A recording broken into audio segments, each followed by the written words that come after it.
sideways, crossways, outside in and inside out. I took a rocket ride across the sky a couple times till the fire burned out. Well, I hit the ground a time or two. Well, I got back up and I found the truth and said, hey, oh, I know I got something to say. Oh, you know I know what I'm talking about. There's two ways to take what this old life's gonna throw at you. You can choose to win or lose. It's all about attitude.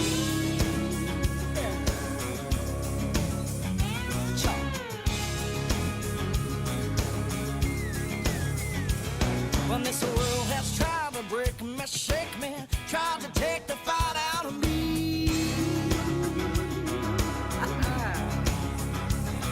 But I've always come back bigger, better, better, always land on my feet high. That's right. Well, I could have given up, could have got down, down, down, down. Well, I kept on swinging and I went another round. Hey, oh, I know I got something to say. Oh, you know I know what I'm talking about. There's two ways to take what this whole life's gonna throw out of you. You can choose to win or lose. It's all about attitude. Yeah, that's right.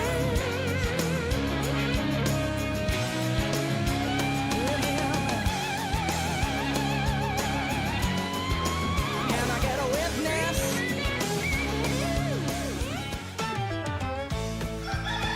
All day and all night, we're serving up classic country on AM 1420 and 99.5 FM.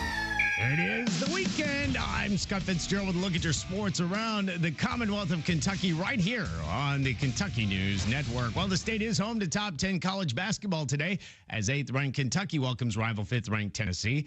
Both teams, of course, coming off surprising losses after the Cats dropped their contest to Florida on Wednesday. The Vols are coming off a 59-63 setback to South Carolina. So even if the Cats do get the win, well, they slump in the rankings. And this is important this time of year as teams, of course, are building their NCAA tournament resume and jockeying for that all-important tournament seeding.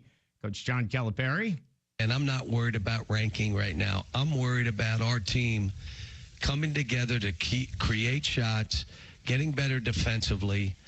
We're playing better down the stretch of games. Other college basketball around the Commonwealth today. Murray State is at Northern Iowa. Morehead State is at Tennessee Tech. Eastern Kentucky is in the Peachtree State to take on Kennesaw State. Western Kentucky will take on rival Middle Tennessee, that in Bowling Green. And in Louisville, they'll welcome the Seminoles of Florida State. And in women's college basketball, the once high-flying Murray State women had the nation's highest-scoring offense. Now they're looking for answers. They shot just 31% from the field last night and were 6 of 23 from three-point range. They fall at Belmont 73-54. Coach Rochelle Turner's squad will look to snap a 2-game slide Friday at Southern Illinois. Taking a look at women's college basketball around the Commonwealth today. Western Kentucky is at Middle Tennessee. Morehead State is at Tennessee Tech. Eastern Kentucky has a big matchup at Florida Gulf Coast. Coming up tomorrow, Kentucky is at Georgia on most of these KNN stations. Meanwhile, on Monday, it is a big nationally televised showdown between number 12 Louisville and number 5 NC State from Raleigh. Finally, in golf, Belgian Thomas Dietrich continues to lead the field at the Pebble Beach Pro-Am. Meanwhile, Kentucky's own Justin Thomas is tied with Emiliano Grillo and Matthew Pavon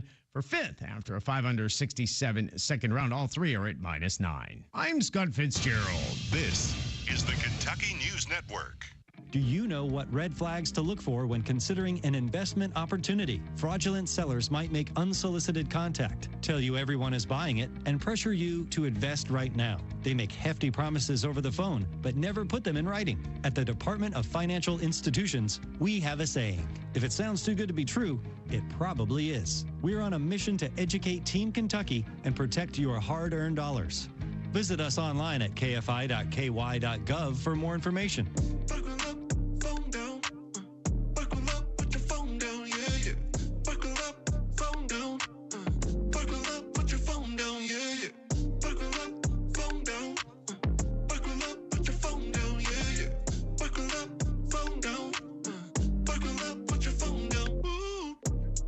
safe, Kentucky. Buckle up and put the phone down. Paid with funds to the Kentucky Office of Highway Safety.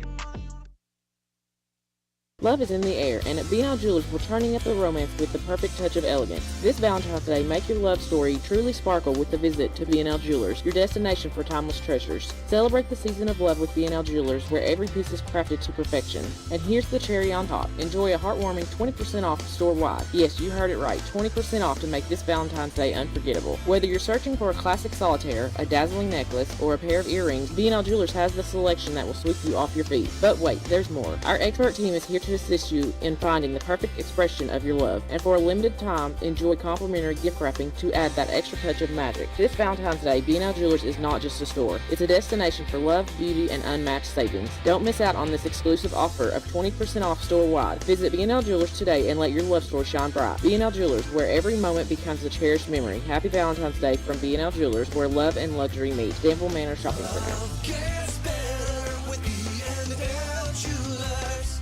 The hometown place where all the locals eat is the old bus station in downtown Harrodsburg. The fresh veggies and sides, the famous banana soft serve ice cream, all make it a great place to eat with family and friends. Stop in for breakfast or come by for lunch. Be sure to get a Titan burger or a Bulldog burger. And when the weather is nice, enjoy a meal on the outdoor patio. Specials every day. Call ahead for carryout. Located in Harrodsburg on South Greenville Street, the old bus station restaurant open Tuesday through Saturday 7 to 2. The old bus station in downtown Harrodsburg.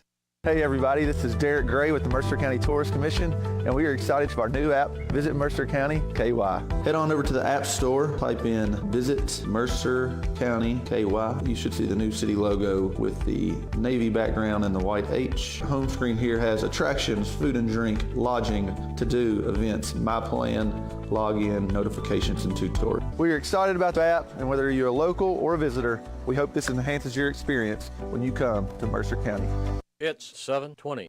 The WHBN weather forecast is brought to you by Coel Collision Center in Danville on Lebanon Road. After a wreck, tell the tow truck driver to take your vehicle to the experts. Coel Collision Center. Today, sunny with a high near 52. Tonight, increasing clouds with the low around 31. Tomorrow, mostly sunny with a high near 56. Tomorrow night, partly cloudy with a low around 32. Monday, sunny with a high near 52. Monday night, mostly clear with a low around 29. Listen to us on your smart speaker. Ask to play WHBN, The Rooster.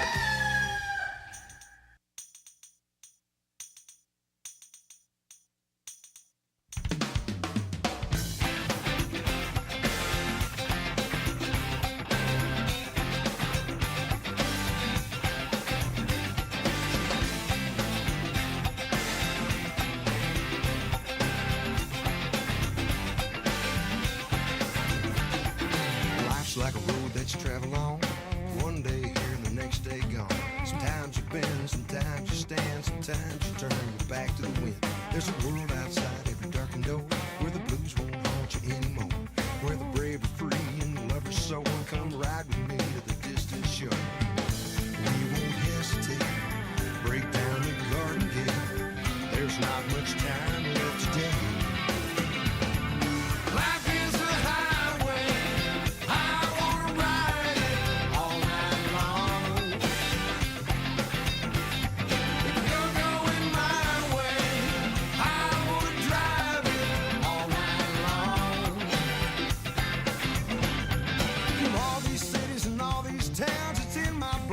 All around. I love you now like I love you then. This is a road and these are the hands. Tennessee to those LA nights, San Antonio to the Vegas lights. Knock me down, back up again. You're in my blood, I'm not a lonely man. There's no road I can't hold, roads are rough. This I know, I'll be there when the lights come in. Just tell them we're survivors. Life is a highway, I wanna ride it all night long.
I get where I'm going, on the far side of the sky,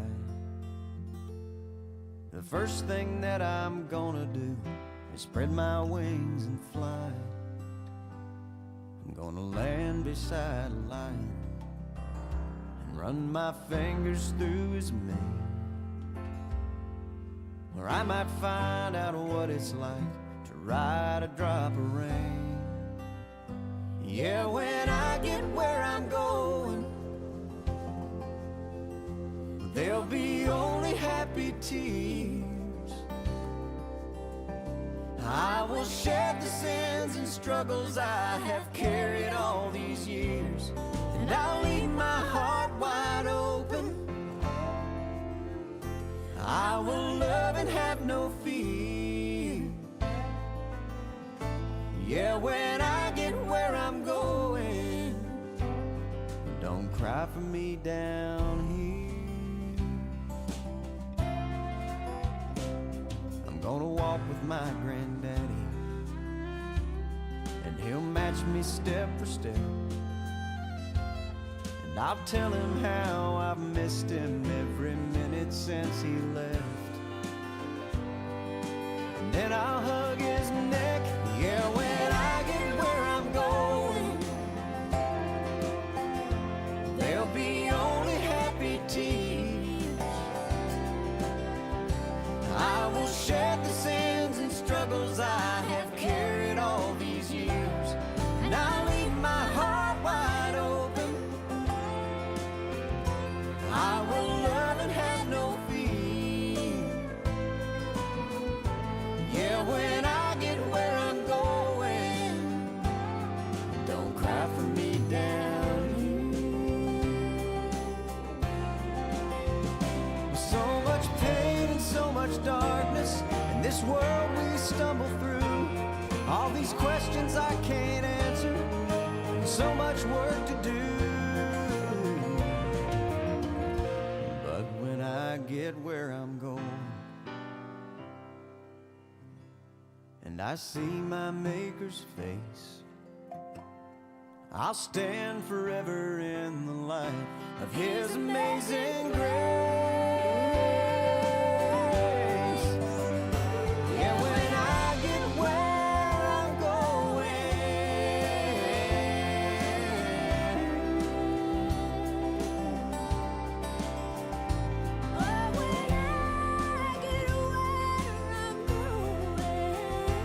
there'll be only happy tears.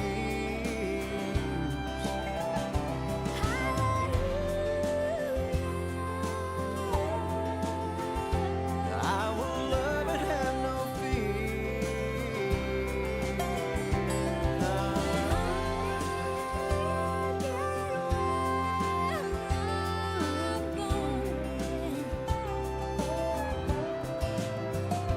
Yeah, when I get where I'm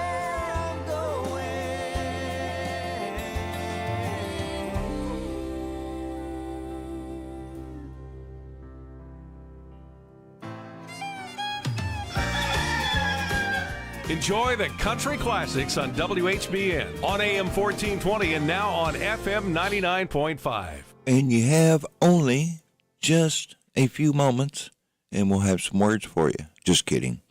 We'll have your statewide and local news coming up for you at the bottom of the hour, but first, a few words from our sponsors. Here's Robin at the Mercer County Public Library. Right here at 109 West Lexington Street. Come and visit us Monday through Saturday, 9 a.m. to 5 p.m. Give us a call, 859-734-3680. And if you want to quickly get to a staff member, press 2. You do not have to pay fines. We just need the book back. Copies, we've reduced the price on that. Any size paper you have, whether it's black and white or whether it's color, it's 10 cents per side. At the Mercer County Public Library. You have a loved one needing to find help, hope, and healing today.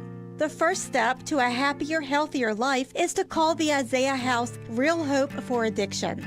Isaiah House provides care for men and women. Locations throughout Kentucky, resetting one's life through healing, opportunity, education, and employment support for lifelong success. When you feel once to the point of rock bottom and needs help, hope, and healing, call the Isaiah House anytime, 24 hours a day. NASCAR on WHIR. The NASCAR Cup Series. Looking them over closely, and the green flag goes in the air. Season begins in the City of Angels. Trouble, turn number 4. Ryan Blaney gets punted. For a return to the Los Angeles Memorial Coliseum. MTJ, Martin Truex Jr. has scored the win. It's the Busch Light Clash at the Coliseum. Coverage starts this Sunday night at 6 on WHIR 103.9 FM. This is the Kentucky News Network.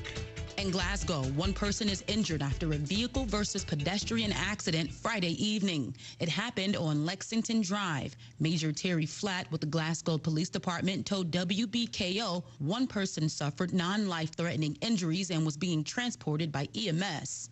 Laurel County Sheriff's Office report 2 people were arrested after reportedly exposing their 4-year-old daughter to meth. Officials said the child tested positive for meth and other drugs at a Laurel County home. Following an investigation, deputies arrested the child's mother, Jamie Setzer, shortly before 5 p.m. Thursday off of Old Salem Road. Setzer was charged with criminal abuse and taken to the Laurel County Correctional Center. Around 11 a.m. on Friday, the girl's father, Derek Feltner, was arrested on Kentucky 490 and charged with the same crime. Setzer, 38, and Feltner, 36, were charged with Class C felonies and are punishable by 5 to 10 years in prison. A former Lexington high school teacher has been sentenced to 30 years in prison for possessing child pornography. Kevin Lentz reached a plea agreement regarding charges from last year that he sent and requested explicit photos to a 9-year-old New Hampshire boy. Lentz pled guilty to producing and possessing child pornography and was sentenced in U.S. District Court on Thursday. Residents of Perry County are celebrating the return of running water. The sub-freezing temperatures contributed to water main breaks and leaks, which left much of Perry County without water.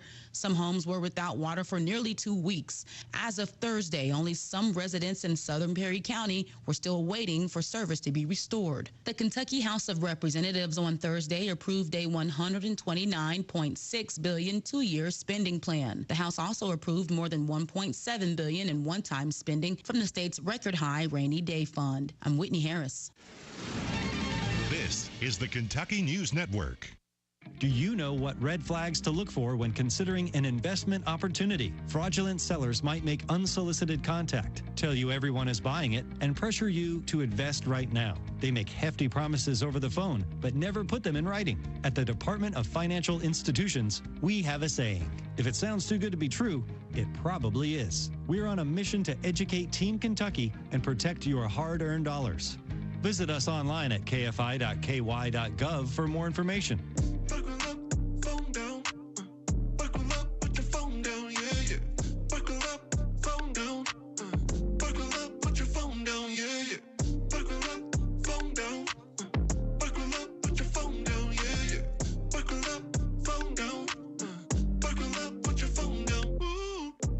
Be safe, Kentucky. Buckle up and put the phone down. Paid with funds to the Kentucky Office of Highway Safety. It's time for the news, all about your neighbors and probably about you. It's your local news, presented by First Financial Bank. Monday through Saturday. This is a Hometown Radio Network information update. Today is the first day of the Boyle County Public Library and Danville Boyle County African American Historical Society's Film Festival. This will happen every Saturday throughout the month of February, and the movies will celebrate the achievement and recognize the struggles the African American community has gone through in the history of the United States. The movies shown will be The Summer of Soul today, Selma next Saturday, Glory on February 17th, and Loving on February 24th. All those movies will begin at 3 o'clock in the afternoon, and along with the Film Festival, the library will also feature historical posters depicting African American history in Danville. That exhibit will have an opening reception today from 1:30 until 2:30. The trial date for the man accused of killing Scott County Deputy Caleb Conley has been set. At a court hearing Thursday, a judge set the trial for Stephen Shing for February 24th through March 27th of next year. I'm Joe Mathis.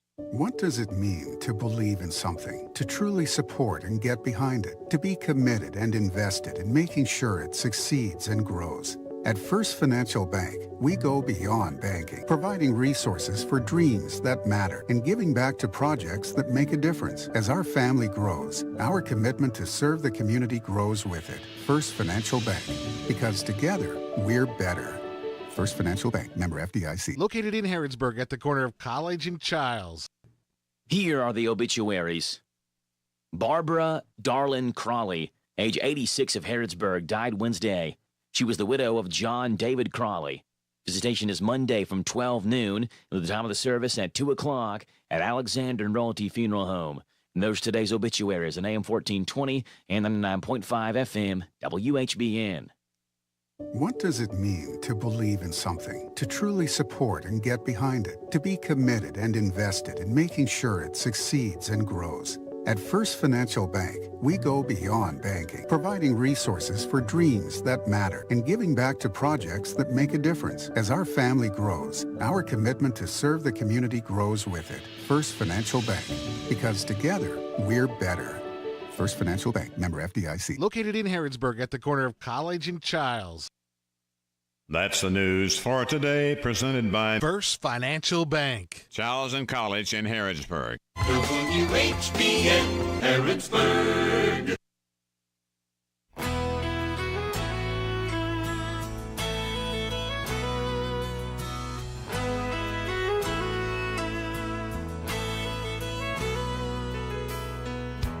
Bobby was a beautiful girl from a small town in a great big world.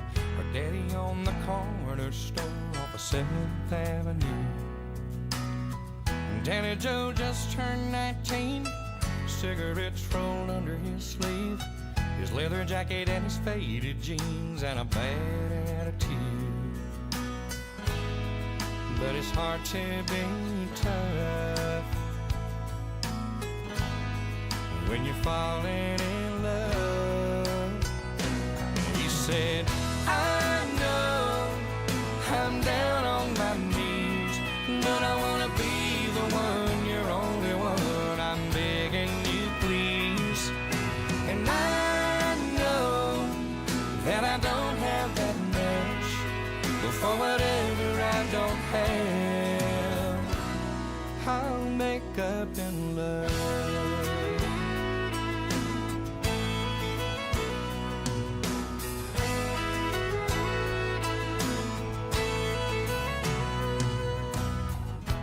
Daddy was a simple man. He raised Bobby with a real stern hand. Said he never would understand just what she saw in him. After working at the store all day, bringing in an honest day's pay, man, you should have seen his face when Danny Joe walked in, saying, please understand. With a ring in his hand, he said, I know I'm down on my knees, but I wanna be the one, or only one. I'm begging you, please. And I know that I don't have that much, but for whatever I don't have, I'll make up in love.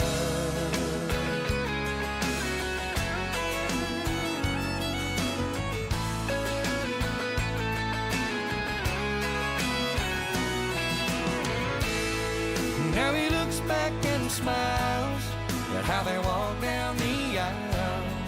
20 years have gone by. He remembers it still, how she bent his will with a look in her eyes. Now he knows she was right, and she said, Daddy, I'm down on my knees, but I wanna be the one, his only one. I'm begging you, please. And I know that he don't have that much, but for whatever we don't have, we'll make up in love.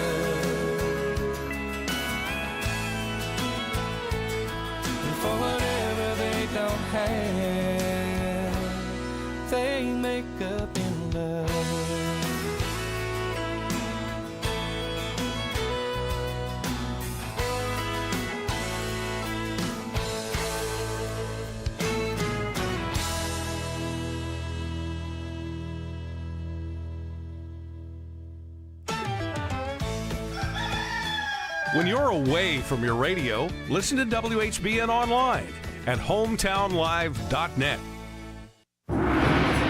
Shenyun Performing Arts is back with a brand new production. For over a decade, Shenyun has performed around the world to sold-out theaters and inspired millions. Shenyun. Coming to EKU Center for the Arts, February 10th and 11th. Tickets at shenyun.com. That's SHENYUN.com. Or call 877-285-7469. Harrodsburg Tire and Automotive is a full-service auto center providing a wide range of tire and auto care services. They provide customers with tires of all brands and sizes. Harrodsburg Tire and Automotive can accommodate vehicles from small cars to dually trucks. They offer a lot of auto maintenance services, including brakes, front-end work, alignments, engine repairs, computer diagnostics, tune-ups, oil changes, and so much more. North College Street next to Napa. Give them a call, 734-4563, 734-4563 for Harrodsburg Tire. It's 740. The WHBN weather forecast is brought to you by Horn Home Supply, a trusted name for quality service and a fair price for over 40 years. See Matt Horn at Horn Home Supply in Harrodsburg, South College Street. Good morning. I have your WHBN weather forecast for you. Today will be sunny with a high near 55. Not too bad. Tonight, mainly clear with a low around 32. Tomorrow, sunshine and clouds mixed with a high of 58. Tomorrow night, a few clouds from time to time with a low of 32. Your work week is shaping up like this. Monday, sunny with a high of 53. Tuesday, partly cloudy with a high of 52. Wednesday, partly cloudy with a high of 59. Thursday, cloudy with a high of 60. And Friday, 60% chance of morning showers with a high of 59. Not too bad. Just got to watch Friday for some rain. We currently are showing 32 degrees out there. There was frost on my windshield this morning, so give yourself a little extra time to go out and scrape that windshield off, or warm your car up and all that good stuff before you take off. Add an extra layer of clothing just to be safe. Now, you won't need it this afternoon, but if you're out now, yes, you will. You guys heard during the break an ad for Harrodsburg Tire. They didn't ask me to do this, but I did some business with them about a week ago, got some tires and some things done, and they're great. Absolutely great. Kept me advised the whole time. It took a while, They had a couple of issues, but they took care of it and kept me advised of what was going on, how long it was going to take, and even a couple of suggestions for me of some things I didn't know about my car, but they showed me and everything. And one of them probably saved my engine. So that's getting taken care of today. And they're great. They are just great guys. And had some time sitting and talking with the owner and things. Me and my father were over there. But they do a great job. And if you need tires, if you need to have some work done, you need to check these guys out. I mean, they're wonderful. I can't say enough good things about them. So 734-4563, as the commercial says. Most of these commercials I probably could recite in my sleep because I hear them over and over again. But that's the nature of radio. Now, this week, Radio Rick is gone on vacation. I'll be filling in for him, so I'll be here in the mornings from 6 to 10, Monday through Friday this week. And we'll hang out. We'll do things a little bit differently. I have his little list, that he goes by, but we didn't know till the last minute that I'd be filling in for him, so a lot of his stuff that he normally does is probably won't be set up, some guests and things, but we'll come up with something to talk about, I guarantee it, and play you some good music and get your day going. So I'll be with you this week. Be sure to come listen, spend your morning with me. Might even take some requests or things for some certain songs. Get your day going right, play your favorite song or something. How about that? We could make your day go pretty well. We've got coming up for you Sports Saturday Report. About 5 till, we'll do the KNN News. Then we'll have the national news at top of the hour, and then you'll go right into Gardening with James, brought to you by Mulch to Go. James has all kinds of great tips for you. He has great things in and out of the garden, and it don't just pertain to the garden. You know, he's great at living a frugal lifestyle. Save yourself some money. He's great at that. So be sure you stick around for that. That will be followed by What's Happening Goldie right here on WHBN. All the great country classics are on WHBN AM 1420 and now FM 99.5. It is the weekend. I'm Scott Fitzgerald with a look at your sports around the Commonwealth of Kentucky right here on the Kentucky News Network. Well, the state is home to top 10 college basketball today as 8th-ranked Kentucky welcomes rival 5th-ranked Tennessee. Both teams, of course, coming off surprising losses after the Cats dropped their contest to Florida on Wednesday. The Vols are coming off a 59-63 setback to South Carolina. So even if the Cats do get the win, well, they slump in the rankings. And this is important this time of year as teams, of course, are building their NCAA tournament resume and jockeying for that all-important tournament seeding. Coach John Calipari. And I'm not worried about ranking right now. I'm worried about our team coming together to create shots, getting better defensively. We're playing better down the stretch of games. Other college basketball around the Commonwealth today. Murray State is at Northern Iowa. Morehead State is at Tennessee Tech. Eastern Kentucky is in the Peachtree State to take on Kennesaw State. Western Kentucky will take on rival Middle Tennessee, that in Bowling Green. And in Louisville, they'll welcome the Seminoles of Florida State. And in women's college basketball, the once high-flying Murray State women had the nation's highest-scoring offense. Now they're looking for answers. They shot just 31% from the field last night and were 6 of 23 from three-point range. They fall at Belmont 73-54. Coach Rochelle Turner's squad will look to snap a 2-game slide Friday at Southern Illinois. Taking a look at women's college basketball around the Commonwealth today. Western Kentucky is at Middle Tennessee. Morehead State is at Tennessee Tech. Eastern Kentucky has a big matchup at Florida Gulf Coast. Coming up tomorrow, Kentucky is at Georgia on most of these KNN stations. Meanwhile, on Monday, it is a big nationally televised showdown between number 12 Louisville and number 5 NC State from Raleigh. Finally, in golf, Belgian Thomas Dietrich continues to lead the field at the Pebble Beach Pro-Am. Meanwhile, Kentucky's own Justin Thomas is tied with Emiliano Grillo and Matthew Pavon for 5th after a 5-under 67 second round. All three are at -9. I'm Scott Fitzgerald. This is the Kentucky News Network. Do you know what red flags to look for when considering an investment opportunity? Fraudulent sellers might make unsolicited contact, tell you everyone is buying it, and pressure you to invest right now. They make hefty promises over the phone, but never put them in writing. At the Department of Financial Institutions, we have a saying. If it sounds too good to be true, it probably is. We're on a mission to educate Team Kentucky and protect your hard-earned dollars. Visit us online at kfi.ky.gov for more information.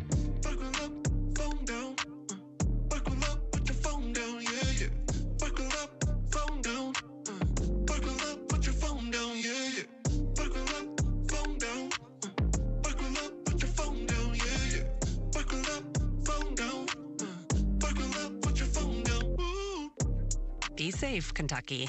Buckle up and put the phone down. Paid with funds to the Kentucky Office of Highway Safety.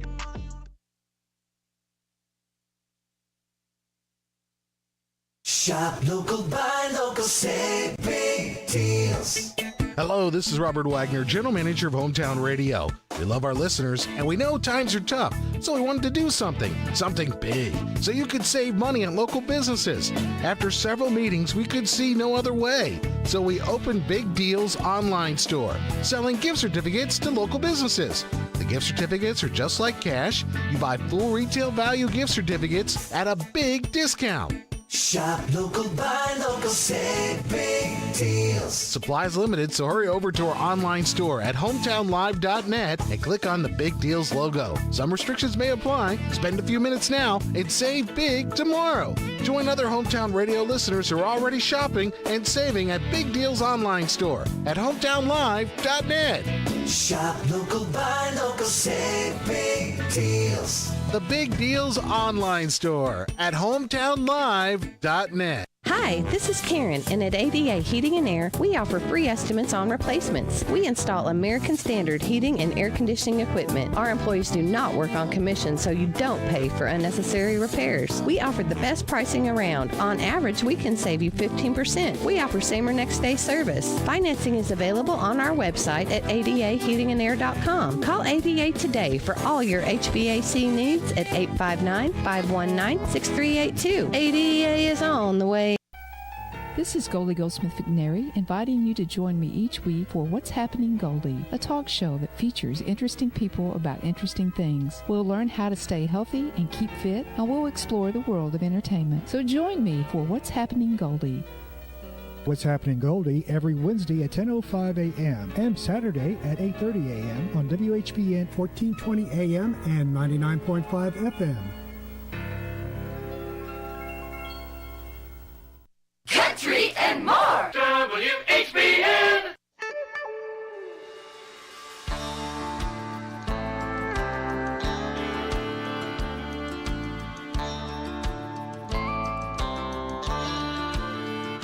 All my life I've been a cowboy in my heart. Every Western hero on the screen's been with me from the start, riding high and showing me the way. And they've been there with me through my toughest times. We'd ride out to the boundaries, but we'd never cross those lines. And that's a code that I'm still living by today. The code of the West was black and white, the good guys and the bad. You would always know who's wrong or right by the color of their hat. Now there aren't so many happy trails I've ridden, some you wouldn't want to see. They don't go off into the sunset, and they don't run from sea to shining sea. Now it's good to see the bad guys on the run, while our modern day heroes show them how the West was won, on their trail till they bring the last one down. We could use a few more cowboys here today, a few more days of reckoning, and a lot more hell to pay. Where that debt is owed, there ain't no middle ground. The code of the West was black and white, the good guys and the bad. You would always know who's wrong or right by the color of their hat. Now there aren't so many happy trails I've ridden, some you wouldn't want to see. They don't go off into the sunset, and they don't run from sea to shining sea.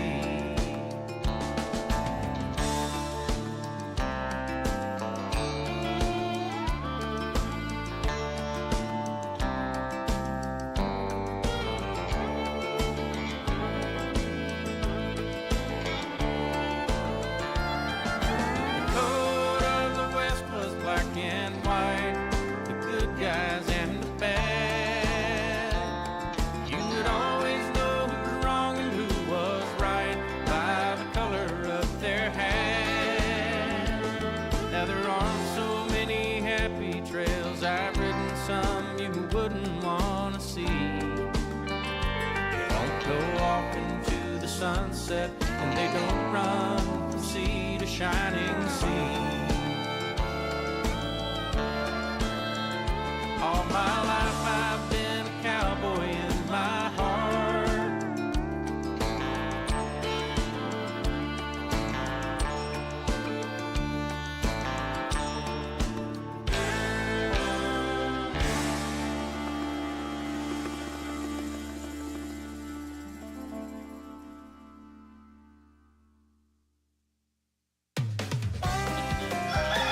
Thanks for listening to The Rooster, WHBN AM 1420, and now FM 99.5. And good morning to you. Hope you're warm this morning. It's not bad, but it's not good. 32 degrees. We've had a lot worse in the past couple of weeks, but make sure you give yourself some time to go out and scrape your windshield, and might want to put on just whatever clothes you're going to wear. Just go ahead and add a layer. Add a layer that way here in a little while when it warms up and gets up around 50, 55 degrees as is expected today. You can take that layer off.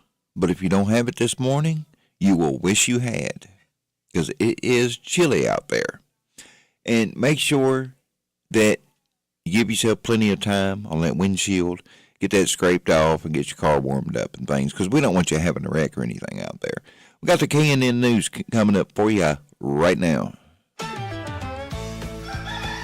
All day and all night, we're serving up classic country on AM 1420 and 99.5 FM. This is the Kentucky News Network. In Glasgow, one person is injured after a vehicle versus pedestrian accident Friday evening. It happened on Lexington Drive. Major Terry Flatt with the Glasgow Police Department told WBKO one person suffered non-life-threatening injuries and was being transported by EMS. Laurel County Sheriff's Office report 2 people were arrested after reportedly exposing their 4-year-old daughter to meth. Officials said the child tested positive for meth and other drugs at a Laurel County home. Following an investigation, deputies arrested the child's mother, Jamie Setzer, shortly before 5 p.m. Thursday off of Old Salem Road. Setzer was charged with criminal abuse and taken to the Laurel County Correctional Center. Around 11 a.m. on Friday, the girl's father, Derek Feltner, was arrested on Kentucky 490 and charged with the same crime. Setzer, 38, and Feltner, 36, were charged with Class C felonies and are punishable by 5 to 10 years in prison. A former Lexington high school teacher has been sentenced to 30 years in prison for possessing child pornography. Kevin Lentz reached a plea agreement regarding charges from last year that he sent and requested explicit photos to a 9-year-old New Hampshire boy. Lentz pled guilty to producing and possessing child pornography and was sentenced in U.S. District Court on Thursday. Residents of Perry County are celebrating the return of running water. The sub-freezing temperatures contributed to water main breaks and leaks, which left much of Perry County without water. Some homes were without water for nearly 2 weeks. As of Thursday, only some residents in southern Perry County were still waiting for service to be restored. The Kentucky House of Representatives on Thursday approved a $129.6 billion 2-year spending plan. The House also approved more than $1.7 billion in one-time spending from the state's record-high rainy day fund. I'm Whitney Harris. This is the Kentucky News Network. Do you know what red flags to look for when considering an investment opportunity? Fraudulent sellers might make unsolicited contact, tell you everyone is buying it, and pressure you to invest right now. They make hefty promises over the phone, but never put them in writing. At the Department of Financial Institutions, we have a saying: if it sounds too good to be true, it probably is. We're on a mission to educate Team Kentucky and protect your hard-earned dollars. Visit us online at kfi.ky.gov for more information.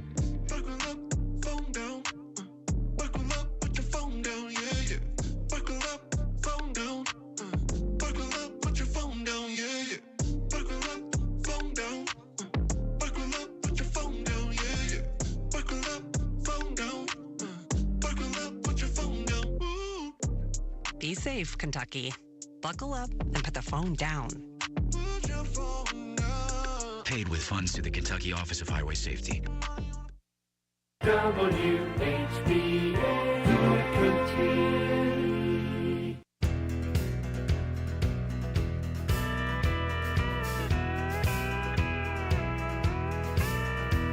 I drank up all my whiskey and I run off all my friends. I make every bad decision. I'm a man that I can't stand. Try to hold myself together while I slowly come unwound. You got a hard love to live down. I'm making wasted wishes that you'll take me back again.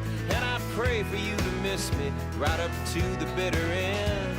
And I dream us back together till my senses come around. You've got a hard love to live down.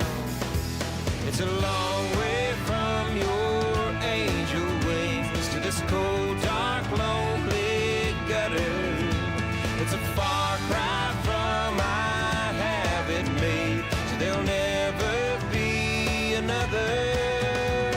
What kind of SOB would go and steal somebody's smile? Take a perfect, precious heart like yours, leave it standing in the aisle. I forever ask that question when your memory comes around. You've got a hard love to live down. Come on.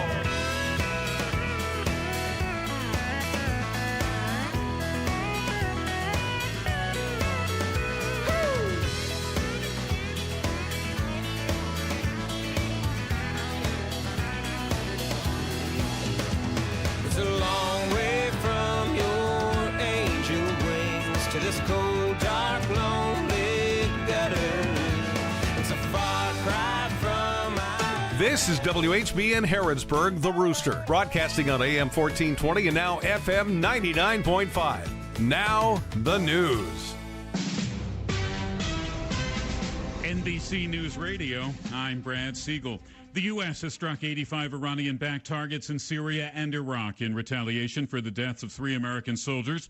The U.S. military says it used long-range bombers in Friday's attack and dropped 125 precision bombs on targets linked to Iran's Revolutionary Guard, including munition centers and intelligence offices. Today marks the 1-year anniversary of a train derailment in East Palestine, Ohio, that sent toxic chemicals into the ground, the water, and the air. 1 year later, officials say the town is safe, but Fire Chief Keith Drabick says there's still work to be done. Continuing collection of over 2,500 confirmation samples from surface and subsurface soils to ensure no contamination was missed. Continued collection and treatment of water that runs on or through the site. Thousands of residents were evacuated after the derailment. Many are just returning now. The NTSB continues its investigation into the cause of that explosive derailment. Southwest Airlines set to be the latest airline to carry naloxone on its flights. Michael Massoni is with Transport Workers Union Local 556 that represents over 21,000 Southwest flight attendants, which he says was pivotal in getting the opioid overdose reversal drug on their planes. I absolutely believe that in the current environment that we live in, that this will help save lives.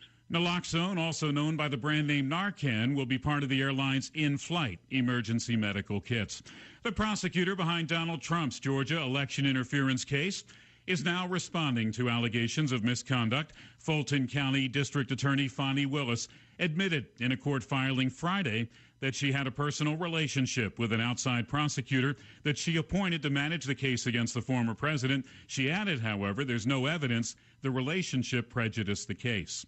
Brad Siegel, NBC News Radio. Do you know what red flags to look for when considering an investment opportunity? Fraudulent sellers might make unsolicited contact, tell you everyone is buying it, and pressure you to invest right now. They make hefty promises over the phone, but never put them in writing. At the Department of Financial Institutions, we have a saying. If it sounds too good to be true, it probably is. We're on a mission to educate Team Kentucky and protect your hard-earned dollars. Visit us online at kfi.ky.gov for more information.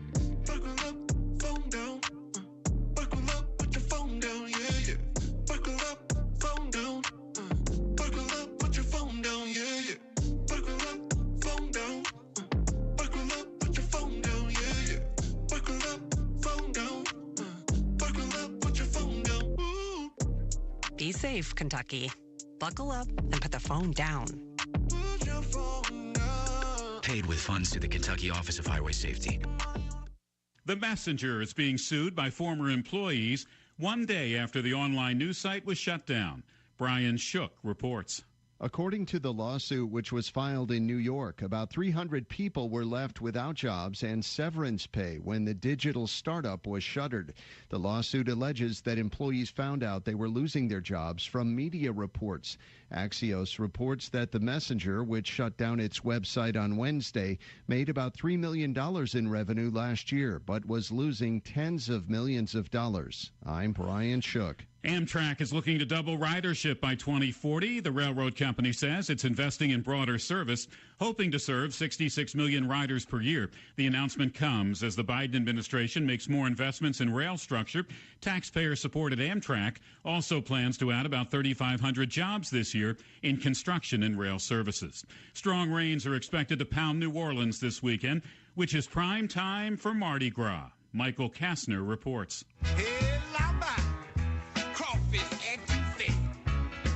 The storms are so severe that some of the parades are being forced to reschedule. A few are rolling earlier Saturday, hoping to beat the rain.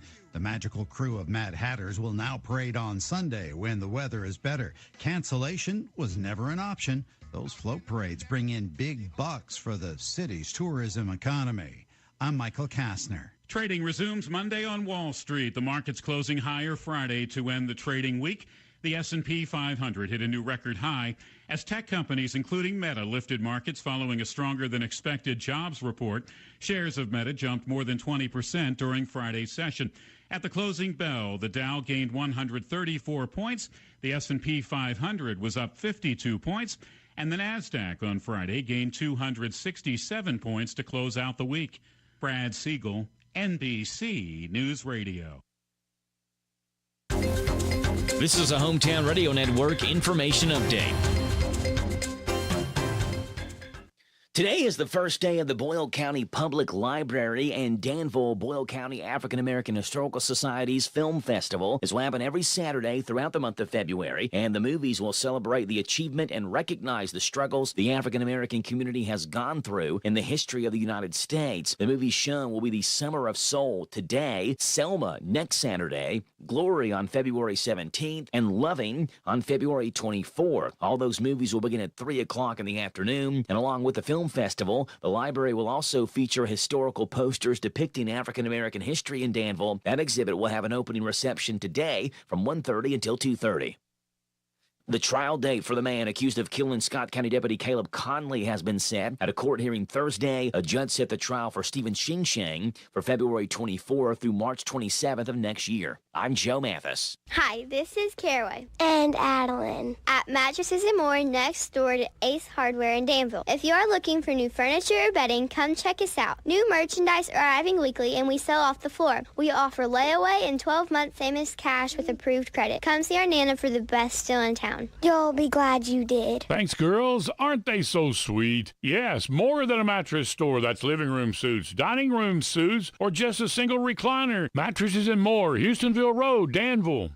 Kentucky has one of the most expansive state park systems in the nation. For decades, the parks have been bringing people together for family reunions, fishing, hiking, and a wealth of other activities. What's your favorite memory of a Kentucky state park? Unfortunately, it takes more than governmental support to keep the parks vibrant. The Kentucky State Parks Foundation raises money to create educational programs for elementary school kids to connect them with nature, handicappable hiking trails, and the preservation of historical artifacts. Make a tax-deductible donation online at KentuckyStateParksFoundation.org.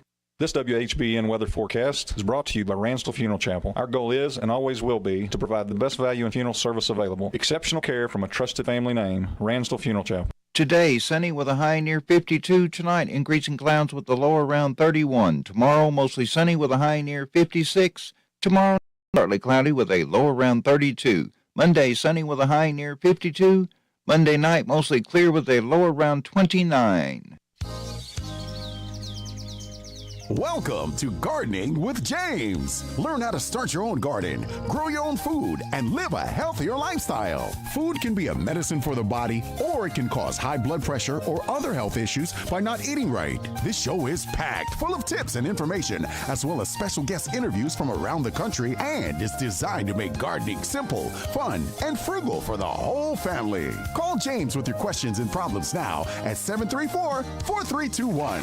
Now, let's go in the garden with your host, James Ross.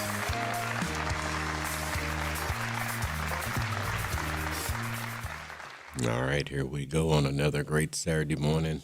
As Jason was saying, give yourself a little extra time this morning because when I looked out the window this morning, I couldn't see through the car. So I knew that I was going to have to take a couple extra minutes to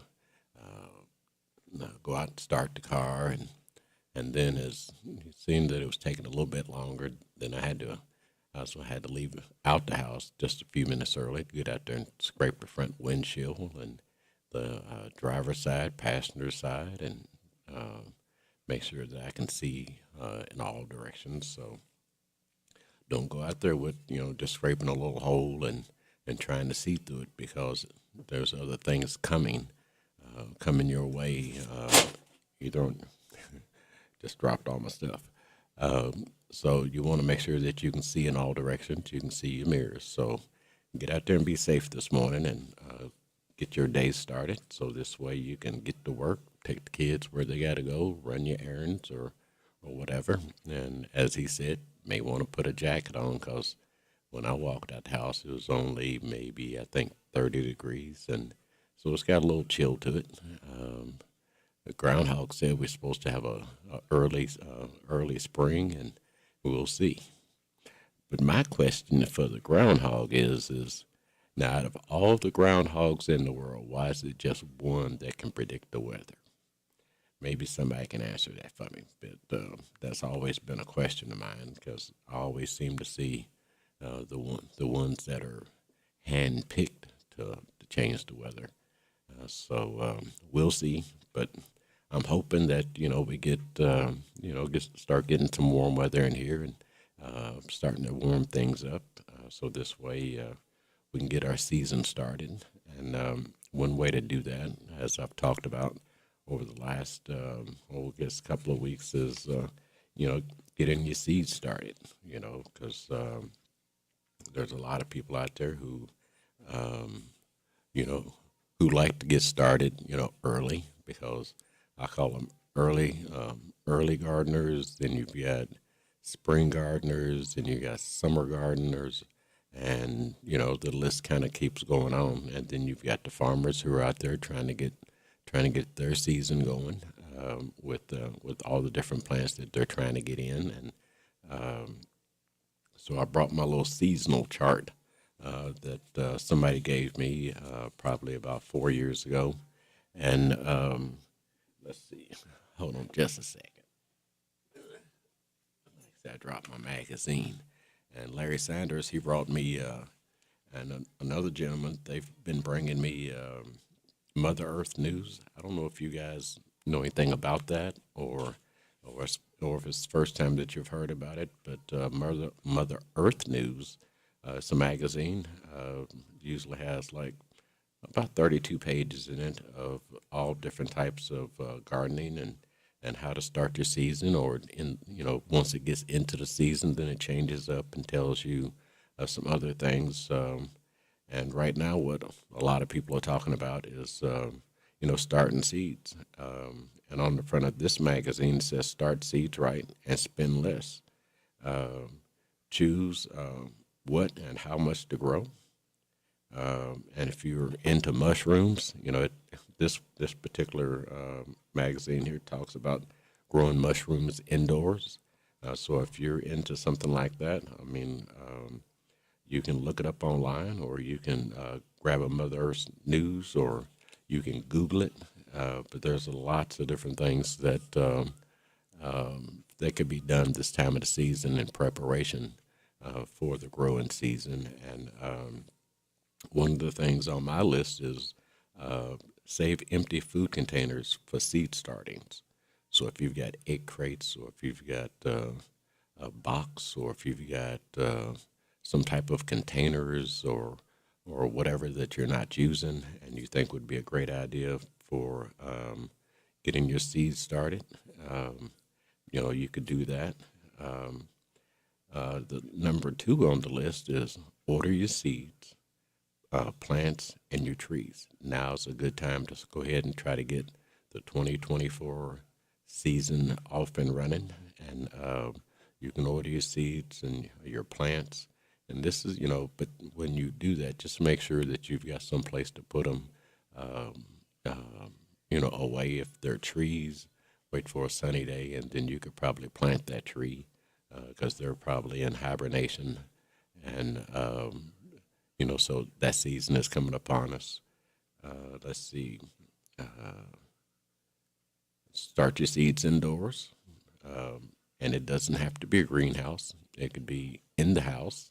And it doesn't have to be, and if you're doing it in the house, all you got to do is just make sure that, pick a window where, you're getting where it gets plenty of sun, the morning sun or whatever. And, or you use grow lights. They've got some, pretty nice grow lights out there. Or if you've got a nice lamp, or, that could sit over top of those seeds. Or those plants that you have, you could use that.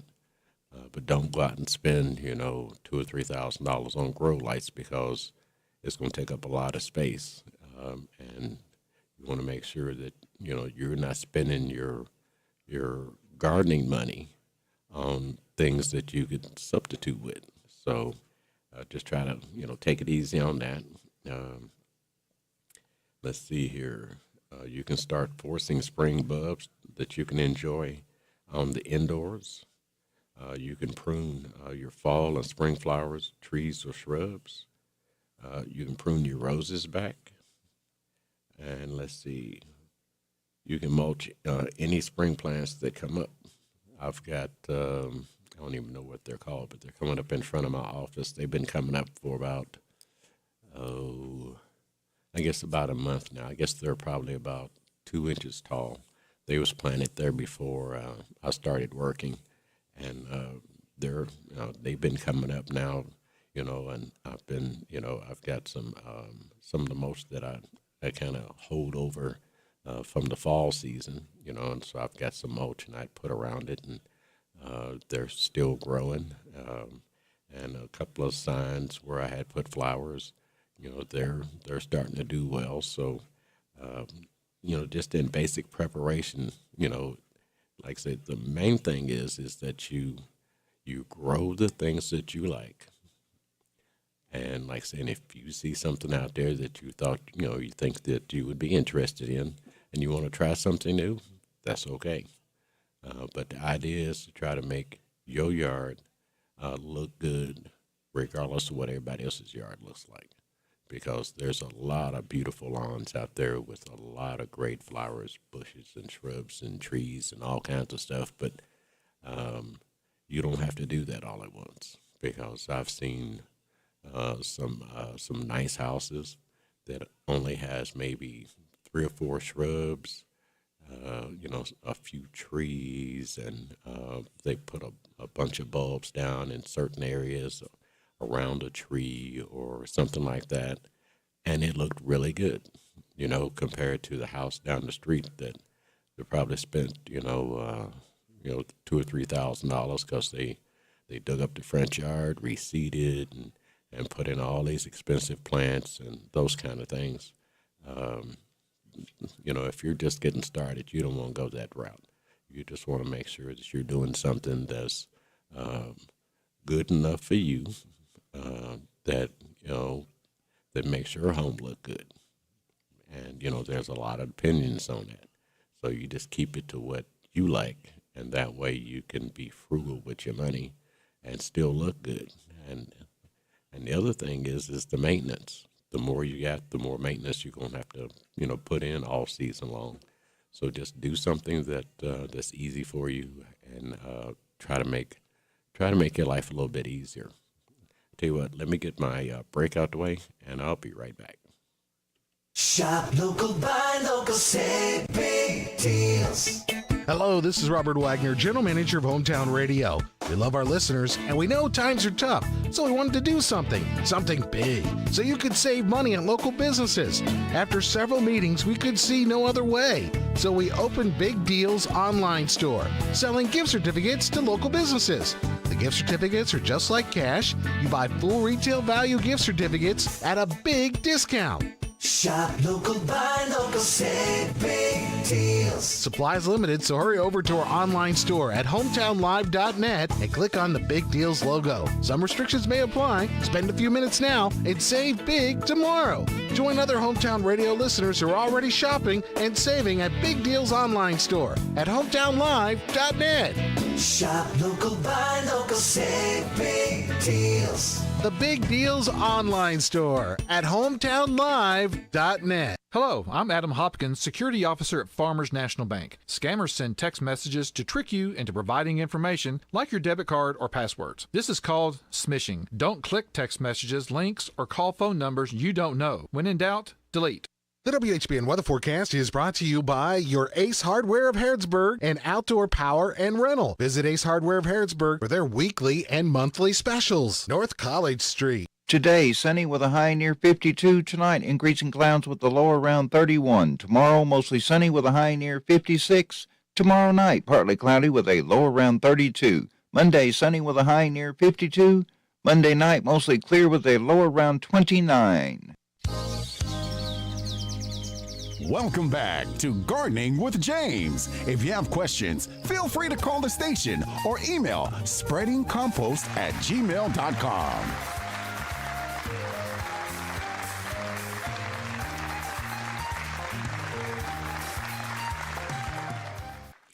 right, here we go. We're back in the garden. Like I said, chilly garden this morning. So, like I said, be sure that you take the extra few minutes to, get your car together, as you about to leave. And, maybe you want to put on that extra, one layer, maybe like a jacket or something, just to make keep the chill off of you. So you want to do something like that this morning. Let's see. So I've been talking about starting seeds, and because as I've mentioned before, we're in zone. Some people say 6, some people say 6B, but we're right in there somewhere. So that's usually how I look at a season is where I'm at. You don't want to buy plants that zone 9 or 10, in a totally different state that may not work real well in our environment here with the type of weather we have, or the how cold it gets or how hot it gets. We have to try to stay within our zone. Say 6, 7, and 8. Maybe you can some of those plants, they should do well. But anything outside of, things on the, up in New York and things that are out west and, up near Canada, some of those plants won't work real well. So you want to make sure that you're looking it up. Like I say, if you're going to look up what zone is Kentucky in weather-wise, and it'll give you a rundown on, our weather, and then you can compare it to the seeds and the bushes and the shrubs and the vegetables that you can grow. It gives you a complete breakdown. But some of the things that you can start, seed starting right now is broccoli, cabbage, cauliflower, kale, lettuce, spinach, and your Swiss chard. All right, let's see. We got a phone call here. Gardening with James. Morning, James. It's Kurt. How are you today? I'm good, Kurt. How are you? Doing well. I don't mean to interrupt you too much. I won't keep you. It's all good. Just take a few minutes in the morning when it's frosty like it is today. Mm. I keep a couple of cardboard boxes unfolded handy. Yeah. And put them on the windshield the night before, and then you're not standing out there scraping or wasting gas, waiting for your car to warm up and get that defroster going. I agree 100%. But I've used that for years, and if it blows off or somebody takes it, they probably needed that cardboard box more than you did. That's a fact. Well, see, I would have done that, but I fell asleep at 7:15 last night, and when I woke up, I couldn't even see the windshield. So I failed to take care of myself. But you need to get your rest in, that's for sure. Yes, sir. Get a little older, and it seems like we go to bed a little bit sooner, too. Oh, yeah, because as a child, I hated going to bed, and as an adult, I can't wait to get in bed. I hear you. Well, listen, you enjoy this beautiful day, and I think tomorrow's even going to be a little bit better than today. So we'll look forward to that and getting out and doing some more cleanup and prep. All right, and when the ground gets a little bit better, I've still got a decent sized pile of mulch over there for you. Oh, wonderful! Yeah, I was thinking about that too. I didn't want to bug you too much, but yeah, I really appreciate that. It was nice and mulched up, so I did get 2 truckloads, and I can always use more. Always use more. Well, I probably got about 2, maybe 3 truckloads left. Wonderful. Hey, I guess they got the roof done over there? Yeah, they just finished. Well, they're working on the gift shop right now on 2nd and Walnut, and okay. When I left yesterday, they was I guess about halfway done with that one, and then they'll have one more, and that one's on Main Street where the nonprofits and the businesses are in the 2 stories. So they only got one, like I say, about 1 to go, and but it's looking good. I bet it is, yeah. I took a look at all of them yesterday, and they're, the wood's nice and bright, and bright, like the colors that it's supposed to have, and those guys have done an incredible job. Hasn't weathered yet. Right. Right. Because before they did that, we had moss on just about every one of them. Yeah, kind of gives the English rustic look, I can imagine. Oh, yeah, definitely rustic. But the roofs probably had been needing changing probably, probably 5 years ago. But they finally got around to it, and it's going to be, pretty impressive roof, and we've only had one leak. Well, that's nice. I got a little tip for people that are looking to start some seeds maybe a little bit later if they're doing it outside and they don't really have a lot of room to start stuff up. I saw a guy on YouTube, John J. Dye, I think's his name. Mm-hmm. I look at these third world countries and their ingenuity. He took a tarp and kind of made a bowl out of it and filled it with some soil and started the seeds in that. And then you could prick them out of there and transplanted them up. Yeah. The options you have are almost endless when it comes to starting seeds. And, because like I tell people, the simple methods work just as good as a, $500 method. Yep. Well said. We'll try to stay warm, and it's going to warm up. So we got plenty to look forward to, and I know people are chomping at the bit, but like you mentioned, last year I think I'm guilty of it. Started some beans a little bit too soon, and they all got wiped out by a late frost. And that's I think 2 years out of the past 5 that's happened to me. So I'm holding off this year. That's right. You've learned the lesson. Yep. I do have a few lights to do some stuff inside that actually does need to be started like 10, 12 weeks sooner. But overall, it's I like to just try to direct. So you the man for the job. You have a wonderful day. Thank you for letting me be on the radio with you. No problem. I'll talk to you later. Bye. Bye. All right. Yeah, like I said, those methods that that are out there, like say, pick something that say if you've got a garage and you've just got a bunch of stuff in there, just go through there and pick out something that is nice and simple. Put your seeds in it, water it, give it light, and bide your time, because it's gonna like I say, anywhere from 30 to 60 days in there. You've got like I say, once we get into March, like I say, we still might get a frost. We might get some snow.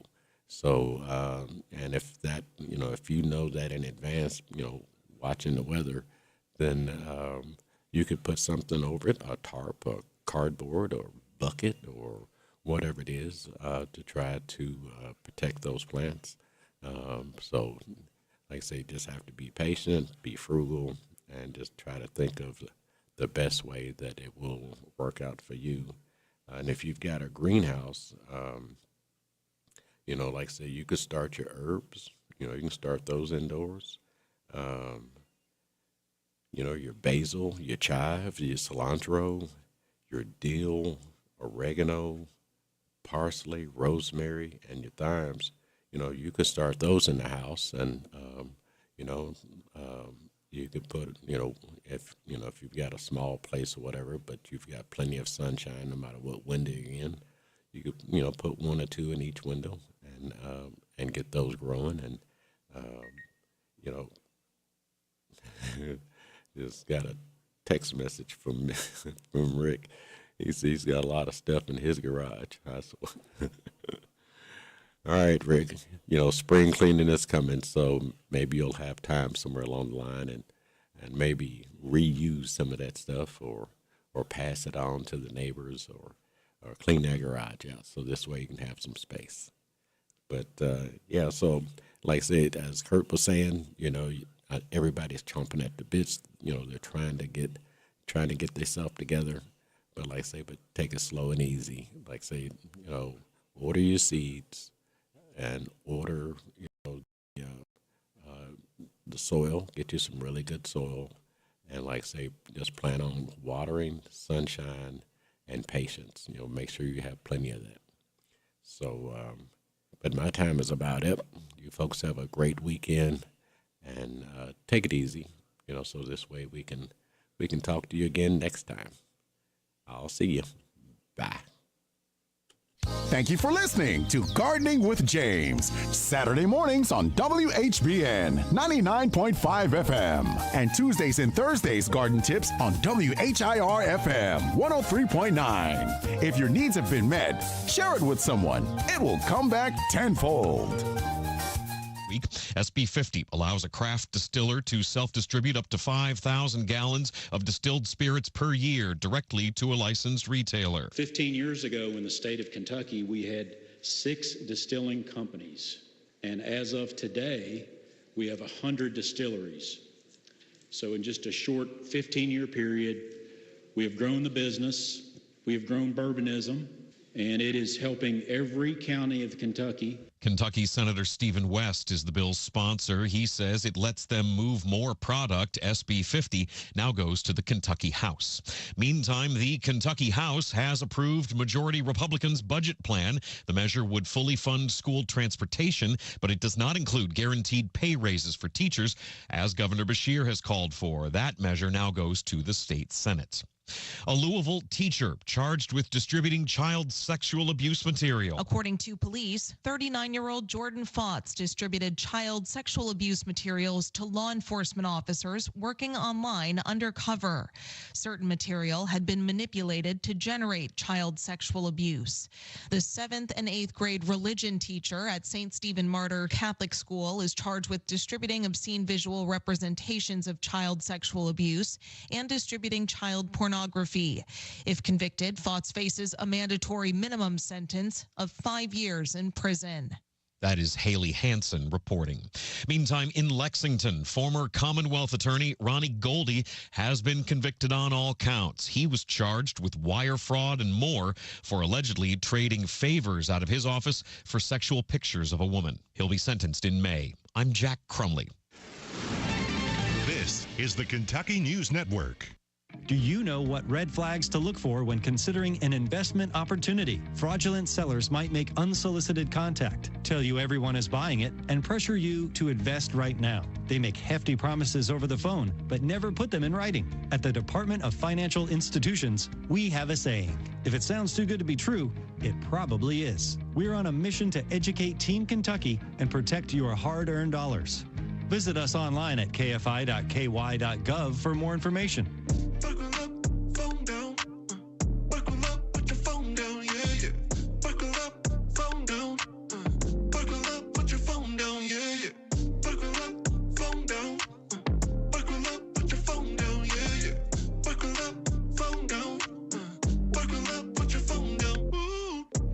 Be safe, Kentucky. Buckle up and put the phone down. Paid with funds to the Kentucky Office of Highway Safety. Hello, this is Dr. Matthew Duggar, optometrist and owner of Matthew Duggar Eye Care in Harrodsburg. We're currently accepting new patients and would love to be your next eye care provider. They'll take pride in every aspect of your visit to fit your eye care needs. We accept most vision and medical insurances, including Medicare, Medicaid, Vision Service Plan, and iMed. We have very competitive discount private pay pricing for the exam and glasses. We are located in Corral Business Center across from Southern States in Harrodsburg. Again, it's Dr. Matthew Duggar Eye Care. Last place feeling in life is no place to be. Ready for a new way of living? The Isaiah House will put you first. Long-term and short-term residential treatment, outpatient treatment, medication-assisted treatment, transitional living, and job skills training. Isaiah House has the programs to the path of help, hope, and healing. End the hurting. Take the first step toward a happier, healthier you. Call the Isaiah House anytime, 24 hours a day. WHBN Harrodsburg. This is a Hometown Radio Network information update. Today is the first day of the Boyle County Public Library and Danville Boyle County African American Historical Society's Film Festival. It will happen every Saturday throughout the month of February, and the movies will celebrate the achievement and recognize the struggles the African American community has gone through in the history of the United States. The movies shown will be The Summer of Soul today, Selma next Saturday, Glory on February 17th, and Loving on February 24th. All those movies will begin at 3 o'clock in the afternoon, and along with the film festival, the library will also feature historical posters depicting African American history in Danville. That exhibit will have an opening reception today from 1:30 until 2:30. The trial date for the man accused of killing Scott County Deputy Caleb Conley has been set. At a court hearing Thursday, a judge set the trial for Stephen Shing for February 24th through March 27th of next year. I'm Joe Mathis. Here are the obituaries. Barbara Darlin Crawley, age 86 of Harrodsburg, died Wednesday. She was the widow of John David Crawley. Visitation is Monday from 12 noon, with the time of the service at 2 o'clock at Alexander and Royalty Funeral Home. And those are today's obituaries on AM 1420 and 99.5 FM WHBN.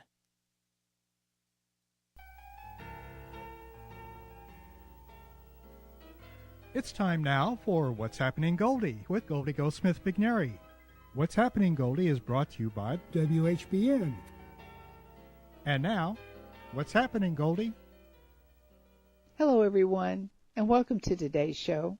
This is the final show of our series looking at the evolution of country music, but featuring country hits throughout the decades. Today we're featuring more contemporary hits, starting with this heartfelt ballad, I Hope You Dance, by Leanne Womack, which became a crossover success in the year 2000.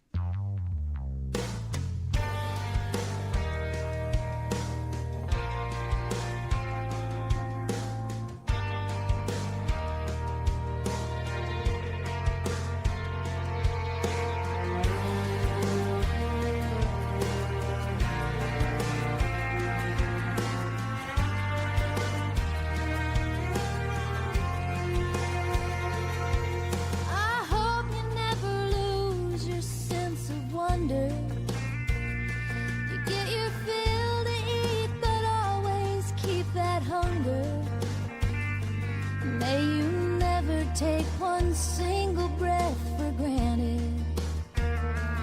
God forbid love ever leave you empty-handed. I hope you still feel small when you stand beside the ocean. Whenever one door closes, I hope one more opens. Promise me that you'll give faith a fighting chance. When you get the choice to sit it out or dance, I hope you dance.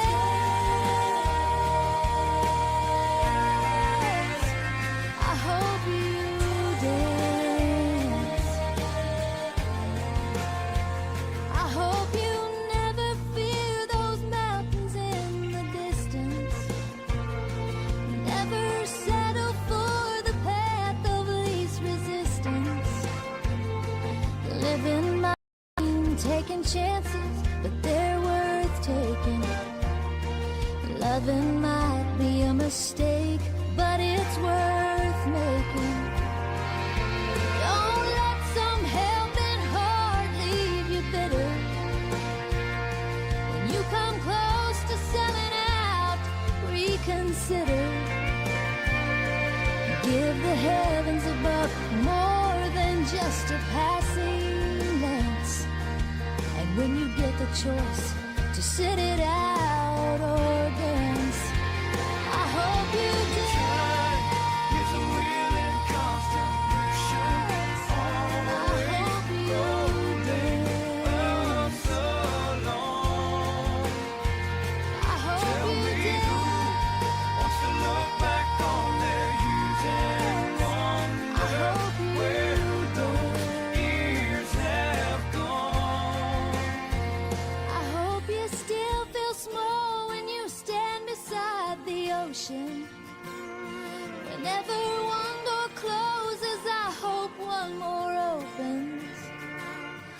Promise me that you'll give faith a fighting chance. And when you get the choice to sit it out or dance,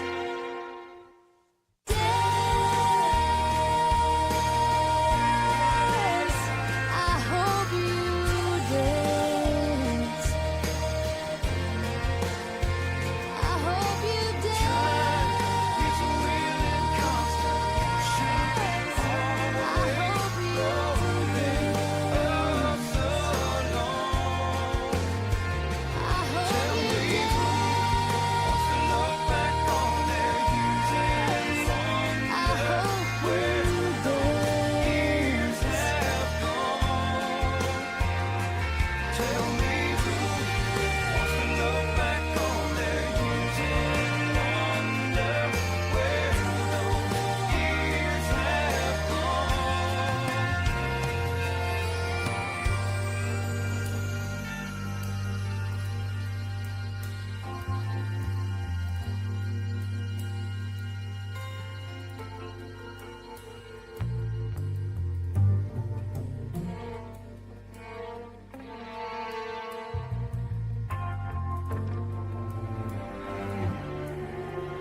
We're going to take a short break, but What's Happening Goldie will be right back. You're listening to WHBN The Rooster, 1420 AM and 99.5 FM.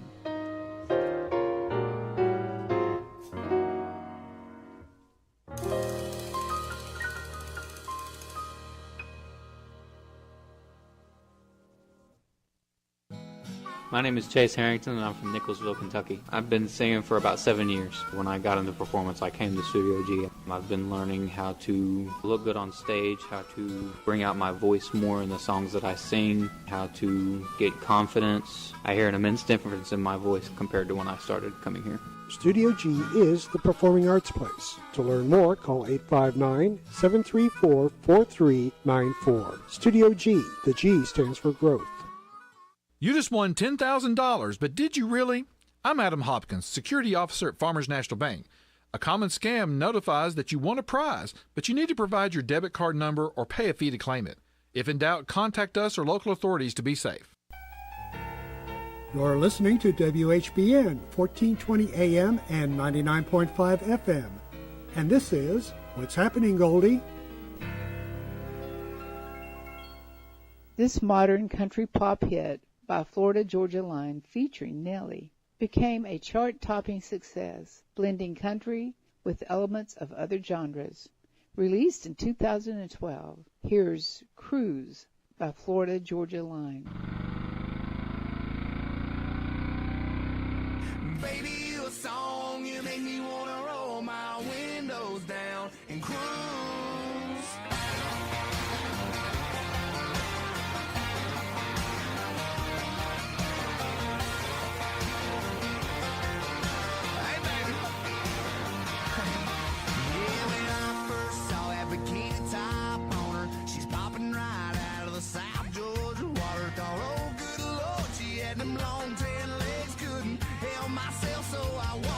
Said, well, baby, you a song, you make me wanna roll my windows down and cruise down a back road, blowing stop signs through the middle every little farm town with you in this brand new Chevy with a lift kit. Would look a hell of a lot better with you up in there.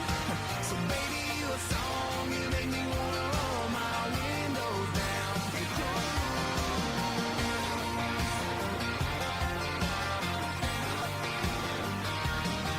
She was sipping on Southern and singing Marshall Tucker. We were falling in love in the sweetheart of summer. She hopped right up into the cab of my truck and said, fire it up, let's go get this thing stuck. Baby, you a song, you make me wanna roll my windows down and cruise down a back road, blowing stop signs through the middle every little farm town with you in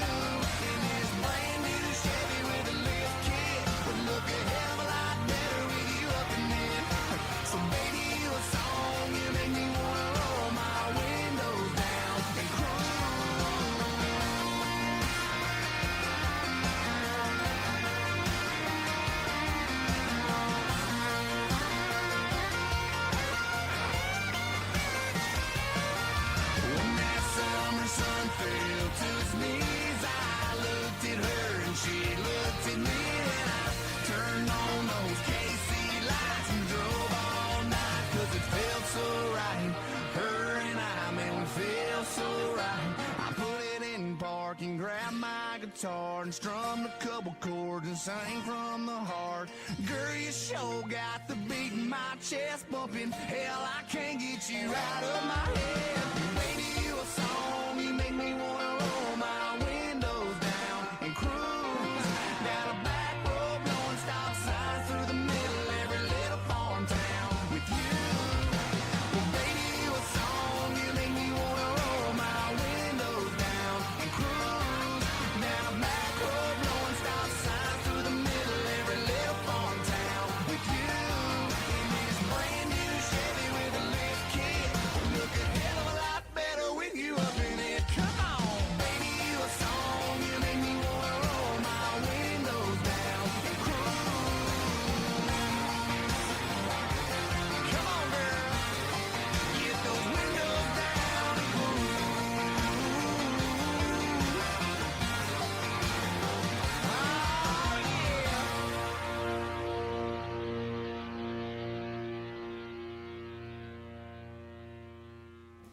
What's Happening Goldie will be back after this break. This is The Rooster, WHBN, 1420 AM and 99.5 FM.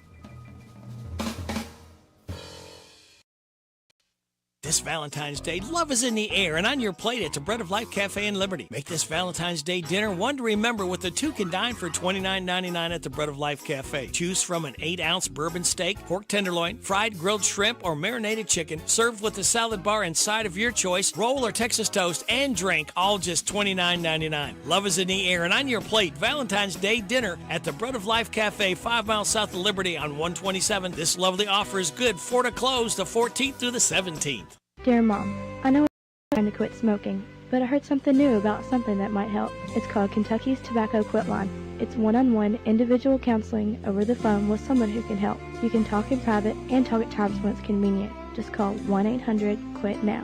Mom, one of these days I'll be graduating and then maybe someday getting married. I want you to be there with me. Please try it. I love you, Rachel.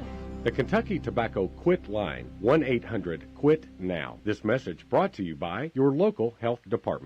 The WHBN weather forecast is brought to you by Arnold Family MedSave Pharmacy, saving you on all your prescription drugs. Located on South College Street across from Pizza Hut. Arnold Family MedSave Pharmacy. Today, sunny with a high near 52. Tonight, increasing clouds with the low around 31. Tomorrow, mostly sunny with a high near 56. Tomorrow night, partly cloudy with a low around 32. Monday, sunny with a high near 52. Monday night, mostly clear with a low around 29. You're listening to WHBN, 1420 AM and 99.5 FM. And this is What's Happening, Goldie? Released in 2020, this heartfelt ballad by Gabby Barrett became the contemporary country hit, showcasing Barrett's powerful vocals. Here's the Good Ones by Gabby Barrett.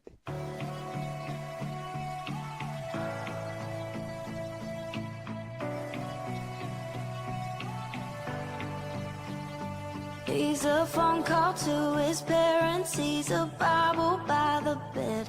He's the t-shirt that I'm wearing. He's a song stuck in my head. He's solid and he's steady like the Allegheny runs. He knows just where he's going and he's proud of where he's from. One of the good ones. He's one of the good ones. Love me like he should, one, like he wrote the book, one.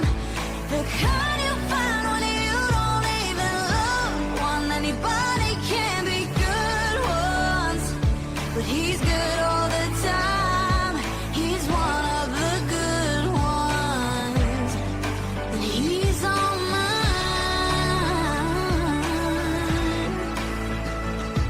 He's one of the good ones. You'll know him when you see him by the way he looks at me. You'd say he hung the moon, I'd say he hung the galaxy. Nobody does it better, all the way he pulls me in. I've known a couple bad ones, but they all led me to him. He's one of the good ones. Love me like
What's Happening Goldie will be back after this break.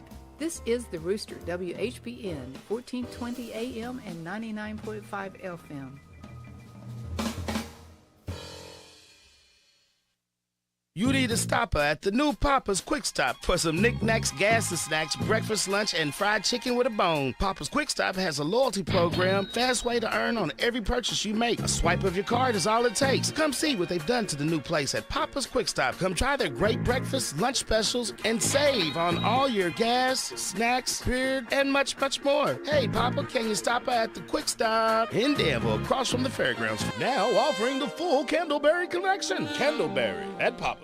Pioneer Pawn Shop is Harrodsburg's answer in getting cash fast. See how much cash you can get for your items, whether it's silver, gold, or anything of value. Looking to sell or to get a loan? Pioneer Pawn has the cash for you. When getting a loan, there's no stress. Pioneer Pawn works with you. Top dollar loans. Pioneer Pawn Shop is Harrodsburg's answer in getting cash fast. Visit Pioneer Pawn in Harrodsburg on South College Street, next to Dr. Jennifer Nichols' dentistry office. Come by when you need cash fast at Pioneer Pawn Shop. You're listening to WHBN 1420 AM and 99.5 FM. And this is What's Happening, Goldie?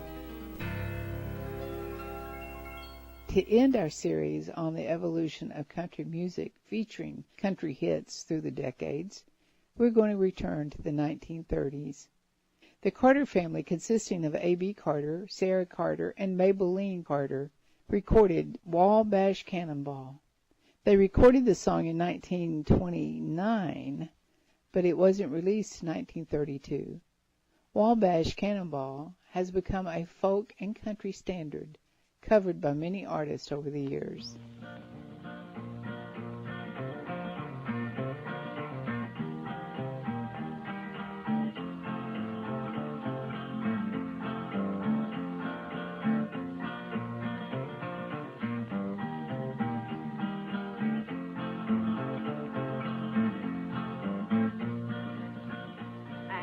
From the wide Pacific to the broad Atlantic shore, she climbs Clary Mountain o'er hills and by the shore. Although she's tall and handsome and she's known quite well by all, she's a regular combination of the Wabash Cannonball. Oh, the eastern states are dandies, so the western people say. Chicago, Rock Island, St. Louis by the way. To the lakes of Minnesota where the rippling waters fall, no changes to be taken on the Wabash Cannonball. Oh, listen to the jingle, the rumor and the roar, as she glides along the woodland o'er hills and by the shore. She climbs the Flowery Mountain, hear the merry hobo squall. She glides along the woodland, the Wabash Cannonball.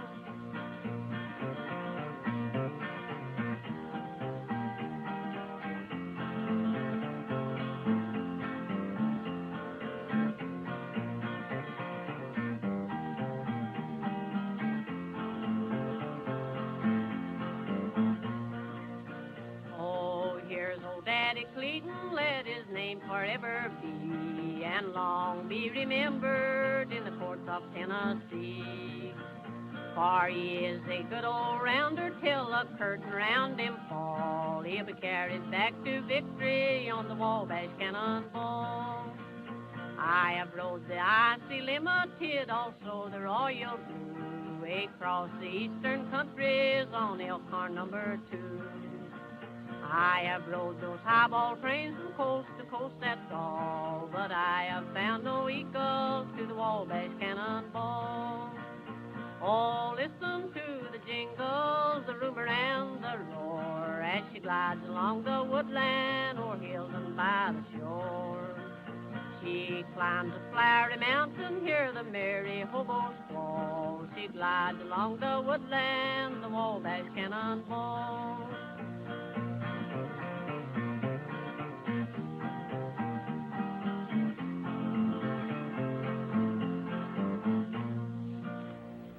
Well, that's a wrap. We sure hope you enjoyed today's show. We hope you join us again next week. Until then, I'm Goldie, and that's what's happening. You've been listening to What's Happening Goldie with Goldie Goldsmith Vigneri. What's Happening Goldie is produced at Studio G by Goldsmith Vigneri Productions.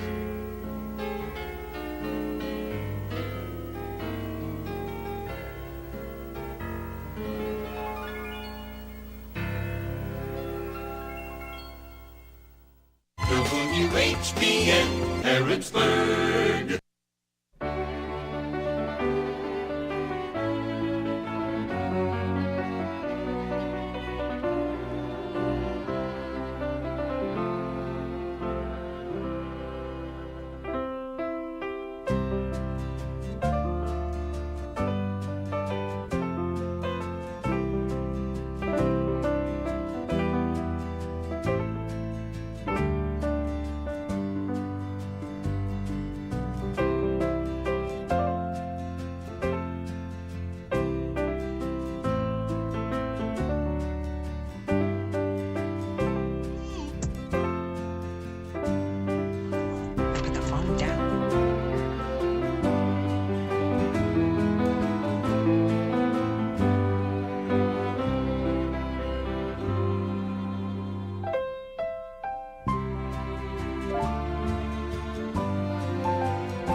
This is WHBN Harrodsburg, The Rooster, broadcasting on AM 1420 and now FM 99.5. Now, the news. NBC News Radio, I'm Brad Siegel. New details are coming out about the 85 airstrikes launched on Iranian-backed militias by the U.S. Nearly 40 people were killed, split between Syria and Iraq, with a few being civilians. Both countries condemned the attack, with Iraq claiming the U.S. did not coordinate the strikes that left Iraq civilians dead. The airstrikes come after 3 American soldiers died in Jordan from an Iranian drone bombing earlier this week. The trial date in Donald Trump's federal election interference case is being postponed. Brian Shook with the latest. The judge in the case formally called off the trial scheduled for March 4th as an appeals court weighs Trump's argument he has presidential immunity in the case. The court will set a new date if and when the mandate is returned by the appeals court. The delay is a win for the former president to delay the trial until after the 2024 presidential election. Trump is accused of illegally trying to overturn the 2020 election. I'm Brian Shook. After a week of rain, meteorologists predict an atmospheric river will hit California tonight, putting 37 million people in danger. The storm size puts 94% of the California population at risk of flooding, debris flows, small-scale mudslides, and large-scale hillside slippages, according to AccuWeather. Tributes continue pouring in for actor Carl Weathers, who passed away Thursday night. Weathers was best known for the role of Apollo Creed in the first 4 Rocky movies. Sylvester Stallone, visibly shaken by the news, took to Instagram to remember his longtime friend. He was magic, and I was so fortunate to be part of his life. So, Apollo, keep punching. A cause of death has not been released. His family says Weathers passed away in his sleep. He was 76 years old. And the Labor Department says 353,000 jobs were added last month. Brad Siegel, NBC News Radio.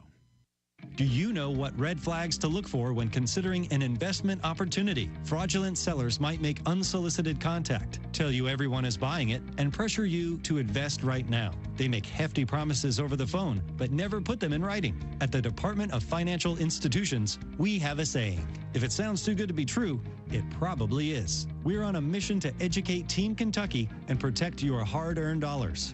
Visit us online at kfi.ky.gov for more information.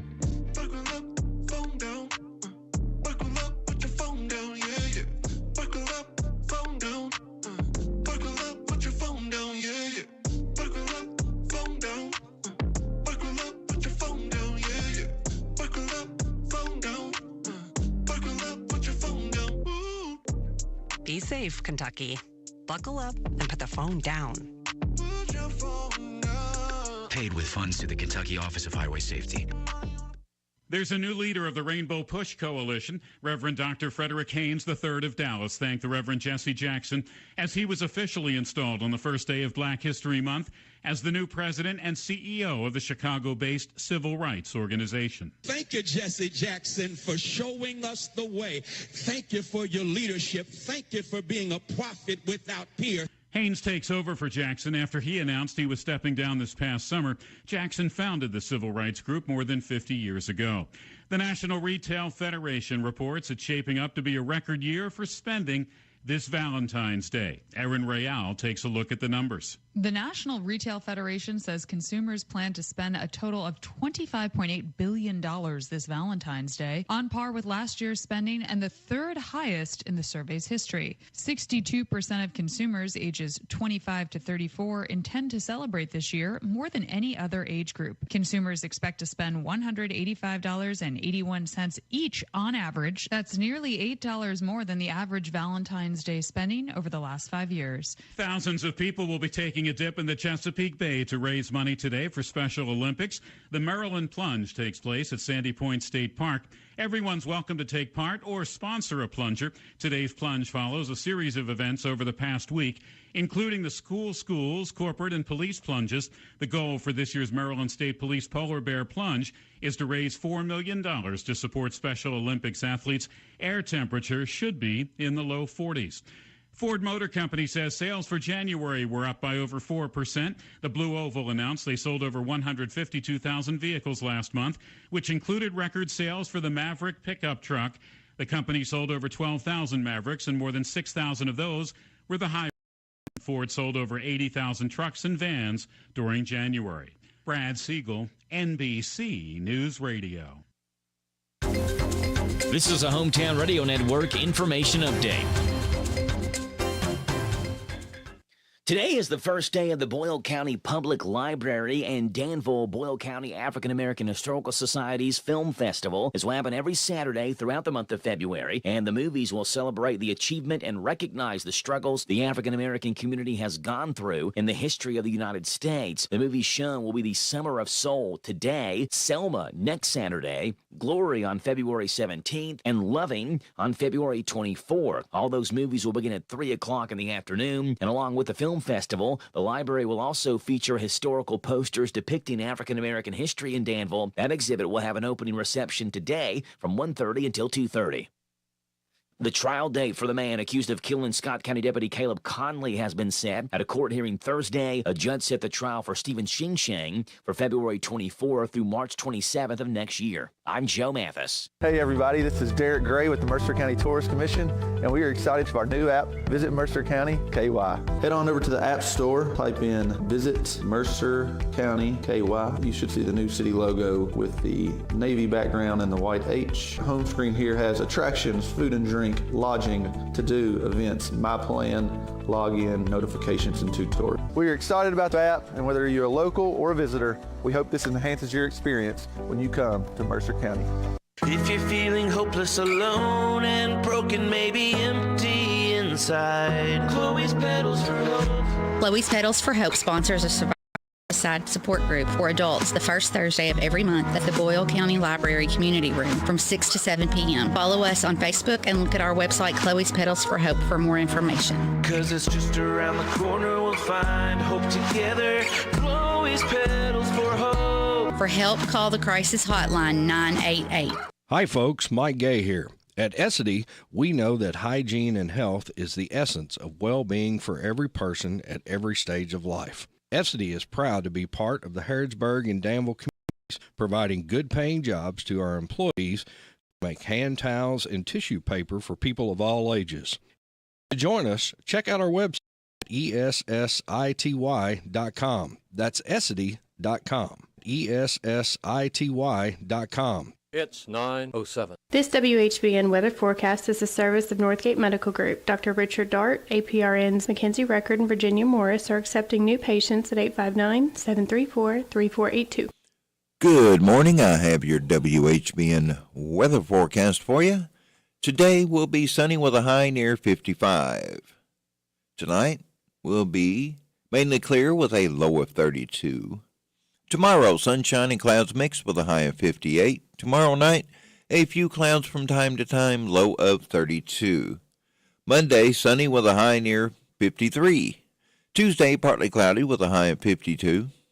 Wednesday, partly cloudy with a high of 59. Thursday, cloudy with a high of 60. And Friday, 60% chance of morning showers with a high of 59. So not too bad for your work week setting up. We've got 33 degrees out there this morning. And now it is time for us to join Mr. Gary True and Mr. Todd Davis as they put on the Breakfast with the Coaches show for us right here on WHBN. It's live from the Old Bus Station Restaurant. It's time once again for Breakfast with the Basketball Coaches and Players, live from the Old Bus Station Restaurant on South Greenville Street. Breakfast with the Coaches is brought to you by Farmers National Bank, Jamie Dunn Shelter Insurance, 101 Business Solutions, The Big Deals online store at HometownLive.net, and the Old Bus Station Restaurant. Now let's go out live to the Old Bus Station Restaurant. All right, good morning and welcome in here to the Old Bus Station, downtown Harrodsburg, for Breakfast with the Basketball Coaches show. And Todd, you must have put the word out. It's a good day today, right? I tell you, it's a big crowd as always down here, and unfortunately, we could not get our normal table inside, so we have moved out on the patio and we're out amongst the elements. That's right. Anyway. But we didn't get the word out to our coaches either, I guess, properly, so they didn't come properly dressed for this. But anyway, we got a good crowd here. All four of our local coaches showed up, and greatly appreciate them so much. So we're going to jump right into it. I know, as always, pay some bills here, but the Old Bus Station Restaurant, terrific place in downtown Harrodsburg. Stop in. We do this show every Saturday morning at 9 a.m. And our sponsors are Jamie Dunn Shelter Insurance, Farmers National Bank, Big Deals Online Store, 101 Business Solutions, and Campbellsville University Harrodsburg. All right. So first up this morning, we got Coach Keith Monson joining us for the Bergen Lady Bulldogs coach. And Morning. Coach, how you doing? I'm a little chilly right now, but it's okay. That was a bad question to ask. We're good. We're good. It's been a few weeks. That's right. That's right. All right. So I noticed it's been a while since we've had you on, but your team's picked up some good victories, and I know you're had the opportunity to get in some district games so far. So tell us about how it's been going. It's been going pretty good. We've played good in spurts and pretty bad in spurts. You know, we can't put a whole game together. That's been our biggest problem, it seems like to me. But played all of our district rivals pretty decent, except for Mercer County, and they beat us like a drum the last couple of games. But I'm just so impressed with Anna Drakeford. She just runs that team, and I picked her as the best in the 12th region, one of the best in the state. So when you got that type of caliber, she's just hard to handle, and we just kind of folded under that kind of pressure. But anytime we've played a team with height, we really struggle. And of course, got the two Carlton girls, and Mercer got some pretty tall girls, and so that's given us trouble. I got some 8th graders that's a little bit taller. They'll be up there. They was really upset last night they didn't get to play. They was wanting to play, but when Coach Spivey called me and said she had some sick girls and stuff, we decided not to play that game on her. But they were disappointed, a little upset. But height has given us the problem because we don't block out well, and then we don't shoot the ball really well. You know, there's nights that we've lit it up, but for the most part, we don't shoot very well. So just little things. But I'm really proud of them. They play hard, and sometimes they play smart. So, but it's been a fun season so far. It really has. So, Coach, just looking back at the schedule, I know you all went to Cloverport and you had a success. Have you been on since Cloverport? No, that we were leaving that. I thought that's the day you were going. So you picked up a couple of wins there against Fairdale and Cannleton out of Indiana. Mm-hmm. And then you faced off with East and West in those district matchups, but then got a couple of wins there right in a row against Sayre and Model. Mm-hmm. So tell us a little bit more about those.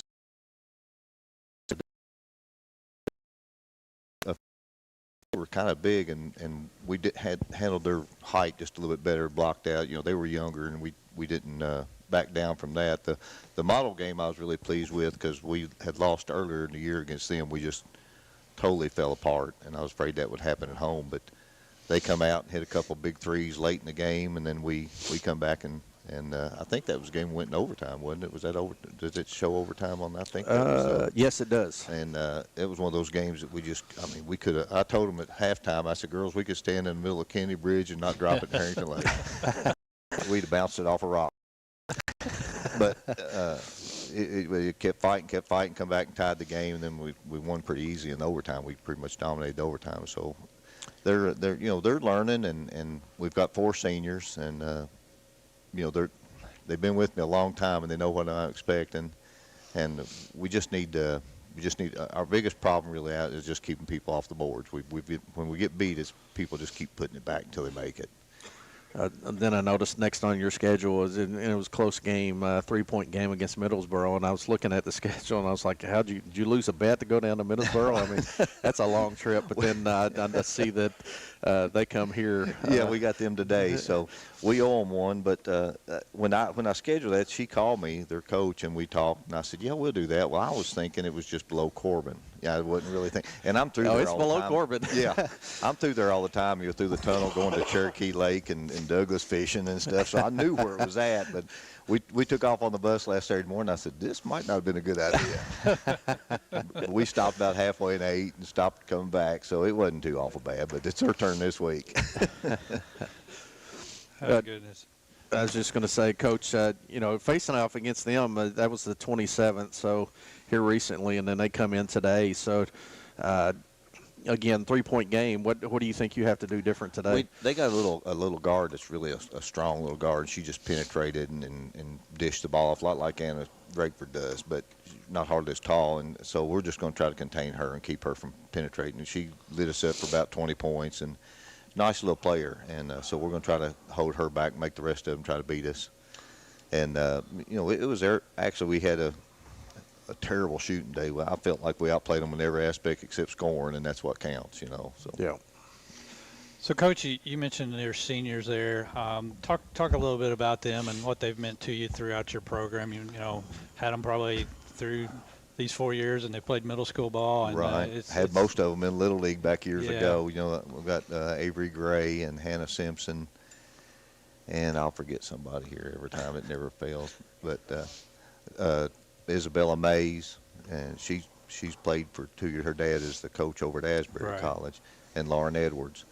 And I had Lauren and Avery in Little League a long time ago, and then we come up and played middle school ball, and Allison Burke Rogers was the coach, and I helped her, and that's kind of what got me back involved with it. But I've known them forever, love them like my own. Yeah. They love to aggravate me. I mean, they don't give me any slack either, but they've dedicated themselves. They play hard. They love basketball, and that's all you can ask. Absolutely. They're just great kids. Love being around them. I really do. Well, just looking at their stats, Mays, Thompson, and Gray all leading your scoring as well. Mm-hmm. So it sounds like a good group of leaders. They are. They sure are. And Avery's, she's a rebounding machine. She's not very tall, but usually when she gets her hands on it, she gets last year she averaged about 9 a game. I think she's a little under that this year, but she's close to 1,000 rebounds, I think, for her career. So that's pretty good for, Absolutely. Yeah. And so I'm really proud of them all. They worked hard, and we've got our work cut out for us every night. So they keep good attitudes and they do about anything I ask. Good deal. You know, as I'm sure all coaches are sitting here, everybody's kind of coming down to the wire now. The last 3 weeks left in the regular season. Do you do anything different now in practice than what you've done, or is it something that you just try to change things up a little bit? We've kind of laid back. We probably scrimmage a little bit more, you know, just short scrimmage and work on a few things. But, you know, we work on a ball handling shooting every day. The first 40 minutes of every practice is basically just ball handling shooting. And I don't know if it's working or not, but, you know, but it's something that we kind of make repetitious. And then it's a little bit more relaxed. You know, we don't, because trying to save your legs, 'cause we have a lot of games here in the next 2 weeks, and then we've got the district play and all that. And I keep trying to, you know, anything happens once you get to the district. I told them, you know, last year we hosted the tournament, and West Jessamine took on East and beat them bad twice during the season, and then East actually had the last second shot. It could have beat them, and I thought it was in. I was watching. The girl got a good shot, and it was in and out. So anything can happen, you know. Right. Back years ago, I was coaching. We played Garrett County when they were in our district, and they beat us 43 points at Bergen, and we come back and we had the last shot, or we would beat them. So it's just fun, you know. That's when basketball gets fun to me, and I'm sure it's the same way with everybody. Yeah, high school basketball is just it is. It's exciting, and especially this year. You know, Coach Atkins, early on in the season. Just some of the scores were very surprising, and it's almost like a flip of the coin. It's just like, you know, anybody can win on any given day. That's and so true.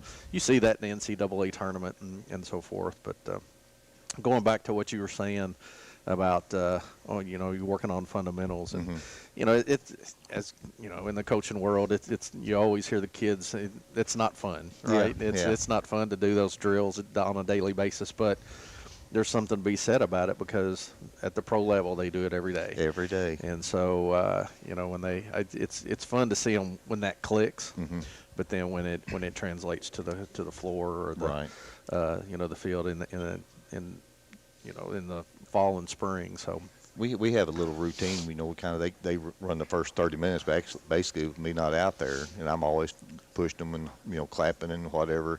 But they got to where they show a lot of energy on that, and they're wanting to get better. They really are. That's good. And you know, they encourage each other, and when they drop a pass, we do a lot of pick and roll and screen and pass and step out and that kind of thing. And if they do it wrong, they'll run back in lines and do it all over again. You know, and I don't have to tell them to do that. So that's pretty encouraging. So, you know, just need a break every once in a while. Yeah. That's right. All right, well, good deal. Let's your breakfasts are here, so we'll let you dive into that. It'll get cold quick here. That's right. All right, so we'll continue on. Let's Jason, we'll send it back to you. Take our first break, and we'll come back in 3 minutes and continue with our Breakfast with the Basketball Coaches show here at the Old Bus Station. Shop local, buy local, save big deals. Hello, this is Robert Wagner, General Manager of Hometown Radio. We love our listeners, and we know times are tough, so we wanted to do something big, so you could save money at local businesses. After several meetings, we could see no other way, so we opened Big Deals online store, selling gift certificates to local businesses. The gift certificates are just like cash. You buy full retail value gift certificates at a big discount. Shop local, buy local, save big deals. Supplies limited, so hurry over to our online store at hometownlive.net and click on the Big Deals logo. Some restrictions may apply. Spend a few minutes now and save big tomorrow. Join other Hometown Radio listeners who are already shopping and saving at Big Deals online store at hometownlive.net. Shop local, buy local, save big deals. The Big Deals online store at hometownlive.net. After I drop the kids off, I have to run across town for a meeting, hit the gym during lunch. Jake has soccer tonight, and Emily has gymnastics? Oh, did I turn on the crock pot this morning? With a never-ending to-do list, it's easy to forget something important, like setting up a life insurance plan with Shelter Insurance. Your local Shelter agent can show you how to create a safety net for your family. Shelter Life Insurance Company, Columbia, Missouri. I'm Jamie Dunn, your local Shelter Insurance agent. We're your shield, we're your shelter. As a business owner, you carry the weight of your company on your shoulders and know that time is money. Let 101 lift some of that weight by ordering your office supplies, keeping your printers printing, and managing your supply closet, all at no cost. 101 is ready to go to work for you. Call them and get an appointment with one of their consultants. Visit them on the web at come101.com. That's come101.com, or call them at 734-3536, or visit them at the Harrodsburg Herald. Farmers National Bank has been helping local businesses since 1879. We offer checking accounts to fit your business's needs. Farmers National Bank accounts have many free services, and we can help your business save money and grow. Call us at 866-888-0220 and ask for Bob Boffman, who can give you a free review. Farmers National Bank, your lifetime bank. Member FDIC, Equal Housing Lender.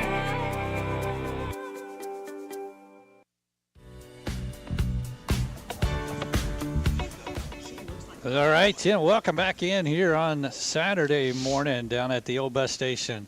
Breakfast with the Basketball Coaches Show, and it's a full house down here. Great food, good atmosphere, a lot of folks partaking and getting some food in before they start their Saturday, which is probably going to be one of the nicest Saturdays, Todd, we've had in a while, and good to see that. Sun's shining. It's supposed to get up in the mid-50s today. Yeah, welcome to weather in Kentucky. We were talking about that yesterday, and the snow we had was lasted a little bit longer on the ground than it typically does. It's it's usually a day or two, and then it's gone. And but I'm officially over winter now, so it's time to bring on spring and summer and the heat.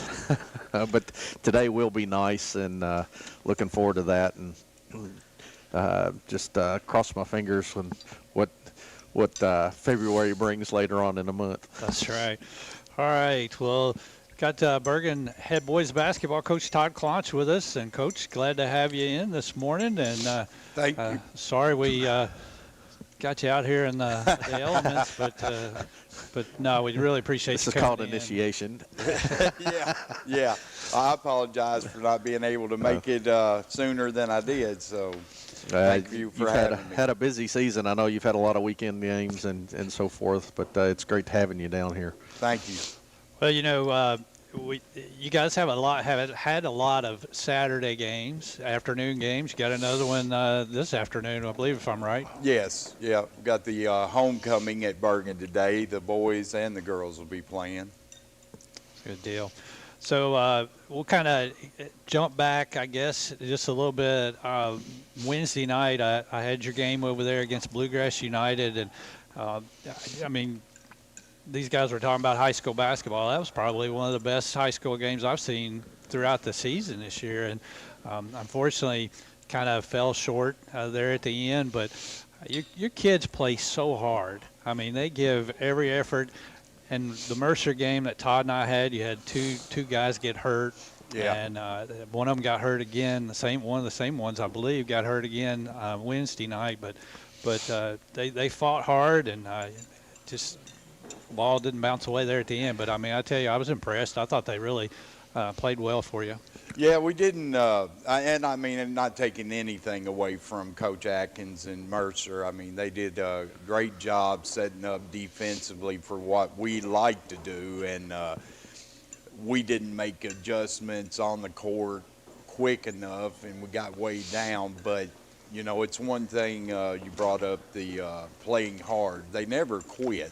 I mean, it doesn't matter what the scoreboard says or how the game's going. We're always out there, and we're always going hard, and that's what we talk about is effort before every game. It's got to be 4 quarters, and they fought their way back in there in the second half, and probably offensively one of credit to Mercer's defense, one of our worst offensive games of the season. I think we were 8 for 33 from the field. It's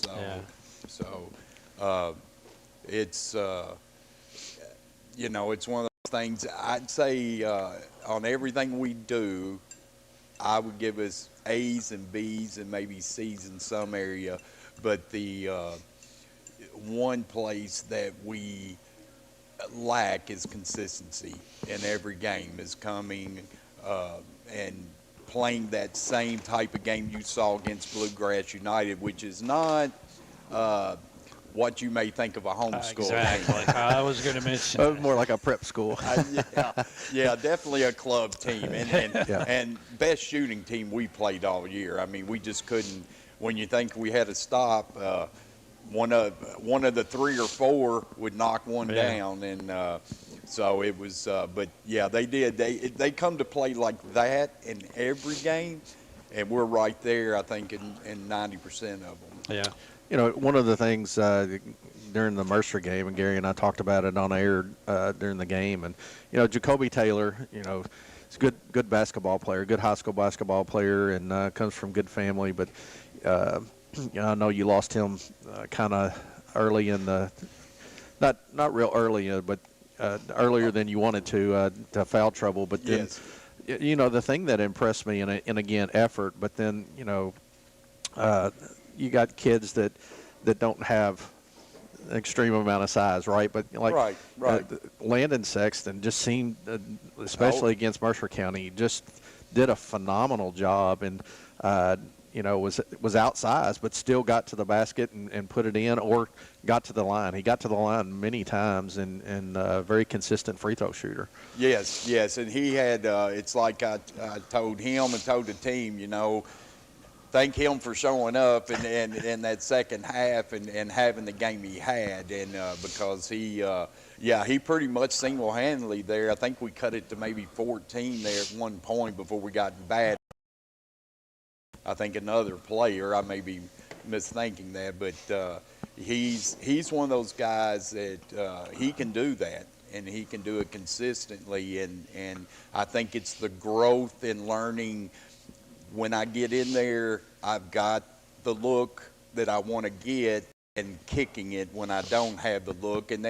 But he's getting better and better every game. And of course, you know, you got, and no excuses, but you've got 3 on the court that really had very limited playing time varsity time coming into this year. So every game is a learning experience, and I think we've gotten better, and then we've had bad games, but overall we're getting a little deeper on the bench. And of course, Jacavian Walker coming back into the mix adds a huge body, and he's capable of doing many things, as we saw against Bluegrass United. I think he finally started hitting his stride there, so he's still learning the offenses, learning defense, where we want to be and what we want to do, but you know, he brings a big one. But yes, Landon, and Landon's done that in several games this year. He's capable. And in the start the season, you know, it was Jake,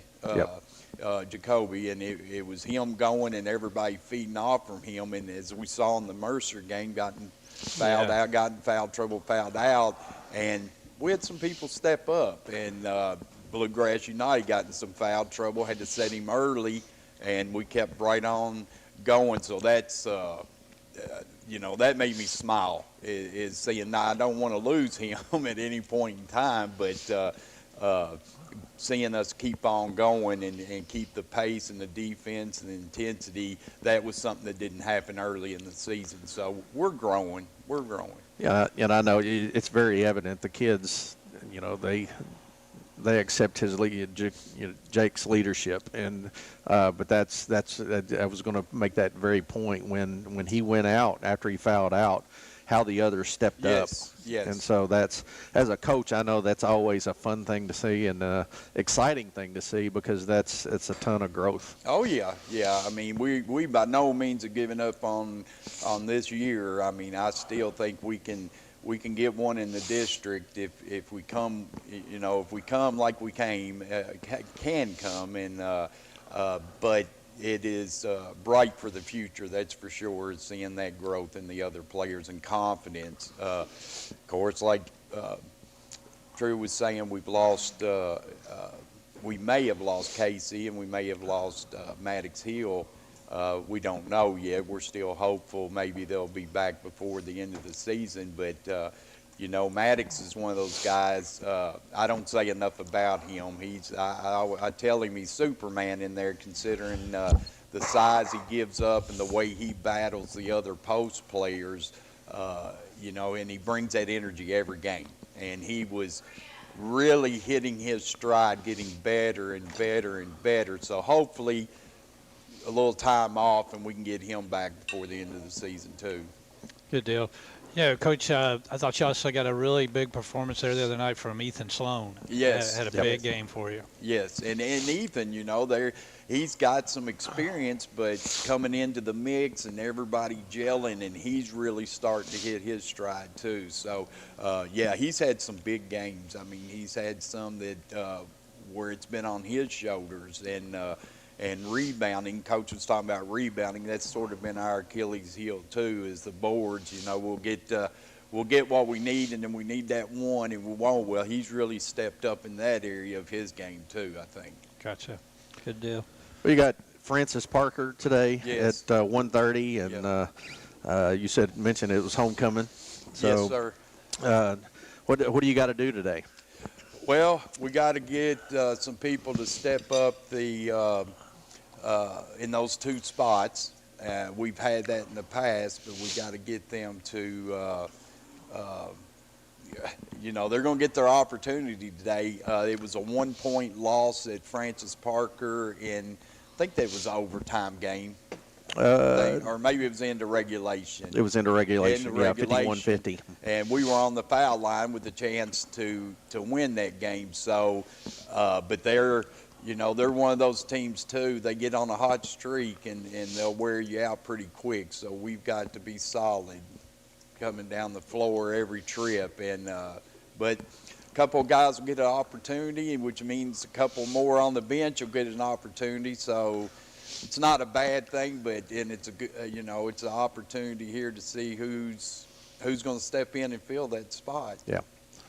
Good deal. Coach, really appreciate you joining us this morning. Thanks for stopping by, and please come again if you can. And as we start to get closer to the season coming to an end, you guys are bring some of your seniors if you want to. We'd love to get an opportunity. If you bring one each week, we'll get a chance to get them on here and learn a little bit about the kids. And it's always great. I think, Todd, we like to spotlight them and do that. So please do that. We'll treat them to a breakfast as well. All right. And sounds good. I got my two bosses here, Maria and Charlie, calling me away. So thank you all for the opportunity. I appreciate it. I think they've been criticizing your radio performance there or something. I don't know. They're making sure you're doing it right. They criticize everything, my clothing, my hair, everything. So. All right. Thank you all. Todd, it's great having you on this morning. Appreciate it. All right, good deal. Well, Jason, let's take another break. We'll come back to you, and then we'll come back here and talk with Coach Haley Spivey as we return on Breakfast with the Basketball Coaches Show from the old bus station. Shop local, buy local, save big deals. Hello, this is Robert Wagner, General Manager of Hometown Radio. We love our listeners, and we know times are tough, so we wanted to do something big, so you could save money at local businesses. After several meetings, we could see no other way, so we opened Big Deals online store, selling gift certificates to local businesses. The gift certificates are just like cash. You buy full retail value gift certificates at a big discount. Shop local, buy local, save big deals. Supplies limited, so hurry over to our online store at hometownlive.net and click on the Big Deals logo. Some restrictions may apply. Spend a few minutes now and save big tomorrow. Join other Hometown Radio listeners who are already shopping and saving at Big Deals online store at hometownlive.net. Shop local, buy local, save big deals. The Big Deals online store at hometownlive.net. Farmers National Bank has been helping local businesses since 1879. We offer checking accounts to fit your business's needs. Farmers National Bank accounts have many free services, and we can help your business save money and grow. Call us at 866-888-0220 and ask for Bob Boffman, who can give you a free review. Farmers National Bank, your lifetime bank. Member FDIC, Equal Housing Lender. Congratulations, you're having a little girl. At that moment, everything changed. Our hopes and dreams for ourselves were instantly replaced by our hopes and dreams for her. We got life insurance policies from Shelter Insurance, so that regardless of what life throws at us, we'll still be able to provide the world to her. Shelter Life Insurance Company, Columbia, Missouri. I'm Jamie Dunn, your local Shelter Insurance agent. We're your shield, we're your shelter. As a business owner, you carry the weight of your company on your shoulders and know that time is money. Let 101 lift some of that weight by ordering your office supplies, keeping your printers printing, and managing your supply closet, all at no cost. 101 is ready to go to work for you. Call them and get an appointment with one of their consultants. Visit them on the web at come101.com. That's come101.com, or call them at 734-3536, or visit them at the Harrodsburg Herald. What makes Whitaker Bank uniquely Kentucky? With a wide range of products and services, we are here to provide you friendly, expert service for all of your banking needs. This is Rita McIntyre. I'm the relationship banker for Boyle, Garrett, and Mercer counties. As part of your community, we are committed to building solid, long-term relationships. Call me at 859-733-4963. Let us show you what uniquely Kentucky means. Whitaker Bank, uniquely Kentucky, member FDIC, and equal housing lender.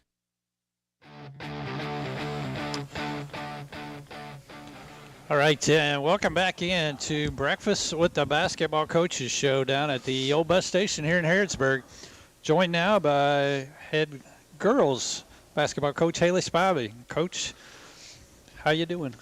I'm a little bit chilly, but I'm doing pretty good. You need to stand up and let that sun hit you. It's maybe run some laps, it's about, get my heart about going. 10 degrees different standing here with the.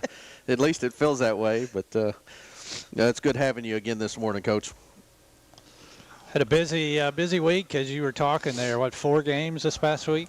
Yeah, Coach Atkins actually told me that whoever does our scheduling needs to be fired. So I said, can I get paid leave?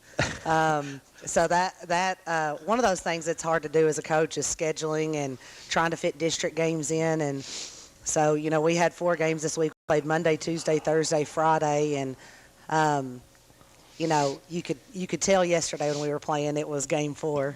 We looked a little bit tired. We had a couple girls that were sick. They played a little bit, but I couldn't really play them that much. And it's that point in the season. Everybody's kind of getting tired a little bit, and trying to muddle through. So they did a good job. One thing we preached this week was win the week. We want to win the week, and so we went 3-1 this week. So I'm pretty proud of how they fought and responded, even through being tired and sore and everything else. But this time of year, I think it's not necessarily a bad thing, right? Because district play, and then when you get into the region, you're playing back-to-back days in some situations. So I think it's a good prep.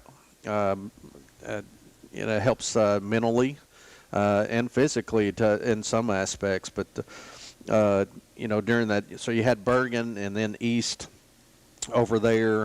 That was a boy-girl doubleheader that night, and but then came back against Anderson County, which is a tough team, and played them pretty strong. And so that third game in the week, and playing a strong team, well and being competitive, is definitely a positive sign.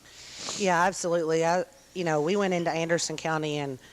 I know Clay Birdwhistle really well, and they're always super well coached, and he's got a great team. I mean, we went in and they were 18-2, and so we knew it would be a tough game, and we got down early. I think it was 10-2, 12-2, and I had to call a timeout, and we kind of fought our way back into it, and we cut it to 1 fourth quarter, and I mean it was a 4-point game with 2 minutes left, and then we kind of had to start fouling and. They hit some free throws at the end, but I was extremely proud of how they responded and played. And, that's one of those things, like you said, this time of the year, going into the tournament, playing 3 games in 4 days. And, I thought they responded well. We're getting better. We're getting better every game, and that's one thing I've been preaching to them. And one thing that I noticed, the biggest difference that I noticed from my team this season is we've got way more fight in us the second half of the season than we did in the first half of the season. And that's not to say they didn't play hard or they weren't battling in the first half. I can just see that we've gotten down in some games when we played West Jessamine and Anderson County, and they've never stopped playing. They fight their way back into it, and so I'm extremely proud of how they respond in those games, and they just battled. So you know, and I can't really ask for more than that. Yeah, and you're talking about West Jessamine, and I was on my way back from San Antonio, and was texting with Jamie Dunn. He was keeping the book, and I said, keep me updated. Gary was broadcasting the game, and I was trying to play middleman, and all on a flight at the same time. And but then, early on, so I lost track because of the flight. But early on, you got down significantly, but then finished the game. It was, a very close game, and so it's always good to see that fight.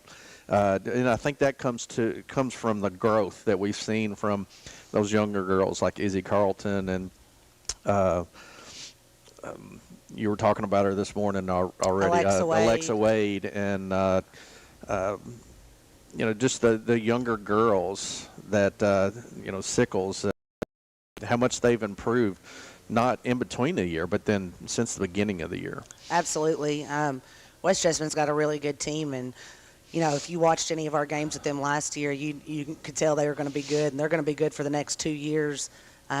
We got down 33-11, and we'll call that a bad coaching call by Coach Spivey. I zoned them because I thought they'd be tough to match up with, and they hit 8 threes in the first quarter. Wow. Yeah. And at times I just turned around and I was laughing to my assistant coaches, and I was like, heck, I don't know what to do. They were hitting contested threes, and I said, we're in for a long night if this is how it's going to go. And so I told the girls after the first quarter, I said, well, we're going to have to man up because we got to change something. And we fought our way back into it. It was a 10-point game. We cut the lead to 10 going into halftime, and they came back out. It was back up to 18, and then we just kind of went on a run after that. And we had it to a 2-point game in the fourth quarter. And so, and, that's really, like I said, all I can ask for. And, we play them next week and then into the district tournament. So, that's a positive thing to see them battle and kind of learn what they need to do to win a game. It's always good to see that fight. And West Jessamine's not an easy place to play, especially when you get down like that. And but that's one of the things Jim mentioned when he was texting me that many threes in the first quarter. I was like, holy cow. But in that situation, when they're contested, there's not a whole lot you can do but other than switch defenses, which paid off for you. Yes, absolutely. Coach, talking about them, you got them on Tuesday night. Todd, we did get that game added onto our broadcast schedule. Should be a really good game, and we'll be broadcasting that one. Then you got doubleheader with Rockcastle coming into Mercer's Gym there on Friday night. Yes, so 2 tough games next week, and both West and Rockcastle, in my opinion, are 2 of the probably top 5 teams in the region. And but that's the type of games we want to play going in, figuring out what we need to do, what we need to work on, what type of adjustments we need to make. And so, you got Christy Noble at Rockcastle, who, in my opinion, should already be in some type of Hall of Fame. Right, exactly. Been there forever. Yeah, I've known her for years. She's been so successful, and she's such a great mentor to me. And so I know they're going to be well coached. I know they're going to play hard, and so that's a good matchup for us. Play that type of team, especially kind of this last little part of the season. Good deal. Well, you mentioned that, and I when we were at the state tournament last year, I've been at the state tournament a few other years. She is always there, and she's always supporting what 12th region team makes it there. And I think that's pretty cool to see her to do that. And I know there's a lot of coaching respect when you guys with your peers and stuff like that, and you want to see the others do well once they get to that stage. Absolutely. And, she always has, when we were back in the state tournament, back when Coach Satter was here and I was assistant coach, and even when we went last year, she sends words of encouragement, and she's there. And, she's just a staple in Kentucky basketball. And, she's put her time in, and she's a great person, and she's a great coach. So, look up to as a we're going to say younger coach. I'm not young anymore, but younger, and reaching for that type of success and tenure, coaching for a long time and having successful teams and building relationships with kids. And so she's somebody that is doing it. Gotcha. Absolutely. All right. Well, we appreciate you joining us here. If you want to text Coach, we'll kind of bring him in out of the locker room, so to speak. Yes, absolutely. And I don't know, just kind of sound jumped off us there a little bit, but great to have you with us. Good luck this coming week, and like I say, we'll be there Tuesday and Friday night to do it, and we always appreciate you stopping in. I know what you got, 2 seniors, Drakeford and Dunn. We can bring those if you like some morning, and we'll get the chance to talk to them too as well. Absolutely. All right. Thank you. Thank you much. As we'll switch headsets here and get Mercer boys coach Keith Atkins on with us. Todd, it'll work great if Johnny gets us that extra headset. Absolutely. And we have an opportunity to get everybody on at one time. So not sure where all the buzzing came from there a second. As with Breakfast with the Basketball Coach show, now we're being joined by Mercer head boys basketball coach Keith Atkins. And Coach, I'm going to stand up here for a few minutes. I am too. Because Todd said the sun was helping to warm him up a little bit. We'll see if that works. So thank you for joining us. And I told Haley there we were bringing you in out of the locker room, Yeah, while everybody else is going, I've been in there in the warm air eating. Good deal. All right, so big week last week for the Titans, and got a big win there over Russell County. Couple games, I believe, with Bergen it was last week. So we got your game tonight with Collins High School, and I know it should be an exciting game there. So tell us a little bit about how it's been going this past week. Well, it's been going good for a couple of weeks. We actually starting to figure out, what we need to do to be successful, and the guys are doing a great job carrying everything out.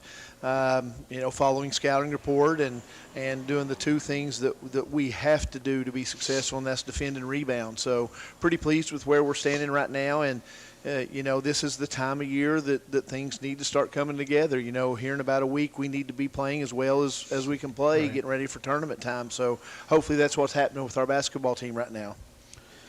Coach, just looking back, Russell County, another region team that you faced off with, and that was a good win when they came in, a 3-point win over them, and just a good game overall. Yeah, Russell's a good basketball team. They've got some good wins throughout the season, and they've got some experience. They're not overly athletic. They're not real big, but very physical. They shoot the ball from a lot of different positions, and it was a good test for us. We played a few games where we got big leads early and were able to kind of cruise, and this one was a good game from the tip, and went down to the very last possession, and that you kind of appreciate games like that, especially when you can get a win. But this time of year, heck, I wish we could blow everybody out, but that's not necessarily going to make you better from one game to the next and prepare you for what's down the road. So that was a good one for us, especially the fact, like I said, that we could come out with a win, but a close game. We had to do some things execution-wise down the stretch to win it, and we had to do some things defensively to win it. So really proud of our guys, and that's one I think will benefit us moving forward.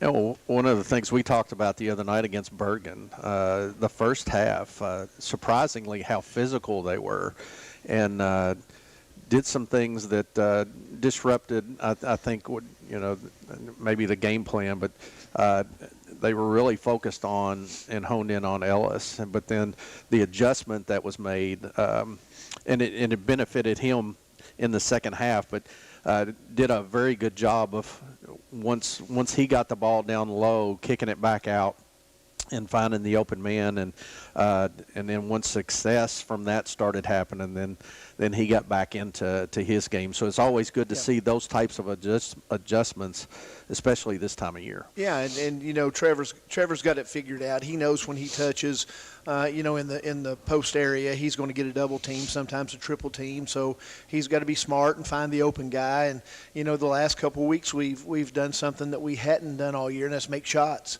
You know, JP starting to make a lot of shots. Andrew's knocking down shots. Caleb Murray, Jackson Dowdy came off the bench and knocked down a couple. So that's going to be important moving forward because, you know, Trevor's not going to get the looks he's gotten during the regular season. The teams around the region that know him are going to send somebody immediately on his catch. And the good thing about Trevor, though, is Trevor doesn't necessarily have to – we don't have to run stuff for Trevor to get him shots. You know, he's a guy that goes and gets it off the offensive glass. He outworks people for his points. You know, he's one of the, you know, top 10 or 12 rebounders in the state.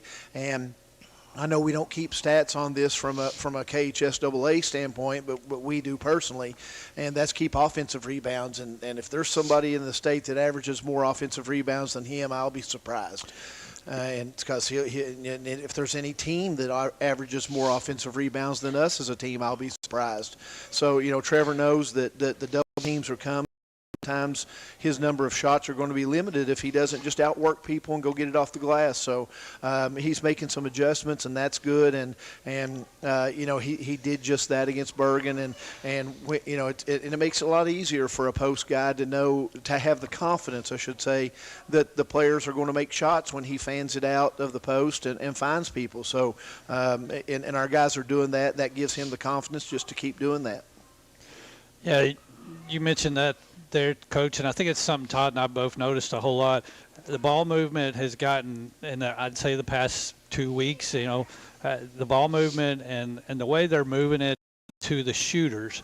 And as they're stepping into the shot, you know, if you're catching that pass chest high and you can just, but if the pass is down low, you got to, and I think that has really been key to as you're talking about some of the shooters, and especially our vantage point where we set at up there. It seems like Jackson Perry's favorite shot of all time is out of the deep corner. Absolutely. And when he shoots that ball from where we're sitting, we can tell practically when it leaves his hand, it's like online. And, yeah, absolutely. And, you know, he's a guy that's it's hard to figure out from an opposing standpoint what type of player to defend him with. Right. You know, JP's about 6'5", 6'6", and long, and a great offensive rebounder himself. So you know, he's not a guy that goes to the post a lot. He's not, you know, we're not going to make him into something he's not, and he's more comfortable facing up out on the perimeter. And you know, So what do you put on him? If you put a big guy on him, then he's typically not going to get out to the corners on him. Also, you know, that pulls the big guys out away from the rim, you know, for the rest of our team, and it leaves kind of the paint open. So he's a tough cover, and then if you put a smaller guy on him, that's fine. You may get out to the corner and take away his three, but then he's going to get offensive rebounds, and he's been doing a great job of that recently. So I think his progression as a player this year has been very important to our success the last several weeks and the last month of the season.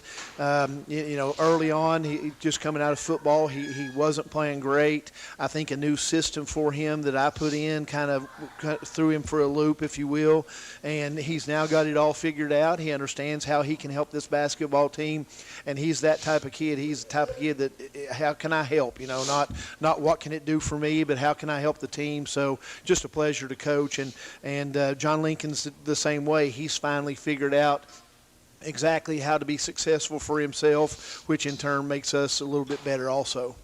You know, Coach, one of the things that I've noticed, and you're talking about the shootings improving, but I think what they're doing to get themselves ready for the shot. So what we see more consistently now is their feet are set, and they're expecting that pass.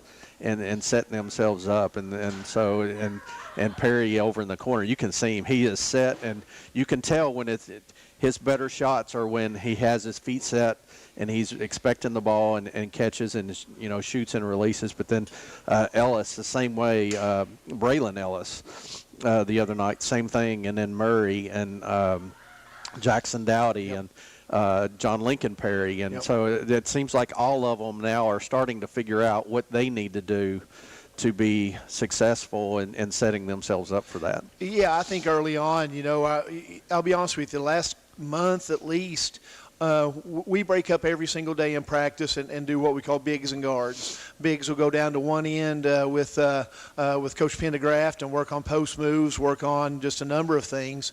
Our guards typically do that, but I'll be honest, the last month of the season, we've done nothing with our guard breakdown except shoot threes.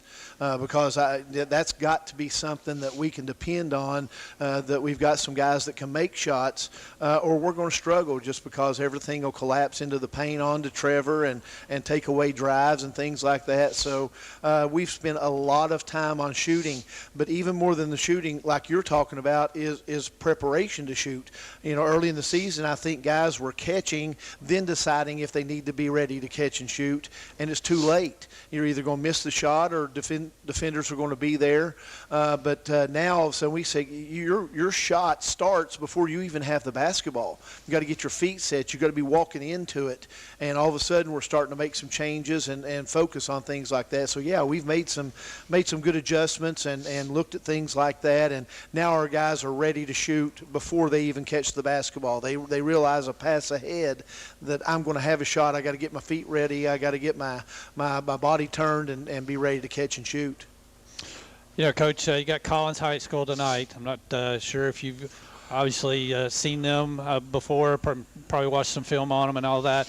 But I tell you, this basketball team is playing the best basketball of their season so far. So I'd like to invite everybody out again tonight. I know we've had some good crowds out there, and it really impacts the team and their performance. And so 7 o'clock tip-off tonight, I believe it is. That's correct. And so get out there and support the Titans tonight. And what do you know about them real quick? Well, they're young. They've been a great program the last few years, and they lost a lot of players to graduation last year. So they're young. They're not real big, to be honest with you. I'll tell you this, they've got a point guard that's going to be an incredible player. He's only a freshman, second on the team in scoring, leads them in rebounding, a big freshman point guard, 6'2". His name's Gooden, and he's going to be just an incredible player down the road. So they're still a little bit young and inexperienced right now. So and benefits us a little bit that last night they had a huge rivalry game against Shelby County. Yeah. So hopefully that's something that will benefit us. But it's a good non-region game this time of year. So looking forward to it. And like you said, just invite everybody out. We've had some great crowds, and it means the world to this team. Absolutely. Good luck tonight. We'll be there. Come up and talk to us after the game if you get a chance. Yes, sir. Good luck to the Titans. Thank you so much for coming in and joining us this morning. Todd, glad to have you back. Hope you're feeling a little bit better. Yep. And Jason, have a good day, sir. You've been listening to Breakfast with the Basketball Coaches Show at the Old Bus Station. Thank you. 101 Business Solutions, Jamie Dunn, Shelter Insurance, and Farmers National Bank. Join us again that same time next week for Breakfast with the Basketball Coaches every Saturday morning from 9 till 10, live at the Old Bus Station Restaurant on South Greenville Street on AM 1420, 99.5 FM WHBN, and streamed on the World Wide Web at hometownlive.net. WHBN Harrodsburg The Rooster has been your community voice since 1955. It's 10 o'clock. Time for the news. NBC News Radio, I'm Brad Siegel. U.S. forces carried out 85 airstrikes on Iranian-backed militias in the Middle East in what the Biden administration calls a clear message that attacks on Americans will not be tolerated. These responses began tonight. They're not going to end tonight. So there will be additional responses. There will be additional action that we will take. That's National Security Council spokesman John Kirby speaking Friday night. President Biden said the U.S. is not seeking a wider conflict in the Middle East, but warned the U.S. will always respond if any Americans are harmed. The airstrikes come after 3 American soldiers were killed in an Iranian drone attack earlier this week. Job growth in the U.S. is off to a strong start this year. The Labor Department says 353,000 jobs were added to the U.S. economy last month. That's nearly double the increase economists had expected. The unemployment rate held steady at 3.7% in January. NYPD is still looking for as many as 7 more suspects from last Saturday's attack on 2 cops near a migrant shelter in Times Square.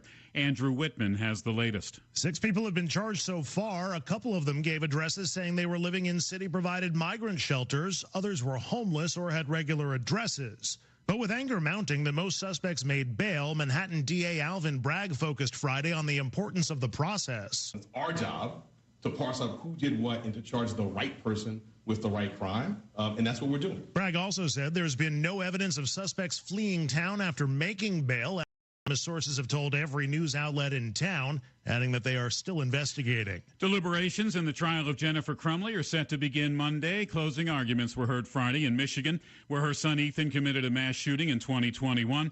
Crumley is facing charges including involuntary manslaughter in the deaths of 4 students and the wounding of 7 others. Brad Siegel, NBC News Radio. Do you know what red flags to look for when considering an investment opportunity? Fraudulent sellers might make unsolicited contact, tell you everyone is buying it, and pressure you to invest right now. They make hefty promises over the phone, but never put them in writing. At the Department of Financial Institutions, we have a saying. If it sounds too good to be true, it probably is. We're on a mission to educate Team Kentucky and protect your hard-earned dollars. Visit us online at kfi.ky.gov for more information.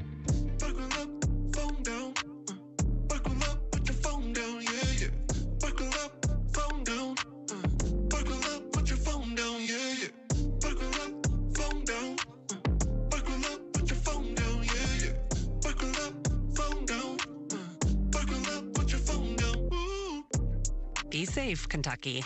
Buckle up and put the phone down. Paid with funds to the Kentucky Office of Highway Safety. Northern Californians are gearing up for another soaking storm. Nika Magahis reports.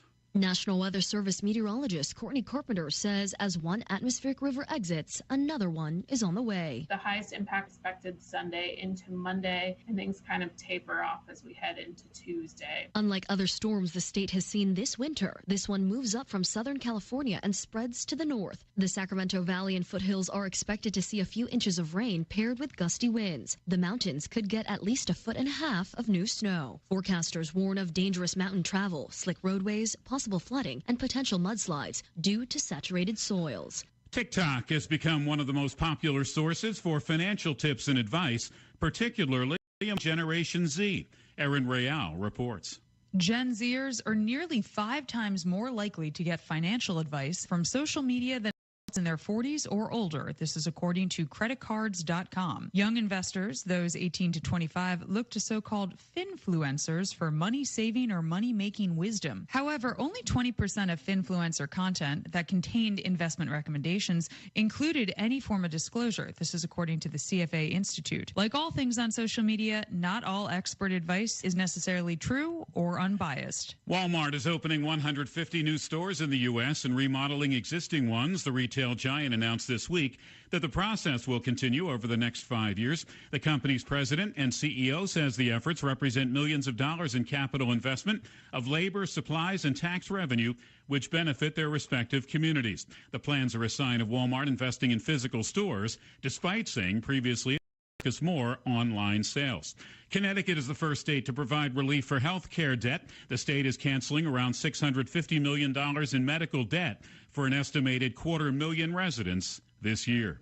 Brad Siegel, NBC News Radio. This is a Hometown Radio Network information update. Today is the first day of the Boyle County Public Library and Danville Boyle County African American Historical Society's Film Festival. It will happen every Saturday throughout the month of February, and the movies will celebrate the achievement and recognize the struggles the African American community has gone through in the history of the United States. The movies shown will be The Summer of Soul today, Selma next Saturday, Glory on February 17th, and Loving on February 24th. All those movies will begin at 3 o'clock in the afternoon, and along with the Film Festival, the library will also feature historical posters depicting American history. The exhibit will have an open reception day from 1:30 until 2:30. The trial date for the man accused of killing Scott County Deputy Caleb Conley has been set. At a court hearing Thursday, a judge set the trial for Stephen Shing for February 24th through March 27th of next year. I'm Joe Mathis. KSR, Kentucky Sports Radio, where you never know what you'll get. There's hoops, there's shenanigans, there's rigmarole. With Matt Jones. Pay me! All done for the love of sports. We're an hour and a half into the show. Maybe we should talk about something having to do with sports. Don't miss a minute of Kentucky Sports Radio. I say that only I don't want people to get their hopes up. Kentucky Sports Radio. It's kind of funny. Hey, this is Ryan Lemon. Join me and Matt for KSR 10 to noon on WHIR AM 1230. Hi, this is Karen, and at ADA Heating and Air, we offer free estimates on replacements. We install American Standard heating and air conditioning equipment. Our employees do not work on commission, so you don't pay for unnecessary repairs. We offer the best pricing around. On average, we can save you 15%. We offer same or next day service. Financing is available on our website at adaheatingandair.com. Call ADA today for all your HVAC needs at 859-519-6382. ADA is on the way. Here's Robin at the Mercer County Public Library. Right here at 109 West Lexington Street. Come and visit us Monday through Saturday, 9 a.m. to 5 p.m. Give us a call, 859-734-3680. And if you want to quickly get to a staff member, press 2. You do not have to pay fines. We just need the book back. Copies, we've reduced the price on that. Any size paper you have, whether it's black and white or whether it's color, it's 10 cents per side. At the Mercer County Public Library. Hi, I'm Adam Hopkins, Security Officer at Farmers National Bank. Gift cards are for gifts, not for payments. If someone says they are from a government agency or utility company and you must pay in gift cards to avoid fines or jail, it's a scam. Don't do it. Buy, sell, and trade on the WHBN weekdays at 9 and 3:05 on WHBN, FM 99.5 and AM 1420. It's 10:08. The WHBN weather forecast is brought to you by the new Howard Carpenter Flooring Outlet in Harrodsburg, 540 North College Street next to Timmy's 5 Point. Shop and save with Howard Carpenter. Today, sunny with a high near 52. Tonight, increasing clouds with the low around 31. Tomorrow, mostly sunny with a high near 56. Tomorrow night, partly cloudy with a low around 32. Monday, sunny with a high near 52. Monday night, mostly clear with a low around 29. It's 31 degrees. The Personal Effects Show, a program that encourages listeners to understand antiques, collectibles, and sometimes just plain junk. The Personal Effects Show airs each Saturday morning on WHBN FM 99.5 and AM 1420 after the 10 o'clock news with Jerry Sampson, your host, who interviews collectors, dealers, experts, and others. The Personal Effects Show is sponsored by the James Harrod Trust, Bluegrass Artworks, and J. Sampson Antiques and Books. Hey everybody, and welcome to Personal Effects, the Antique Show. I'm Jerry Sampson, your host, the guy that's leading you through the world of antiques, collectibles, decorative arts, books, and yeah, sometimes even just plain old junk. I'm in the studio by myself today, and I wanted to be able to talk with you all about a few little things that have kind of come up on my agenda that I thought I need to share that with my listeners out there. I had a friend of mine that contacted me just a couple days ago about speaking at a DAR event, and I said, well, what do you want me to speak about? And she said, well, I would like to be able to have you speak about, heirlooms and family pieces and how to preserve them, and, what an appraiser is, and what an appraiser does, things like that. It's something in conjunction with the DAR. And of course, that's the Daughters of the American Revolution. And I said, okay, yeah, that's fine. And I thought, well, the more I've thought about it, the more I kept thinking, I really need to share this with our listeners, because this is something that I see a lot of. In conjunction with this theme, we're going to make our theme today about family heirlooms. And there's a lot of things that people do really, really wrong about family heirlooms. And I don't want to dwell on being a collector. I don't want to really dwell on, people who hoard and people who, acquire a lot of stuff. We want to get to a certain point in your life, hopefully in your life, that these are things that you like. These are things that you want to have in your home, in your life, and things that you enjoy. And, be they, family pieces or be they pieces that you've acquired, they need to be things that have cut the mustard. They're things that are supposed to be in your home for a designated reason. They bring you joy. So we're not going to talk about collectors or, trying to collect or, weeding out your hoard, nothing like that. But we're going to talk about the things that are already there and that are important to you, to your family, to your community, to your culture, and the best thing you need to do to preserve those things. Now, this is not going to be the kind of show about, not to keep things in sunlight or, how to, don't store your linens actually in a cedar chest. It's not that kind of show. I want to be able to start you out on the right foot on documenting your family pieces. And that is so very, very important. A lot of people, and I've seen a lot, I really need to write a book, because I've seen a lot of this stuff. I think I could be up there with Dr. Phil or that organization guy. I could really be up there because I see the whole gamut as an appraiser, as an antique stealer.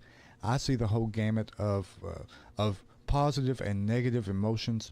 I see the way people act and the way they perceive themselves around personal property. I see how they interact with their family members when it comes to personal property. And, I could really tell a lot. And this is one of the things that I want to be able to tell today. If you have things that are important to you, to your family, and again, to your culture, to your community, you need to document those things. You need to be able to tell people. Let's make this our number one. You need to tell those people who are important to you, who are going to be inheriting these pieces, hey, this is important. This is a good piece that belonged to your grandmother. This belonged to your great-grandfather. This belonged to your great-great-uncle.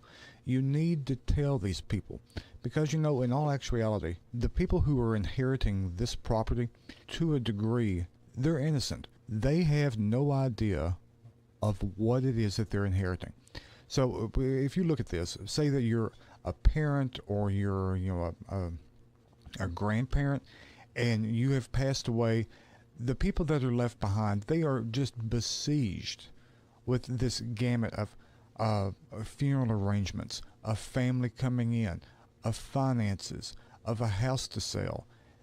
And they don't always have the time to think and to study and to ponder upon pieces. You're going fast. You're quickly moving, one step after the other, trying to get through this grieving process and trying to get through this process of breaking down a household. And they may not have the time to really think and say, now, is this mother's or is this father's, or now, who did this belong to? That's why our first step, you need to be able to tell people what things are. That's the first thing.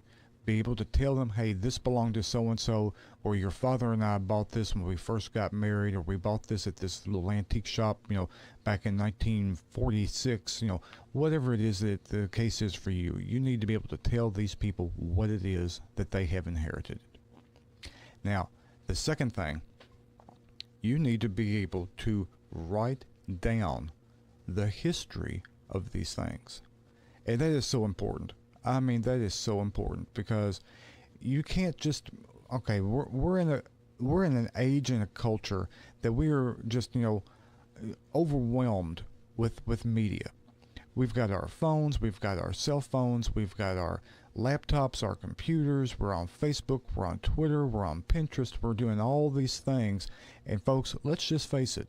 The days of sitting around the fireplace after working hard all day or during the long winter months, those days of sitting around listening to Grandma and Grandpa talk and reminisce about stories and about objects in their house, and those days are over. You have got a lot of stuff that's really coming at you, and you've got to be able to take the time to sit down and properly write down and document these things in writing, in your hand. And that too in itself becomes actually special. You need to perceive your home as a museum. Now granted, there are, junky low-class museums, and there are junky and low-class houses. There are museums that are like galleries that are very exclusive and very beautiful, and then there are homes that are very exclusive and very beautiful. You need to determine, I hope you go for the latter on that, but you need to determine what type of atmosphere that you've got. And you need to be able to go from there and really sit down one evening with some index cards and, be able to tie these things onto your property. maybe it might be an inconvenience. Maybe it's something that you'll have to take off if you want to put a cake on a cake stand. But, that's what this stuff is about. You are being a curator. You are curating your own collection. Because when it comes down to it, we own nothing. We own absolutely nothing. Because when we leave this world, it's going to stay here and we're going to go somewhere else. And it's going to stay here. So we are only caretaking and curating for the next generation.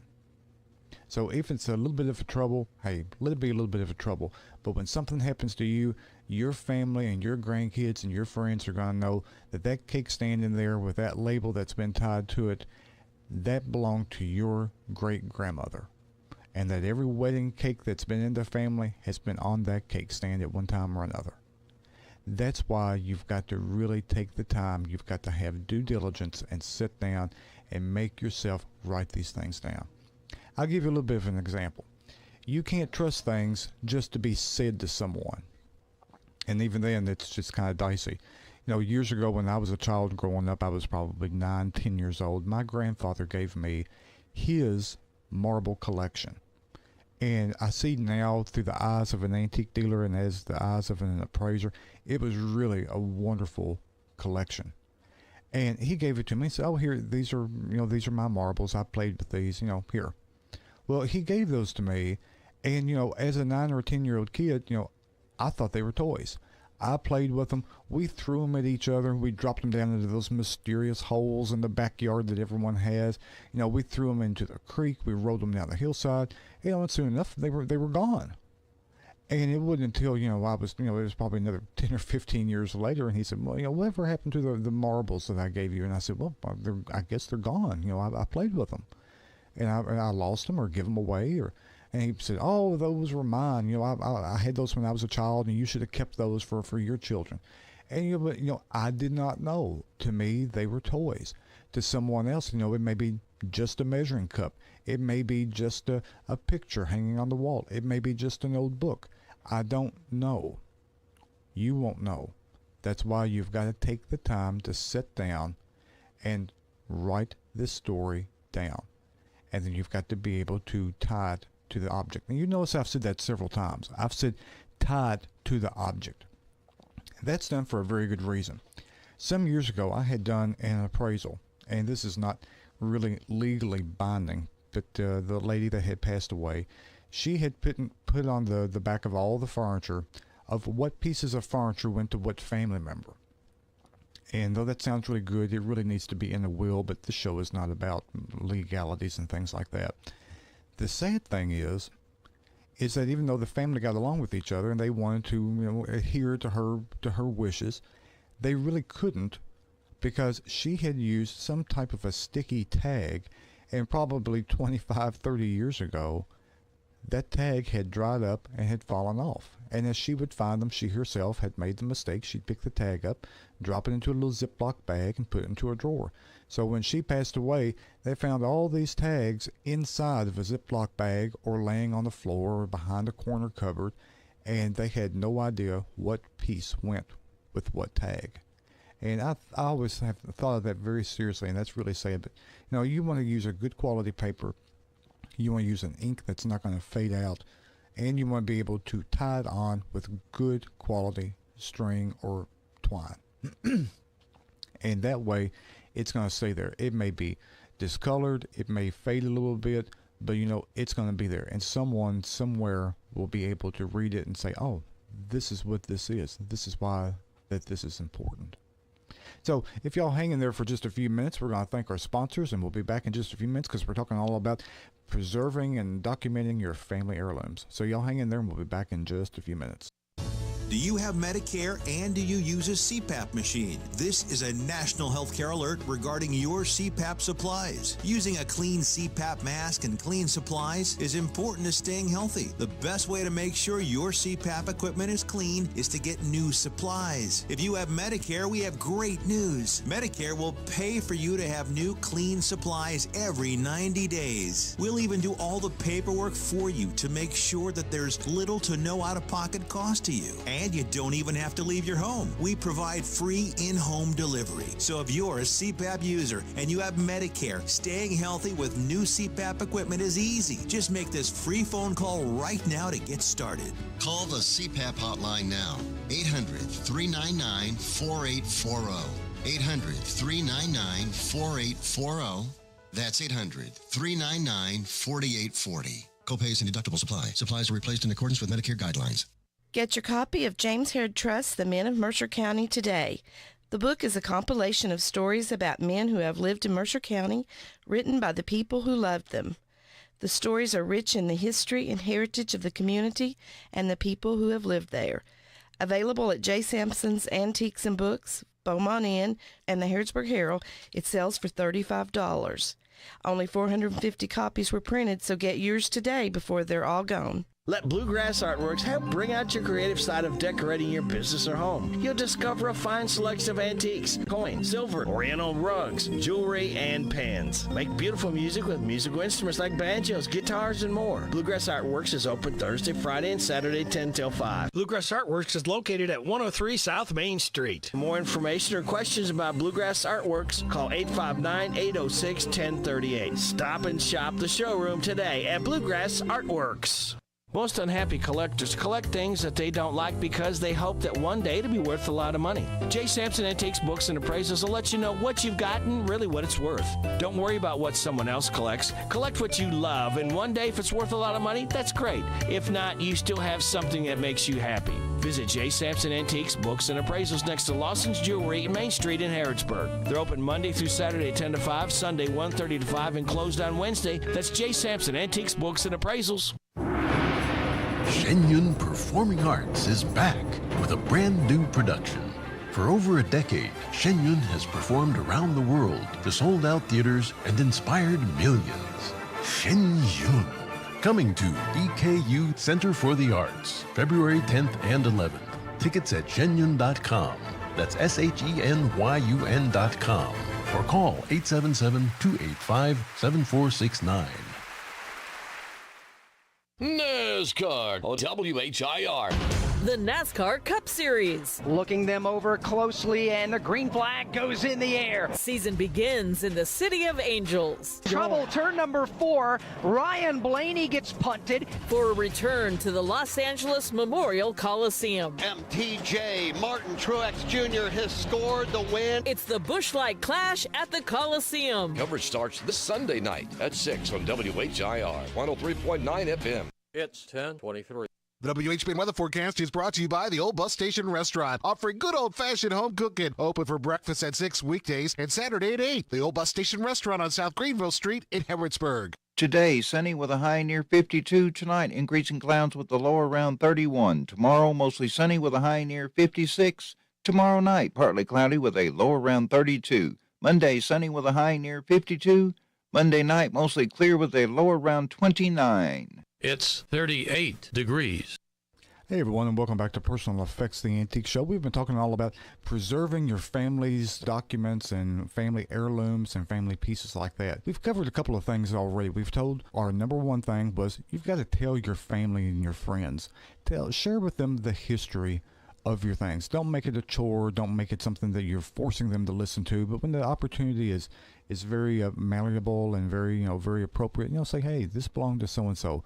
First step, tell your family and your friends what these things are. Second step, you've got to document these things. You've got to be able to sit down, write down the history of these things, and tie them on. And we discussed earlier of why you want to tie them on as opposed to something you stick on the back of something. So you want to be able to tie this history onto those pieces.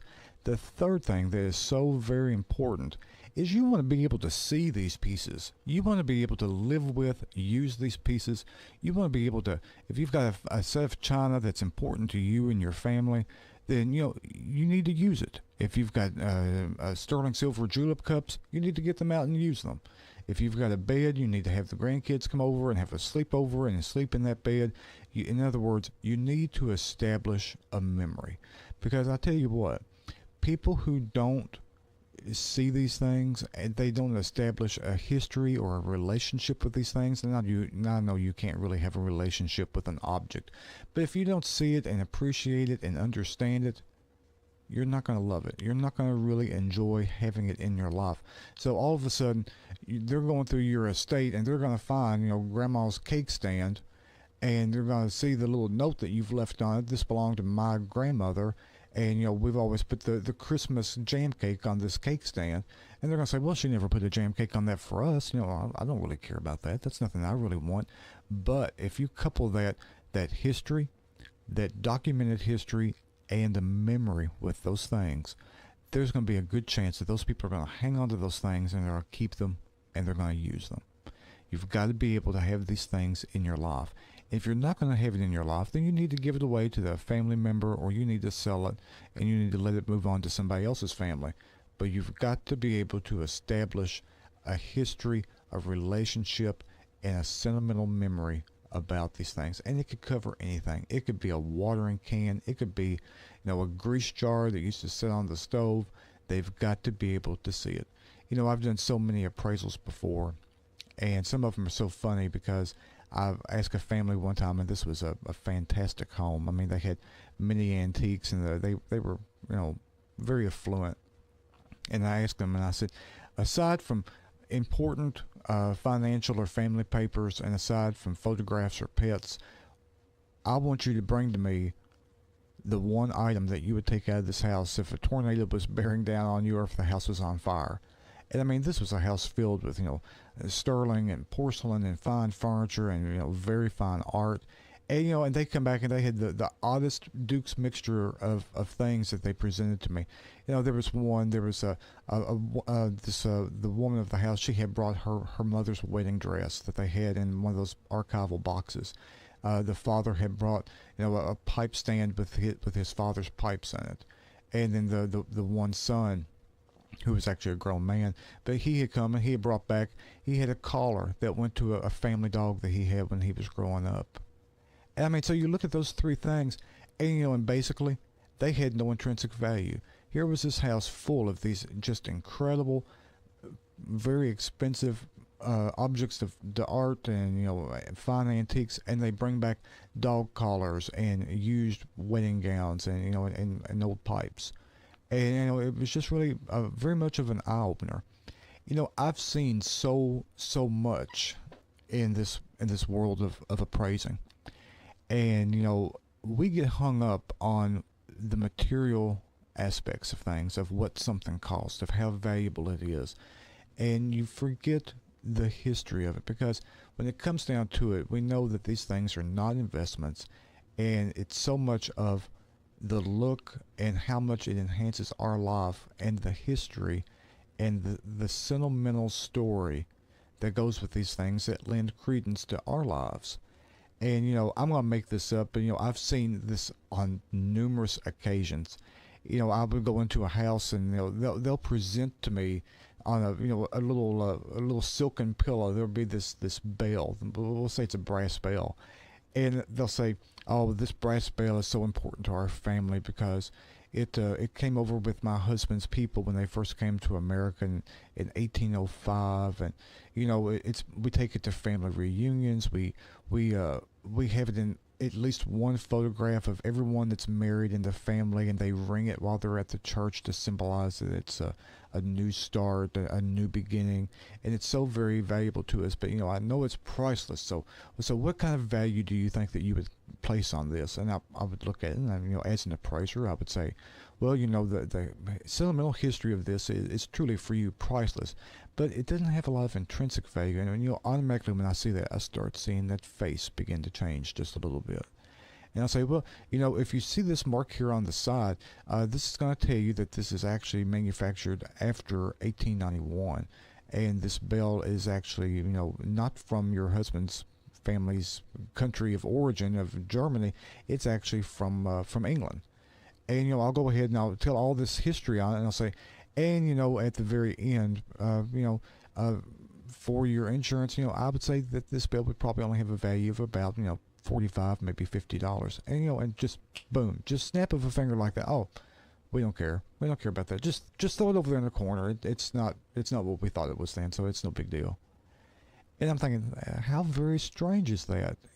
Here was an object that you loved, that you had perceived to be a part of your family, And now you don't like it because it's not worth a lot of money. Now you can take that on the other side. You can flip that coin over, and you can see the other example. There'd be a time that I would be going through a house, and I'll look down at the floor, and there'll be this beautiful piece of pottery. And I'll pick it up and say, oh, wow, this is really amazing. And they'll say, oh, that old thing, that's the ugliest thing it ever was. It's a family joke of how ugly it is, because that was a wedding gift to me and my husband from a great aunt. She was a student at some college down south somewhere, and she made it. Nobody likes it. You know, it's ugly. We even tried to throw it away, and we put it in a garbage can, and the garbage man brought it back and left it on the porch. And, you know, it's just awful. We just don't like that. And I'll say, well, you know, that's really a shame because this ugly vase is worth about $4,000. And I say, you see, it's made at Newcomb College in Louisiana outside New Orleans. And I've never seen this type of glaze on there before, or this shape is unique, or, you know, it's signed by an artist that is seldom seen. And I said, this is a really valuable piece. And suddenly, again, I see that face change, and I'll say, oh, Aunt Mildred, bless her heart. Oh, she was thinking of us. That was so kind of her. Oh, we just love Aunt Mildred's face. And I'm thinking, wow, that's really funny. Before you tried to throw it away, and now that I've told you that's worth a lot of money, now you just love it. And then you go back to the other story.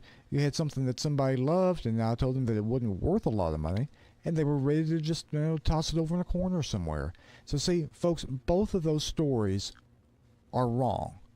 Those stories are wrong because they have perceived their property in different ways. You should enjoy and appreciate the property that you have for its history, for its, you know, attractiveness, for whatever reason other than just its monetary value. Is it a bad thing to have something that's valuable that you love? Of course not. That's great. But, you know, don't just solely base these things on material wealth. These things have got other things going for them besides that. And besides, remember, like we've talked before, something that might be really, you know, valuable one day, we know how this antiques business is. The next day, it might not be so collectible. It might not be as desirable at all. So you need to be able to have something in your life that really, you know, makes your heart sing. Don't worry about what it costs. Now, I want to share a book with you all that has really been instrumental for me, and it's going to fit in with this this topic of you know, preserving your family heirlooms and, you know, and documenting them. This is a copy that I've had for some time. You can find it online. You could probably go maybe even to your local library and find it. But, you know, this is a copy of Saving Stuff by Don Williams and Louise Jager.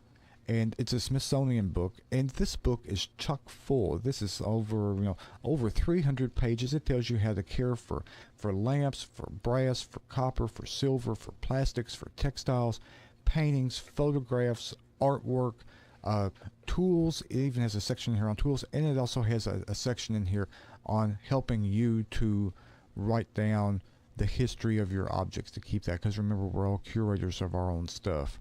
But you know, that's a really good book, so you can find it out there, and I'm sure it's fairly cheap enough. But you need that when you're really sitting down to think about documenting your family history. Maybe you're an avid genealogist, maybe you're an antique dealer, but just maybe there's things that need to be saved, and people need to know what these things are, because I'm telling you, there's many times I've gone into houses, and, you know, a lot of things get thrown away, or they get given away, or they get sold mistakenly. Because, you know, I got a little quiz for you before we break out of here. Do you know what happens to most but not all photographs that have names and locations and dates on the back of them? Do you know what happens to those photographs? Most of them wind up at auction. And I know I heard the gasp as I said that. You know, a lot of them, they wind up at auction, even when they're identified. Now, do you know what happens to photographs that have no name, no location, no date, no anything on them? Do you know what happens to those photographs? Yeah, they wind up in the garbage. That's where they go. And I've seen it over and over again. Hey, I've got it in my family. So don't let your stuff be thrown into the garbage. Let those that you love and those that are in your life and in your family, let them know how important these things are. Let them know what these things are to you and to your family and to your community. So now, in the meantime, if you need me, you should know where to find me by now. I'm right there at 107 South Main Street, Harrodsburg, Kentucky, historic Main Street. give me a phone call. My number is 859-734-7829, and you can find me on Facebook, Sampson Antiques Books and Appraisals. So y'all get out there, have a good time, stay safe, and until next week, I'll see y'all then. The Personal Effects Show, a program that encourages listeners to understand antiques, collectibles, and sometimes just plain junk. The Personal Effects Show airs each Saturday morning on WHBN FM 99.5 and AM 1420 after the 10 o'clock news with Jerry Sampson, your host, who interviews collectors, dealers, experts, and others. The Personal Effects Show is sponsored by the James Harrod Trust, Bluegrass Artworks, and J. Sampson Antiques and Books. It is the weekend. I'm Scott Fitzgerald with a look at your sports around the Commonwealth of Kentucky right here on the Kentucky News Network. Well, the state is home to top 10 college basketball today as 8th-ranked Kentucky welcomes rival 5th-ranked Tennessee. Both teams, of course, coming off surprising losses after the Cats dropped their contest to Florida on Wednesday. The Vols are coming off a 59-63 setback to South Carolina. So even if the Cats do get the win, well, they slump in the rankings. And this is important this time of year as teams, of course, are building their NCAA tournament resume and jockeying for that all-important tournament seeding. Coach John Calipari. And I'm not worried about ranking right now. I'm worried about our team coming together to create shots, getting better defensively. We're playing better down the stretch of games. Other college basketball around the Commonwealth today. Murray State is at Northern Iowa. Morehead State is at Tennessee Tech. Eastern Kentucky is in the Peachtree State to take on Kennesaw State. Western Kentucky will take on rival Middle Tennessee, that in Bowling Green. And in Louisville, they'll welcome the Seminoles of Florida State. And in women's college basketball, the once high-flying Murray State women had the nation's highest-scoring offense. Now they're looking for answers. They shot just 31% from the field last night and were 6 of 23 from three-point range. They fall at Belmont 73-54. Coach Rochelle Turner's squad will look to snap a 2-game slide Friday at Southern Illinois. Taking a look at women's college basketball around the Commonwealth today. Western Kentucky is at Middle Tennessee. Morehead State is at Tennessee Tech. Eastern Kentucky has a big matchup at Florida Gulf Coast. Coming up tomorrow, Kentucky is at Georgia on most of these KNN stations. Meanwhile, on Monday, it is a big nationally televised showdown between number 12 Louisville and number 5 NC State from Raleigh. Finally, in golf, Belgian Thomas Dietrich continues to lead the field at the Pebble Beach Pro-Am. Meanwhile, Kentucky's own Justin Thomas is tied with Emiliano Grillo and Matthew Pavon for 5th after a 5-under-67 second round. All three are at -9. I'm Scott Fitzgerald. This is the Kentucky WHBN Harrodsburg. Shop local, buy local, save big deals. Hello, this is Robert Wagner, General Manager of Hometown Radio. We love our listeners, and we know times are tough, so we wanted to do something big, so you could save money on local businesses. After several meetings, we could see no other way, so we opened Big Deals online store, selling gift certificates to local businesses. The gift certificates are just like cash. You buy full retail value gift certificates at a big discount. Shop local, buy local, save big deals. Supplies limited, so hurry over to our online store at hometownlive.net and click on the Big Deals logo. Some restrictions may apply. Spend a few minutes now and save big tomorrow. Join other Hometown Radio listeners who are already shopping and saving at Big Deals online store at hometownlive.net. Shop local, buy local, save big deals. The Big Deals online store at hometownlive.net. Hey everybody, this is Derek Gray with the Mercer County Tourist Commission, and we are excited for our new app, Visit Mercer County KY. Head on over to the App Store, type in Visit Mercer County KY. You should see the new city logo with the navy background and the white H. Home screen here has attractions, food and drink, lodging, to-do, events, my plan, login, notifications, and tutorials. We are excited about the app, and whether you're a local or a visitor, we hope this enhances your experience when you come to Mercer County. Hi, this is Caraway. And Adeline. At Mattresses and More next door to Ace Hardware in Danville. If you are looking for new furniture or bedding, come check us out. New merchandise arriving weekly and we sell off the floor. We offer layaway and 12-month same-as cash with approved credit. Come see our Nana for the best deal in town. You'll be glad you did. Thanks, girls. Aren't they so sweet? Yes, more than a mattress store. That's living room suits, dining room suits, or just a single recliner. Mattresses and More, Houstonville Road, Danville. The hometown place where all the locals eat is the old bus station in downtown Harrodsburg. The fresh veggies and sides, the famous banana soft serve ice cream, all make it a great place to eat with family and friends. Stop in for breakfast or come by for lunch. Be sure to get a Titan burger or a Bulldog burger. And when the weather is nice, enjoy a meal on the outdoor patio. Specials every day. Call ahead for carryout. Located in Harrodsburg on South Greenville Street, the old bus station restaurant open Tuesday through Saturday 7 to 2. The old bus station in downtown Harrodsburg. The 2024-25 FAFSA is changing. Students complete the FAFSA to apply for financial aid to help pay for college. What's changing? The FAFSA is more user-friendly and more students will be eligible for aid than ever before. Because of the changes, the FAFSA may not be available until late December 2023. What's not changing? There's help. There are Kia counselors and others who are ready to help you complete the FAFSA. You're not in this alone. For more info, text MONEY to 1-800-928-8926. Brought to you by this station and the Kentucky Broadcasters Association. Fraud is on the rise, and scam artists use fear in their favor. Hi, I'm Adam Hopkins, Security Officer at Farmers National Bank. Messages saying you urgently need to do something, like share your private information, is a sign that it's a scam. Stay alert and be secure. The legends of country music are right here every day on FM 99.5 and AM 1420. WHBN, The Rooster. WHBN Harrodsburg. Rare cases of early onset dementia symptoms could be connected to a now discontinued human growth hormone medical treatment. A study published in the Journal of Nature Medicine suggests 5 adults may have gotten the treatment decades ago as children. The research presents the first reported evidence of Alzheimer's disease medically acquired. Researchers believe the early onset dementia symptoms resulted from transmission of amyloid beta protein, which is a key part of Alzheimer's disease when it forms plaques in the brain. An online question by a Sesame Street Muppet is shedding some light on just the amount of stress that's currently in the U.S. On Monday, the X account for Elmo wrote, "Just checking in. How's everybody doing?" Unexpectedly, the post got thousands of responses from people who told Elmo they're depressed and anxious, including from people who just lost their jobs or were worried about the upcoming presidential election. Health updates, Sarah Lee Kessler, NBC News Radio. Do you know what red flags to look for when considering an investment opportunity? Fraudulent sellers might make unsolicited contact, tell you everyone is buying it, and pressure you to invest right now. They make hefty promises over the phone, but never put them in writing. At the Department of Financial Institutions, we have a saying. If it sounds too good to be true, it probably is. We're on a mission to educate Team Kentucky and protect your hard-earned dollars. Visit us online at kfi.ky.gov for more information.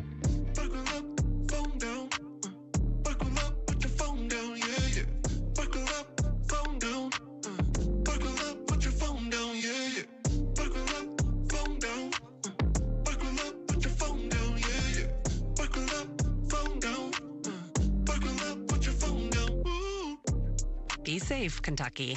Buckle up and put the phone down. Paid with funds to the Kentucky Office of Highway Safety.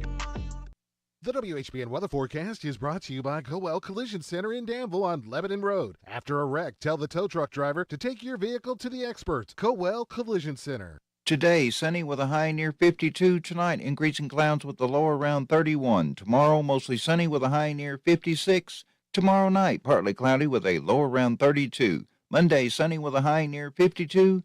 Monday night, mostly clear with a low around 29. It's 39 degrees. WHBN Harrodsburg. The following is a paid program. Good morning and welcome again to the Message of Grace. We appreciate you tuning in today and hope you'll stay tuned for the entirety of our program. We're going to complete, the Lord willing, a message that we started on last week's broadcast. And invite your attention to John chapter 3. We'll read there in just a moment. While you're doing that, let me invite you to come be with us at Grace Church. We're easy to find. We're on Highway 68 or the Lexington Road going toward Shakertown, just a little over a quarter of a mile past the Harrodsburg bypass on the left-hand side of the road. We're easy to find. We welcome you to our services. We meet at 11 o'clock each Sunday morning, and we sing the old hymns of the faith and pray together and preach the Word of God. On Wednesday nights, we meet at 7 o'clock for a prayer meeting, and that's followed by a time of verse-by-verse Bible study. And encourage you to come and be with us for any of those services. You're always welcome at Grace Church, and we want to invite you. Now, if you have your Bibles open to John chapter 3, let me read beginning in verse 14. And as Moses lifted up the serpent in the wilderness, even so must the Son of Man be lifted up, that whosoever believeth in him should not perish, but have eternal life. For God so loved the world that he gave his only begotten Son, that whosoever believeth in him should not perish, but have everlasting life. For God sent not his Son into the world to condemn the world, but that the world through him might be saved. Our text for the message today is verse 14. As Moses lifted up the serpent in the wilderness, even so must the Son of Man be lifted up. Now, last week we read to you from the book of Numbers, chapter 21, where God had sent a plague of serpents down upon Israel because of their complaining and their whining and their disapproval of all his blessings. But when the people were dying, they sought Moses to intercede for them, and Moses was a mediator for them to the Lord, and the Lord told Moses, said, you get a pole and you make a serpent of brass, and you put it on that pole and you march through the camp. And people who are dying from the snake bites, when they look up at that brazen serpent and they trust in me, they'll be healed as they look upon the serpent. And we've been talking about this serpent. We talked about how God chose that serpent. And then last week, just before we went off the air, we started talking about how Christ is an application of this type that he made to Nicodemus here in John chapter 3. And we talked about some considerations that we see in that representation, and we'll just resume there. They were not told to make an offering of any kind to the serpent. In Isaiah chapter 55, verse 1, the Bible says, Ho, every one that thirsteth, come ye to the waters, and he that hath no money, come ye, buy and eat, yea, come buy wine and milk without money and without price. We've gotten so assimilated to money and fundraising in the religious world today that's all some people seem to think about. I'm always amazed at many people that visit in our church. One of the things they always ask me about is, why don't you take up an offering? And I said, well, we don't need to. We never have. We have an offering box, and people that want to give put whatever they want to in there, and God always gives us the resources to pay our bills through that. We don't need to ask people. We don't need to pass a plate or shake a bag or whatever to get people to do that. And you don't have to make any kind of an offering to meet this healing serpent that we have here in Numbers and in John, because Jesus Christ is the giver of free grace. That means it doesn't cost you anything. You don't have anything to pay with. You don't have any money, and you don't have any resources, and it wouldn't do any good anyway. Even if you did have, you wouldn't do any good. God receives people freely by his grace in his Son, the Lord Jesus Christ. These people were also not told to pray to the serpent. People are always making prayers to some religious figure or another, but prayer is never a substitute for God's mighty acts. God deals with men and women. He deals with souls in the mighty acts of his grace, and he touches them as a consequence of that. They also were not told to look to Moses. You know, God has his servants, and I'm happy to be one. I thank God quite often for the privilege that he gave me to be called to be a preacher of the gospel and to be his servant, but I have no power. And I have people this happens to me, it happens to preachers everywhere, people that never go to church, never read the Bible, never have anything to do with God. The doctor tells them, you've got terminal cancer, you're going to die, and you need an operation of this, that, and the other. And the first thing they do is call a preacher and see if they can get a preacher to pray for them. And preachers don't mind praying for you, but don't put too much confidence in preachers. They're just men. They're just servants that God has called to do his work. They have no capacity in themselves. It's not a substitution for God's great power. This man Moses was a powerful man. He was a mighty servant of God, but he was just a servant of God. John 1:17 says, "For the law was given by Moses, but grace and truth came by Jesus Christ." In Titus chapter 3, verse 5, Paul told the young preacher, "Not by works of righteousness which we have done, but according to his mercy he saved us by the washing of regeneration and the renewing of the Holy Ghost." These people are also not told to look at or to reflect upon their wounds. My son has a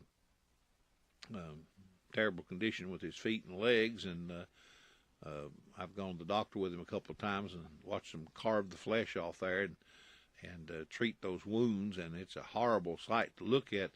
But God didn't tell them to look at their wounds. Their only object of hope was not in their wounds. It was not in their scars. It was not in their swollen limbs. It was in that brazen serpent on that pole. And your only hope, and my only hope, is Christ, who died on that twisted tree at Golgotha. He's the only hope that we have. We have no hope, no prospect except through him. And then there are some very positive teachings that come to us from this brazen serpent. This serpent was, first of all, he was of God's provision. God told Moses what to do. He told him how to do it. He gave him the ability to do it. And he also was God's appointment. It wasn't just that he made a serpent. People are always making religious icons and trying to appease God with them, but they don't work. But this one was appointed of God.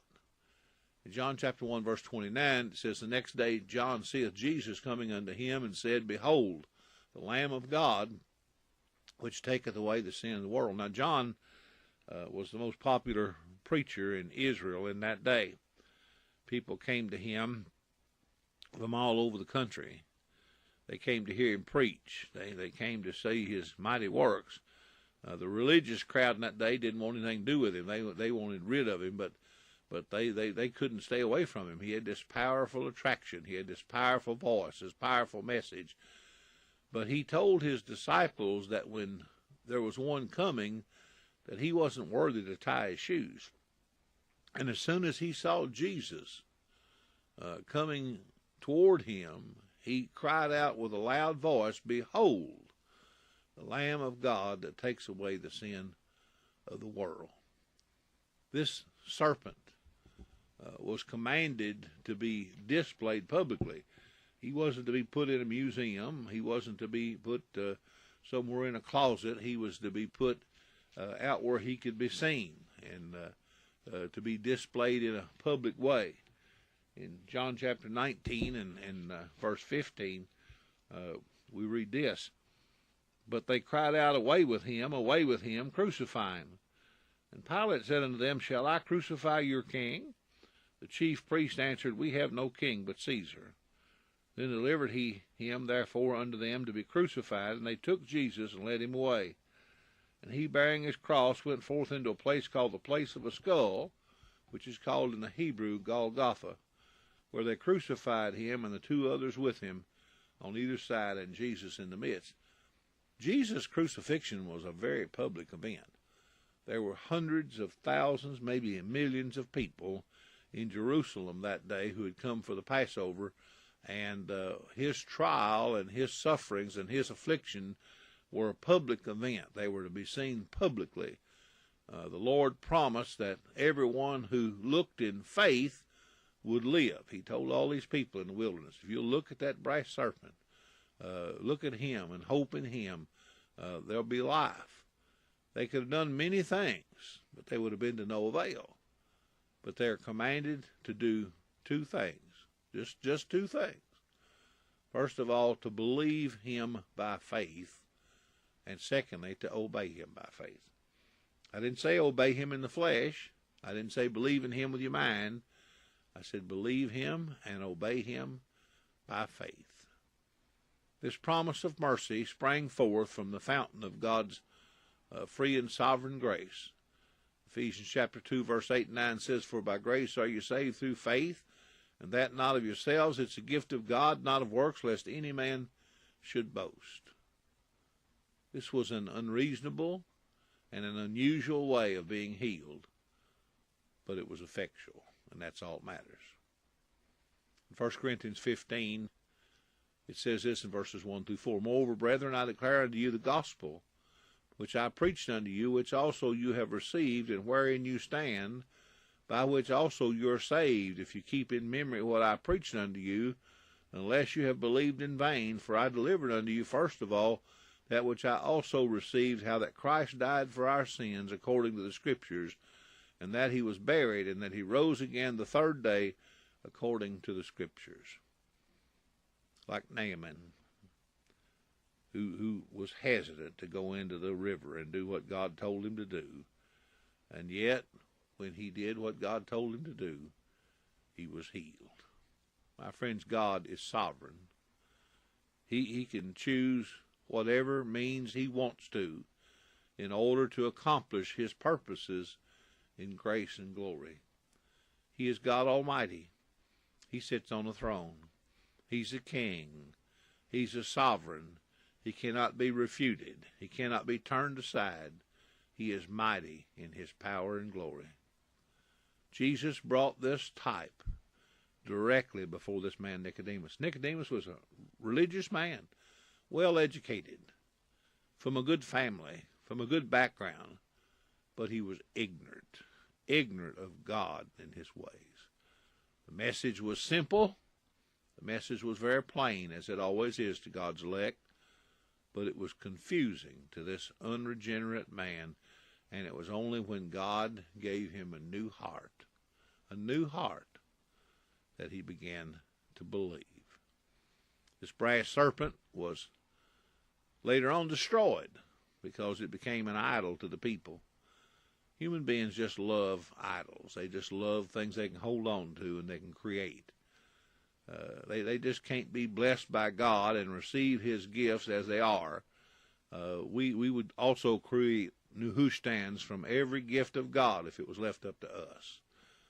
2 Kings 18:4 said, "He removed the high places and broke the images, cut down the groves and broke in pieces the brazen serpent that Moses had made. For unto those days the children of Israel did burn incense to it, and he called it Nehushtan." That serpent became a curse, because the people began to trust the image instead of the power of God behind it. But this serpent had some very powerful and very plain messages to men and women whose hearts have been touched by God's mighty power. Let me ask you, has he touched you? Have you ever felt the presence and the power of Almighty God dealing in your soul? Have you ever felt and seen the glory of Christ, the great Savior, as God has revealed him to you? If you have, then you've been richly, richly blessed. And if not, I pray that God may be pleased to give you life this very day. Our time is gone for today. You come and be with us at Grace Church tomorrow. And until next week, we bid you goodbye and God's blessings. WHBN Harrodsburg.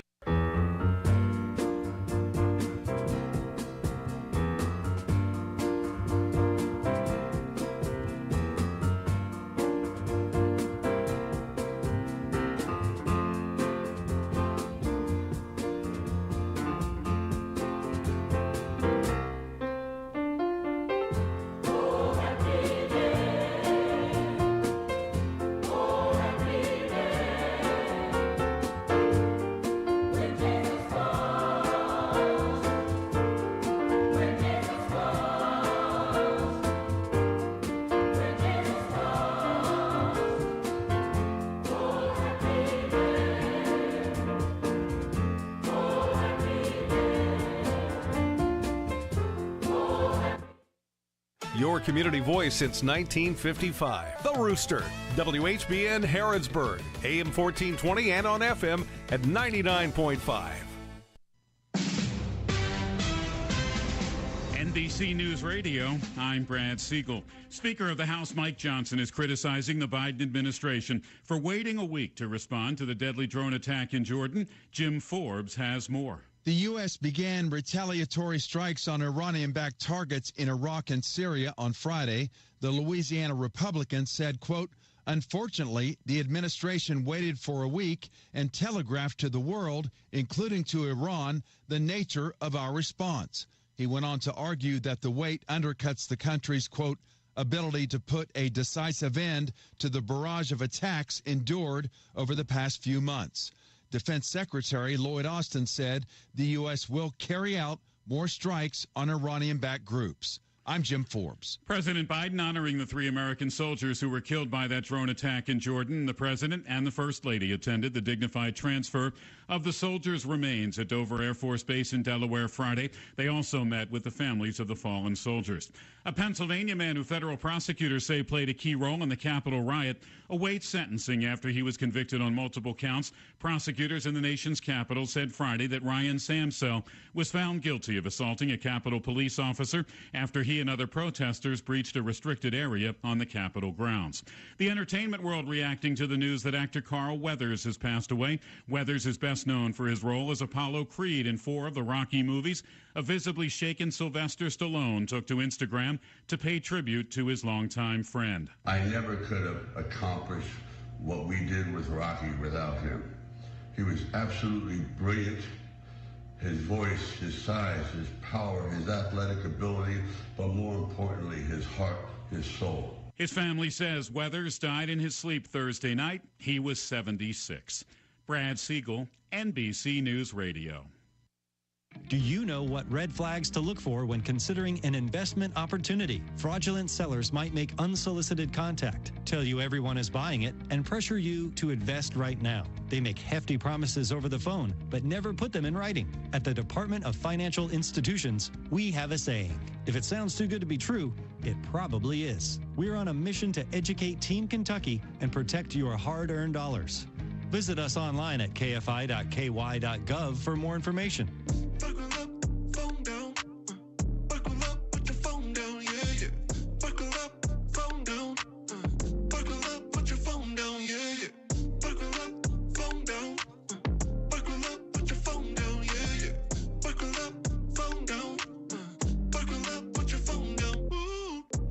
Be safe, Kentucky.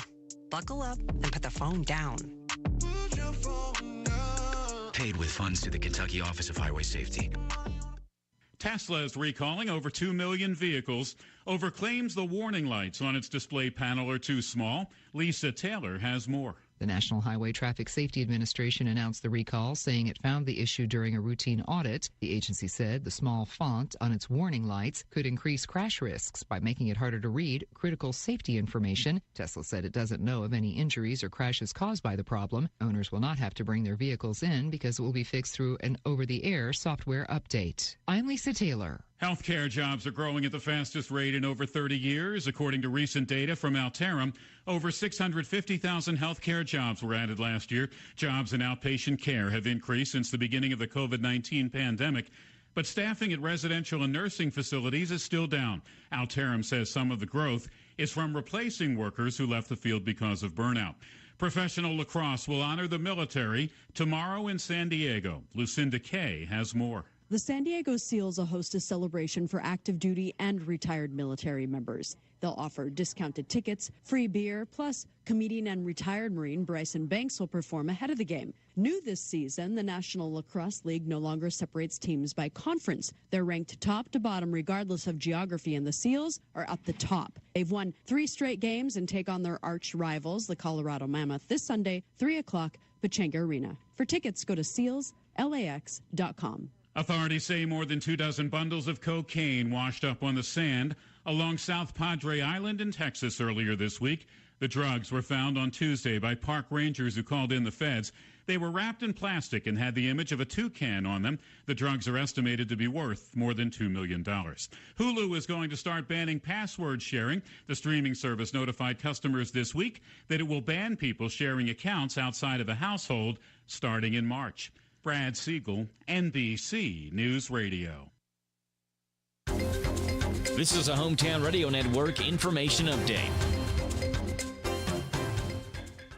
Today is the first day of the Boyle County Public Library and Danville Boyle County African American Historical Society's Film Festival. This will happen every Saturday throughout the month of February, and the movies will celebrate the achievement and recognize the struggles the African American community has gone through in the history of the United States. The movies shown will be The Summer of Soul today, Selma next Saturday, Glory on February 17th, and Loving on February 24th. All those movies will begin at 3 o'clock in the afternoon, and along with the Film Festival, the library will also feature historical posters depicting African American history in Danville. That exhibit will have an opening reception today from 1:30 until 2:30. The trial date for the man accused of killing Scott County Deputy Caleb Conley has been set. At a court hearing Thursday, a judge set the trial for Stephen Shing for February 24th through March 27th of next year. I'm Joe Mathis. This is Steve Bertram. The Hometown Radio Network is your connection with local, state, and national sport. From daily sportscasts to live coverage of football, basketball, baseball, auto racing, and more, it's all on the Hometown Radio Network on WHIR FM and AM, WHBN FM and AM, Z105 WRNZ FM, and online at hometownlive.net. The Hometown Radio Network, your place to go for sports news and live broadcasts. Here's Robin at the Mercer County Public Library. Right here at 109 West Lexington Street. Come and visit us Monday through Saturday, 9 a.m. to 5 p.m. Give us a call, 859-734-3680. And if you want to quickly get to a staff member, press 2. You do not have to pay fines. We just need the book back. Copies, we've reduced the price on that. Any size paper you have, whether it's black and white or whether it's color, it's 10 cents per side. At the Mercer County Public Library. Danville's Deal Maker, Bob Allen. Find new roads at Bob Allen Chevrolet. Lease a new 24 Chevy Equinox front-wheel drive for only $199 per month for 24 months. $41.99 plus first payment and taxes due at signing, 10,000 lease miles per year. Stock $9,500. Lease loyalty required. Bob Allen Chevrolet on Maple Avenue in Danville, or shop online anytime at boballenmotormall.com. Dunn's Barbecue, offering chicken wings. You asked for them, we got them. Barbecue, buffalo, Creole Parmesan, breaded or naked, as well as our famous pulled pork barbecue, brisket, grilled chicken, ribs, homemade sides, located in Harrodsburg at 726 K Run. So call 734-3675 for your free delivery to Danville, Harrodsburg, or Bergen. Dunn's Barbecue is open Tuesday through Saturday, located on Cane Run in Harrodsburg, and for free delivery, takeout, and dine-in. It's 11:08. The WHBN weather forecast is brought to you by Horn Home Supply, a trusted name for quality service and a fair price for over 40 years. See Matt Horn at Horn Home Supply in Harrodsburg, South College Street. Today, sunny with a high near 52. Tonight, increasing clouds with the low around 31. Tomorrow, mostly sunny with a high near 56. Tomorrow night, partly cloudy with a low around 32. Monday, sunny with a high near 52. Monday night, mostly clear with a low around 29. It's 40 degrees. And now on WHBN, the International Sunday School lesson with Bob DeVore. Good morning, and welcome again to the International Sunday School lesson for the day. This is Bob DeVore, and it's my pleasure and privilege for many years now to this time of Bible study together with you. Thanks to WHBN for making it possible. I think I've been doing this since 1980, and as I think about that, that's a long time ago. But anyway, our scripture today continues that theme that focuses on some aspect of the power, or rather of the faith that we should have in our God. And the lesson title in some is Faith in the Power of God. I think our scripture passage is a little bit bigger than that. And so if you have a Bible available, you might turn over to the 40th chapter of the book of Isaiah. And we'll begin reading in verse 10, and we'll read various passages through there. It's a rather long passage that really describes what I've identified as at least 5 different but complementary facets about God. It's not just the power of God, But I think that our biblical writer is helping us to see the bigger picture of who God is and what he does. Now, they probably was going through a very difficult time. The Babylonian captivity is in the background of this. We remember that as a big thing in the comparison even to the Exodus experience in coming out of Egypt. That the northern kingdom and the southern kingdoms, they had fallen. People from the south were exiled to Babylon, and they just didn't know if they were ever going to get back. No, they had some prophets who said we're going to get back, but things were just tough. And so in Isaiah 40, we see something of a recognition that there is hope, recognition that they're going to go back, and recognition that there's a great power, there's a great God behind it all. And so let's just look. Isaiah chapter 40, verse 10. See, the sovereign Lord comes with power, and his arm rules for him. See, his reward is with him, and his recompense accompanies him. And so I guess you could say that would be the title of the whole emphasis that's in these verses. It's the sovereign Lord. It's the ruling Lord, the powerful Lord. And it says his arm rules for him. You can just almost see it stretching out over everything around. And that's a great image of God himself. Now, I just put that out as the first one that we encounter. Notice as we read on through, verse 11, he tends his flock like a shepherd. He gathers the lambs in his arms and carries him close to his heart. He gently leads those that have young. Wow. This overall powerful, sovereign God also has a heart of a shepherd, tenderly caring for his sheep. Now, that seems like contrasting images, and in a way it is. The powerful God who can do anything he wants to do, the sovereign God, he's the ruler.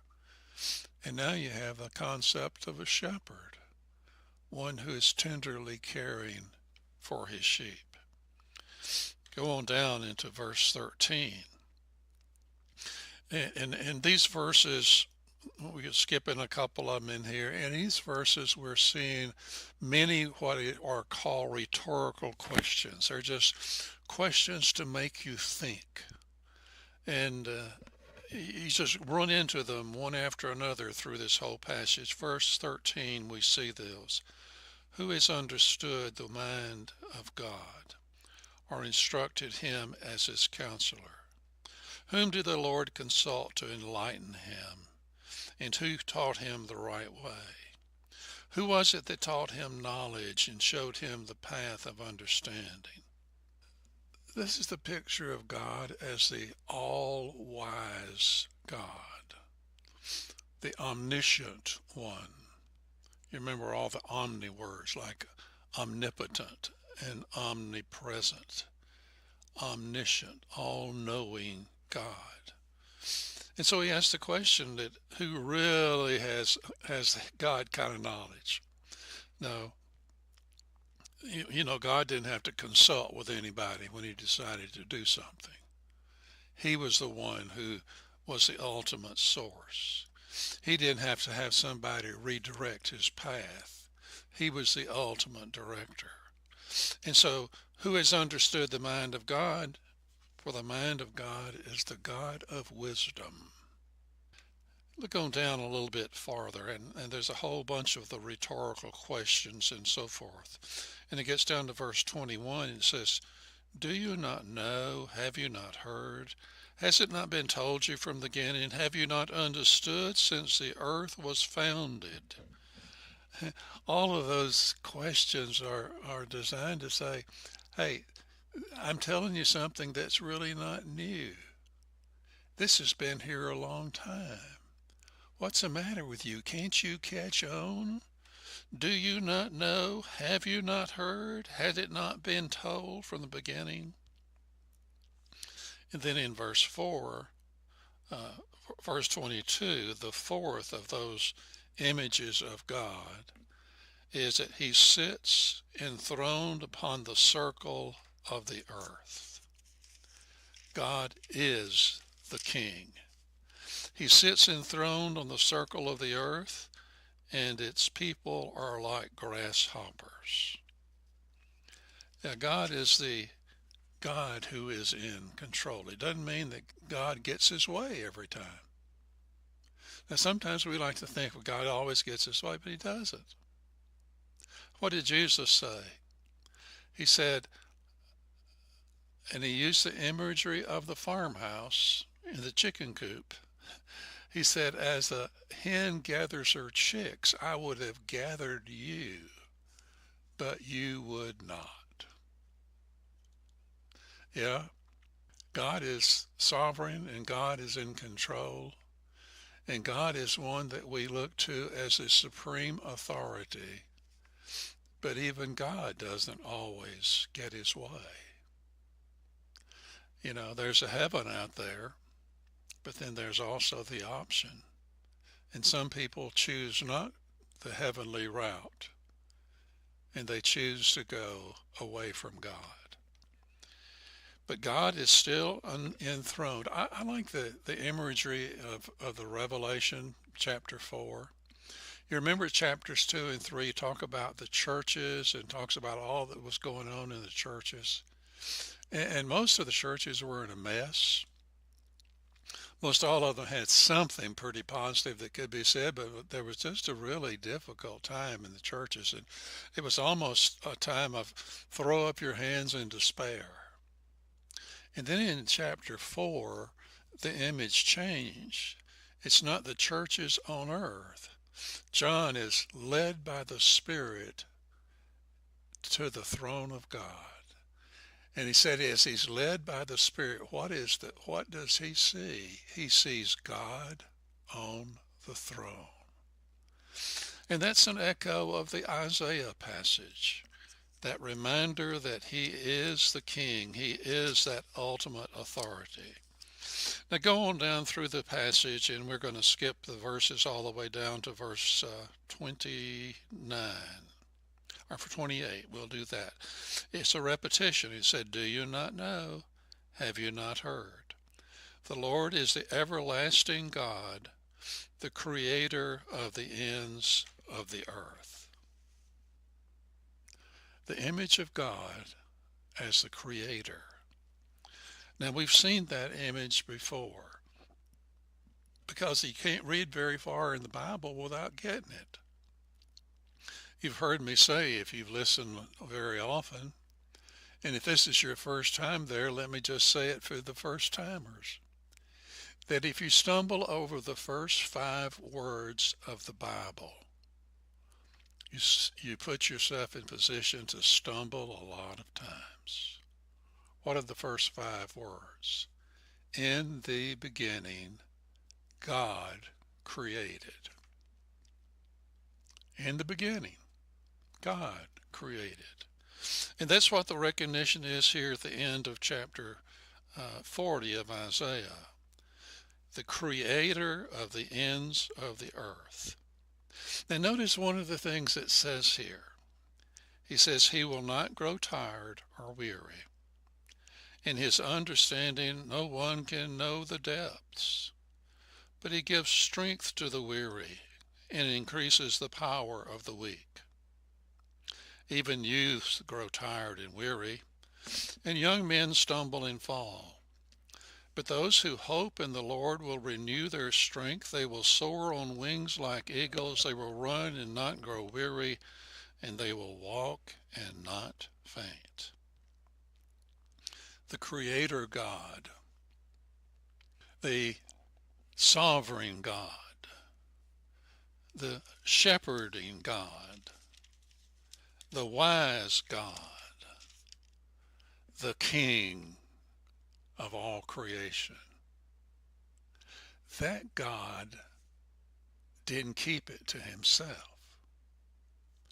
No, he chose to give to his children. He won't grow weary with that. You know, in the book of Galatians, it instructs us in the 6th chapter to not grow weary in doing well. Well, sometimes we do grow weary in doing well. But not grow weary in doing well, we just grow weary in the doing. We always know that the good thing is something that we can do. But God didn't keep this. He did not grow tired. He did not grow weary. He did not keep his understanding just to himself. He gives strength to the weary, increases the power of the weak. Yeah, that's God, the enabling God. The Apostle Paul picks up on a point of that in the book of Shop local, buy local, save big deals. Hello, this is Robert Wagner, General Manager of Hometown Radio. We love our listeners, and we know times are tough, so we wanted to do something big, so you could save money on local businesses. After several meetings, we could see no other way, so we opened Big Deals online store, selling gift certificates to local businesses. The gift certificates are just like cash. You buy full retail value gift certificates at a big discount. Shop local, buy local, save big deals. Supplies limited, so hurry over to our online store at hometownlive.net and click on the Big Deals logo. Some restrictions may apply. Spend a few minutes now and save big tomorrow. Join other Hometown Radio listeners who are already shopping and saving at Big Deals online store at hometownlive.net.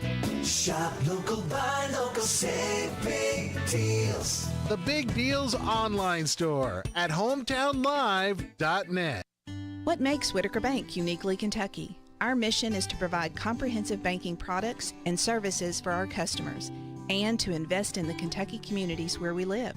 Whitaker Bank is a reliable partner, guiding you towards solid decisions for today's evolving environment and for the challenges you may face tomorrow. We are committed to building long-term relationships with our customers and the communities we serve. Whitaker Bank, uniquely Kentucky, member FDIC, equal housing lender. Throughout its history, Hitachi Astemo Americas has been synonymous with safety, quality, and continuous improvement. Adhering to these values has enabled us to succeed as an innovative supplier of world-class products to the global automotive market. With over 1,000 employees at our Harrodsburg facility, we strive each day to exceed the expectations of our customers. Find out more about our opportunities at careers.hitachi.com. Hitachi Astemo Americas is an equal opportunity employer. This is how we doing it with this Chrysler of Lawrenceburg. In 2024, they are making deals real. With their educated personal staff, they make shopping fun and buying easy. Do you want a newer vehicle? Want a truck for under $25,000? Need your vehicle service? Needing a place that's going to treat you right? Well, Withers is the way. Check them out, Chrysler of Lawrenceburg. This is one place I will not pass on deals with wheels for the 2024. This Valentine's Day, love is in the air and on your plate at the Bread of Life Cafe in Liberty. Make this Valentine's Day dinner one to remember with the two can dine for $29.99 at the Bread of Life Cafe. Choose from an 8-ounce bourbon steak, pork tenderloin, fried grilled shrimp, or marinated chicken, served with a salad bar and side of your choice, roll or Texas toast, and drink, all just $29.99. Love is in the air and on your plate, Valentine's Day dinner at the Bread of Life Cafe, 5 miles south of Liberty on 127. This lovely offer is good for to close the 14th through the 17th. It's 11:24. This WHBN weather forecast is brought to you by Ransdell Funeral Chapel. Our goal is and always will be to provide the best value in funeral service available. Exceptional care from a trusted family name, Ransdell Funeral Chapel. Today, sunny with a high near 52. Tonight, increasing clouds with the low around 31. Tomorrow, mostly sunny with a high near 56. Tomorrow night, partly cloudy with a low around 32. Monday, sunny with a high near 52.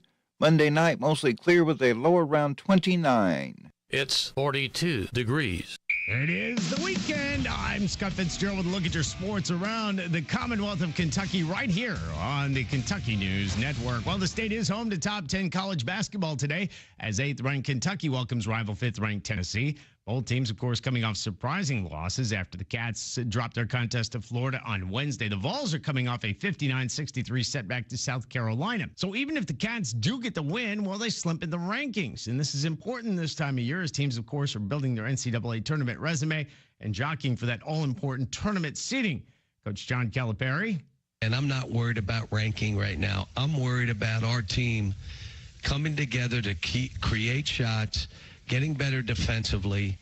We're playing better down the stretch of games. Other college basketball around the Commonwealth today. Murray State is at Northern Iowa. Morehead State is at Tennessee Tech. Eastern Kentucky is in the Peachtree State to take on Kennesaw State. Western Kentucky will take on rival Middle Tennessee, that in Bowling Green. And in Louisville, they'll welcome the Seminoles of Florida State. And in women's college basketball, the once high-flying Murray State women had the nation's highest-scoring offense. Now they're looking for answers. They shot just 31% from the field last night and were 6 of 23 from three-point range. They fall at Belmont 73-54. Coach Rochelle Turner's squad will look to snap a 2-game slide Friday at Southern Illinois. Taking a look at women's college basketball around the Commonwealth today. Western Kentucky is at Middle Tennessee. Morehead State is at Tennessee Tech. Eastern Kentucky has a big matchup at Florida Gulf Coast. Coming up tomorrow, Kentucky is at Georgia on most of these K&N stations. Meanwhile, on Monday, it is a big nationally televised showdown between number 12 Louisville and number 5 NC State from Raleigh. Finally, in golf, Belgian Thomas Dietrich continues to lead the field at the Pebble Beach Pro-Am. Meanwhile, Kentucky's own Justin Thomas is tied with Emiliano Grillo and Matthew Pavon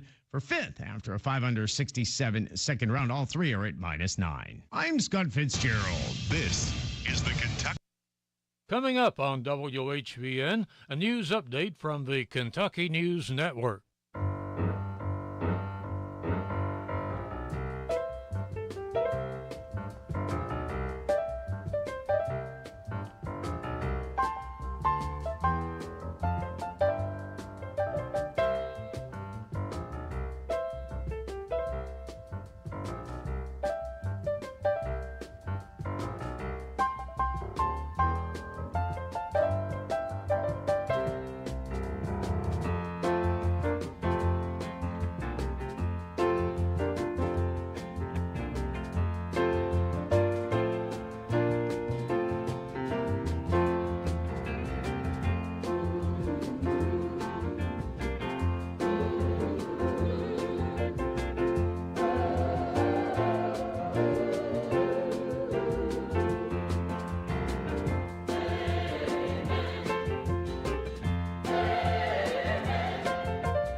is the Kentucky News Network.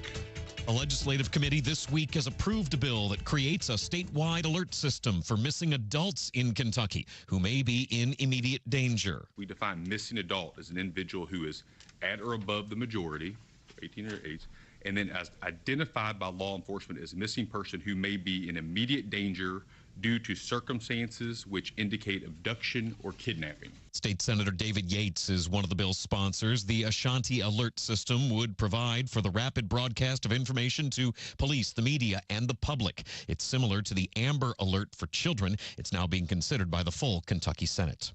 A Louisville religion teacher accused of creating child pornography with student pictures.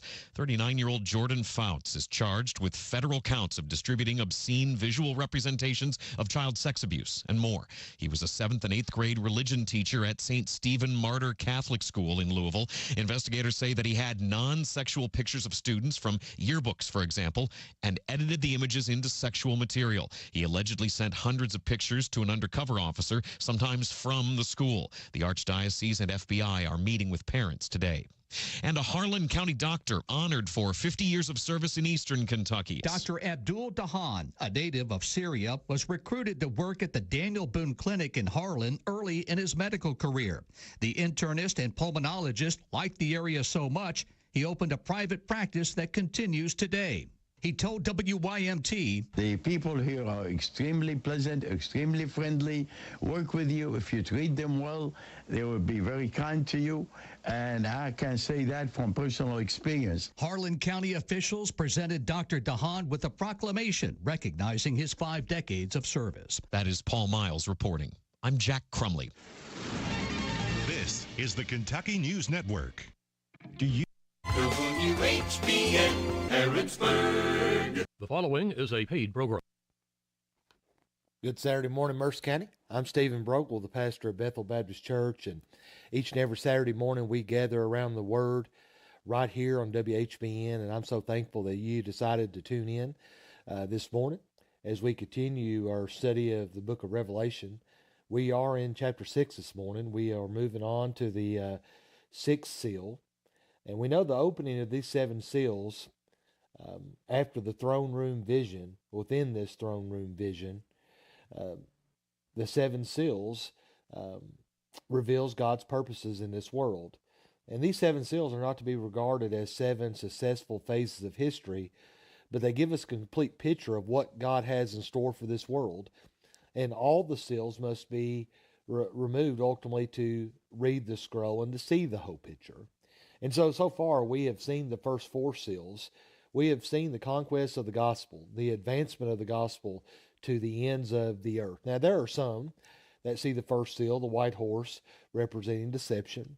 And if that is the case, if I find out 5 years from now that I have a different view on that, it doesn't really change what we see in the fact that during the church age, there is going to be triumph and tribulation, because in the parallel passage, whether it's Mark 24 and Mark 13, Matthew 24 and Mark 13, the Olivet Discourse, we see that there's going to be the gospel taken to the ends of the earth, while also there's going to be deception in the last days. And we are living in the last days. And so we see gospel advancement. We also see in the 2nd and 3rd and 4th seal, war, famine, and death. And so the church age is, yes, it's going to be triumph and tribulation. There's going to be proclamation of the gospel. There's going to be the punishment of the wicked, but also the purification of the righteous. And this morning, as we continue this particular study, we're going to notice that the church age will also be characterized by persecution as well as perseverance, because the gospel is advancing, going back to the first seal. And there's a conquest of the gospel and God's grace upon those that are sharing the gospel. And the fact that we see all throughout Scripture that God's people, genuine believers, do persevere unto the end. God that began that good work, as Paul would say in Philippians 1:6, he will complete it to the end. Or you read about Romans 8, we know that the saints of God will persevere to the end. So the church age will be characterized by persecution and perseverance. So let's pray, and then we'll begin to unpack this passage this morning. Father, pray that you would speak to us today as we look at the cry of the martyrs here in the book of Revelation. Would you please give us clarity and understanding? And I pray that you would save this morning. Pray that you'd sanctify the believer. And you would do it all for your glory and praise. In Jesus' name I pray. Amen. So here we are at the martyr's commitment in verse 9. When he, who's he, the only one worthy to do so, Jesus, the Lamb of God, the root of David, the Lion of Judah, when he, the resurrected Savior, opened the fifth seal, I saw under the altar, and so we already see this sacrificial nature. I saw under the altar the souls. So these martyrs are awaiting the resurrection. John doesn't see the blood of animals under the altar, but rather he sees the souls of men, women, and children who have lost their lives for the sake of the gospel, a pleasing sacrifice to the Lord. When he opened the fifth seal, I saw under the altar the souls of those who had been slain for the word of God and for the witness they had borne. Now, if you go back to Revelation 1, verse 9, you see John speak of suffering for the word of God and being the witness of Jesus Christ. And here John appears to have all the Christians on mind, all the Christian martyrs of every age. And so persecution of Christians was already occurring among some of the areas of the church in John's time, but martyrdom had not become a widespread or even a common experience for the church. The church is enduring suffering for the sake of the gospel. But we see here that there will be martyrs of every age within the church age, and we know that. 2 Timothy 3:12 says, in fact, all who want to live a godly life in Christ Jesus, that's key, will be persecuted. We know there's going to be persecution. Matthew 24:9, going back to a parallel passage there in all of the discourse. Then they will hand you over to be persecuted, and they will kill you. You will be hated by all nations because of my name. Going back to a godly life in Christ Jesus because of my name.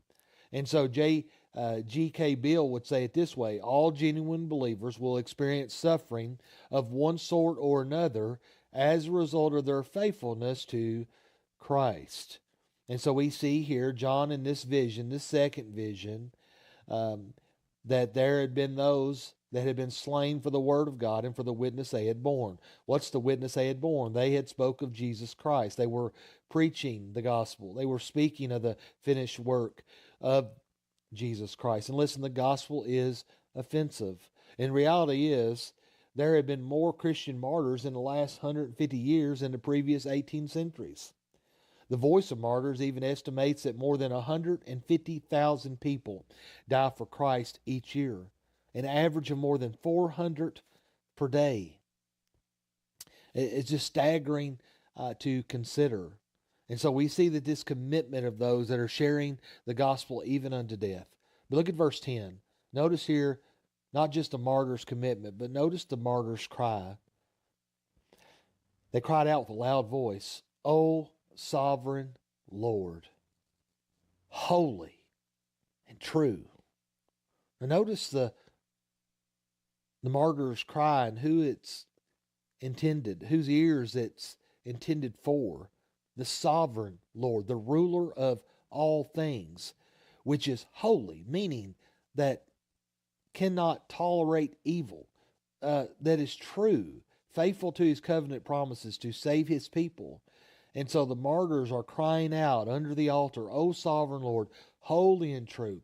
How long, we see this all through the Psalms, how long before you will judge and avenge blood on those who dwell on the earth? Again, this is describing unbelievers, the ungodly, who are rebellious towards God and hostile towards God. And so the martyred saints under the altar are crying out for justice of those who had killed them. But listen, please hear this. These glorified saints are not thirsting for personal revenge. Christians are told not to pursue personal vengeance. They ultimately desire for God's name to be vindicated, His righteousness to be upheld. I think William Hendrickson helps us understand this even more. He says, these martyrs do not invoke retribution for their own sake, but for God's sake. These saints have been slaughtered because they placed their trust and confidence in God. In slaughtering them, so when someone's killed for the faith, in slaughtering them, the world has scorned him. Him. The reason someone would be persecuted, even to the fact of killing someone, it's ultimately because they are scorning Jesus Christ. We are hated because they hate him. And so they're not thirsting for personal revenge. They're praying for God's name to be vindicated. And again, the kingdom prayer, hallowed be your name. So we see the commitment of the martyr, the cry of the martyr, but then look at the comfort, the martyr's comfort in verse 11. Then they were each given a white robe, again, symbolizing their purity and righteousness, this glorified nature, and told to rest a little longer until the number of their fellow servants and their brothers should be complete, who were to be killed as they themselves had been. And so this plea for justice receives an initial answer that judgment is coming, but not yet. So God here has ordained that other Christians will suffer the same fate throughout the church age before the final judgment. So that would mean, at least for the first century church, that martyrdom remained a possibility for John's readers, and it means that we even too could die for the sake of the gospel. Matthew Henry writes, when this number of martyrs is fulfilled, God will take a just and glorious revenge upon their cruel persecutors. He will recompense tribulation to those who trouble them, and hear this, to those that are troubled, full and uninterrupted rest. So what do we do with this? What do we do with this commitment and cry and comfort of the martyrs? Listen, clearly it's being communicated that we're to be faithful to the gospel even unto death. Now the reality is, dying for the sake of the gospel in America, I think we would say that there's more of a possibility of that than there was even 5 to 10 years ago. And it's possible and will be increasingly as each day passes. But for the rest of the world, majority of the world, being faithful to the gospel does bring a threat of death. And so we're to be faithful to the gospel even unto death. That means enduring slander or whatever may come our way. In Randy Alcorn's book, Safely Home, he writes this: my family will never forget having dinner several years ago with Gladys and Esther Staines, whose husband, father, and sons and brothers had been burned to death for Jesus by a mob in India. Gladys and Esther continued to minister, continuing on to build a leprosy hospital there in memory of Graham, Philip, which was age 10, and Timothy, age 6. When asked by an Indian newspaper what she thought about losing her father, 13-year-old Esther replied, I praise the Lord that he found my father worthy to die for him. What a heavenly perspective that is. And listen, reality is a church cannot impact its community. The churches here in Mercer County cannot impact their community with the gospel until the gospel has had an impact on the church. And how do we know that the gospel has had an impact on the church so that it can have an impact on the community? Is that we're willing to suffer even unto death for the sake of the gospel. And so a question we must ask is, how does the church persevere all throughout the world, even in here in America? How would the church persevere in the face of persecution? When persecution comes, how do we persevere? And I believe we see 4 things that we must remember if we're going to persevere in the face of persecution. Number 1 is this: we remember God's permission. God allows persecution to occur, and we know that for the believer, he purifies us. He makes us more like him in the midst of that suffering. But number 2, we see this in verse 10. We see that the martyrs cry out in regards to the character of God. We must remember God's person. Not only, as we see in verse 9, we need to understand God's permission within persecution, but we need to remember God's persons. We need to know that he is the old sovereign Lord that is holy and true. We must remind ourselves that his name will be vindicated, and he will sustain us and enable us even in persecution. But as we see verse 11, we must also remember not only God's permission and God's person, but we must remember God's promise. You think back about verse 11, they will be given a white robe and there'll be rest. Listen, there's uninterrupted rest awaiting those believers, whether they're facing persecution or not. That's the end game. We will be with Christ forever and ever, and we must continue to reflect upon and remember the promises of God, that we will one day dwell with Him. He will dwell with His people.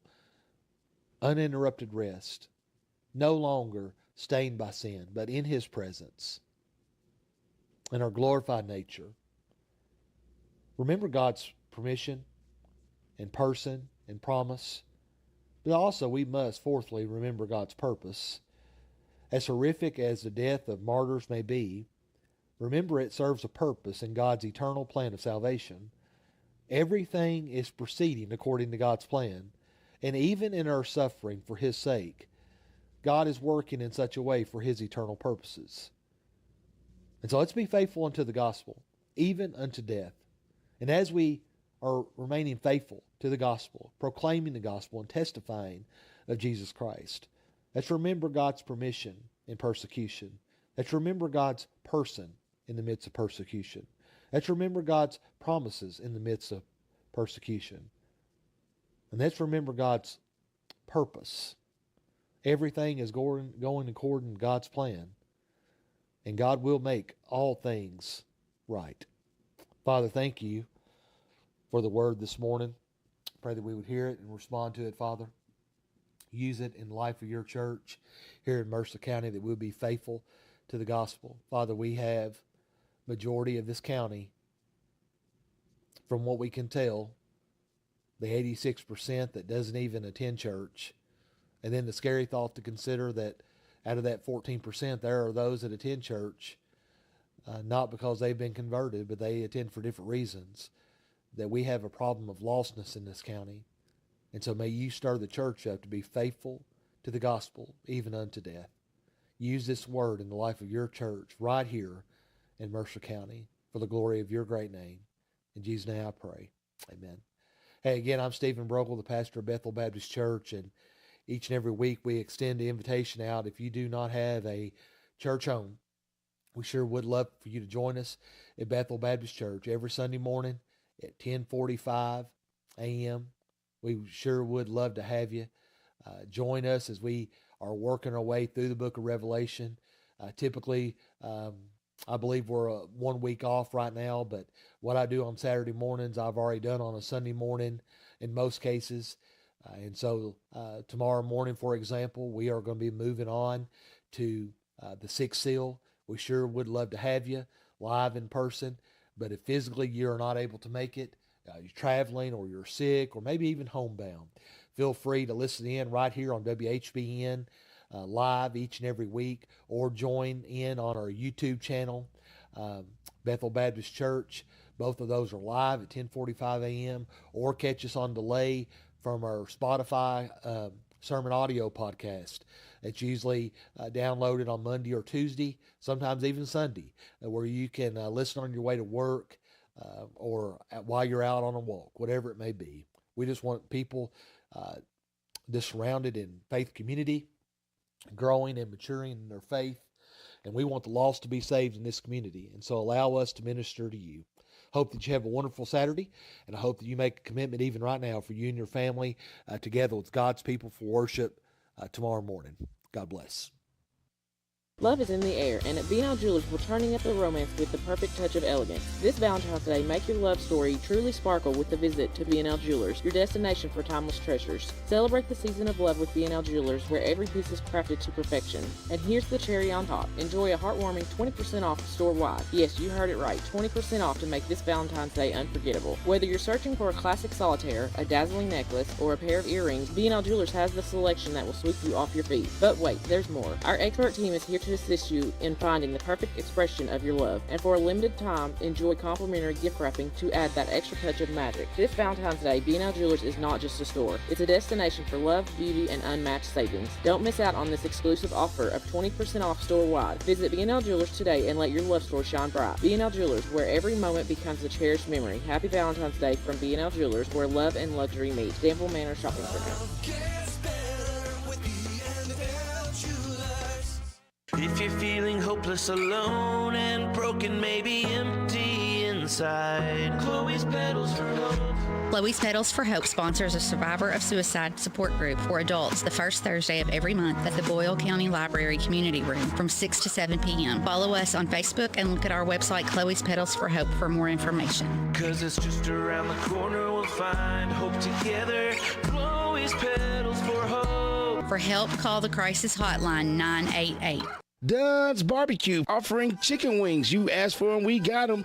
Barbecue, buffalo, Creole Parmesan, breaded or naked, as well as our famous pulled pork barbecue, brisket, grilled chicken, ribs, homemade sides, located in Harrodsburg at 726 Cane Run. So call 734-3675 for your free delivery to Danville, Harrodsburg, or Bergen. Dunn's Barbecue is open Tuesday through Saturday, located on Cane Run in Harrodsburg, and for free delivery, takeout, and dine-in. I wish there was a way I could become more civically engaged. Me too, and earn some extra cash. You can do both by volunteering to become a poll worker. But I'm a registered independent. That's okay. Any registered voter is eligible. Just head to govote.ky.gov. What's that website again? That's govote.ky.gov to sign up to be a poll worker. Compensation will vary by county. This message is sponsored by the Kentucky Secretary of State's Office, Kentucky Broadcasters Association, and this station. This is Greg Stottlemyre, voice of the EKU Colonels, reminding you to listen for your chance to win tickets to each Colonel home basketball game from Alumni Coliseum in Richmond. Here on Hometown Radio Network, the Colonels are looking for an exciting and winning season, and you can be right there and be a big part of all the action. Just listen for your chance to win a pair of tickets each week all season long. And yes, go Big E from Hometown Radio Network. And for more ticket information, go online to EKUsports.com. If something seems too good to be true, it likely is. Hello, I'm Adam Hopkins, Security Officer at Farmers National Bank. Scam artists use tricks like prize offerings or special deals. If you aren't sure, do research online or give us a call for help. Stay in the know with NBC News, Kentucky Network News, and local news here on FM 99.5 and AM 1420. WHBN, The Rooster. WHBN, Harrodsburg. I needed you, and you were there, and I'll never leave. Why should I leave? I'd be a fool, 'cause I finally found someone who really cares.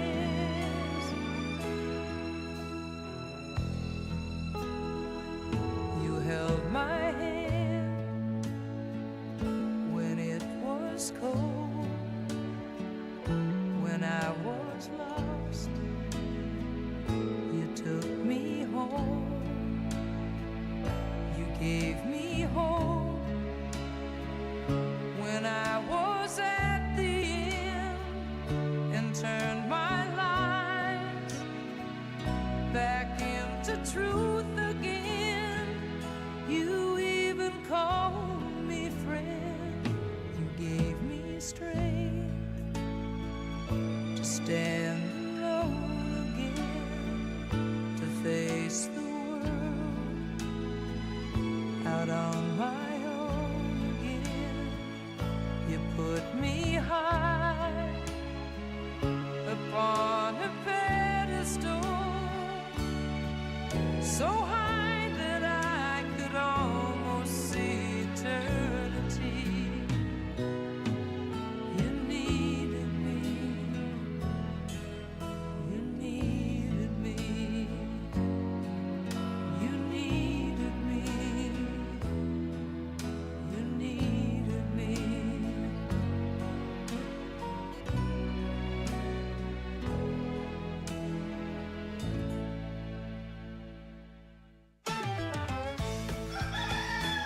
day and all night, we're serving up classic country on AM 1420 and 99.5 FM. You've been too gone for too long. It's too late to come back now. It's been so long since you walked out my door. Now you're just an old song nobody sings anymore. I got a new love and she's a true love. But darling, how could you have known? You've been too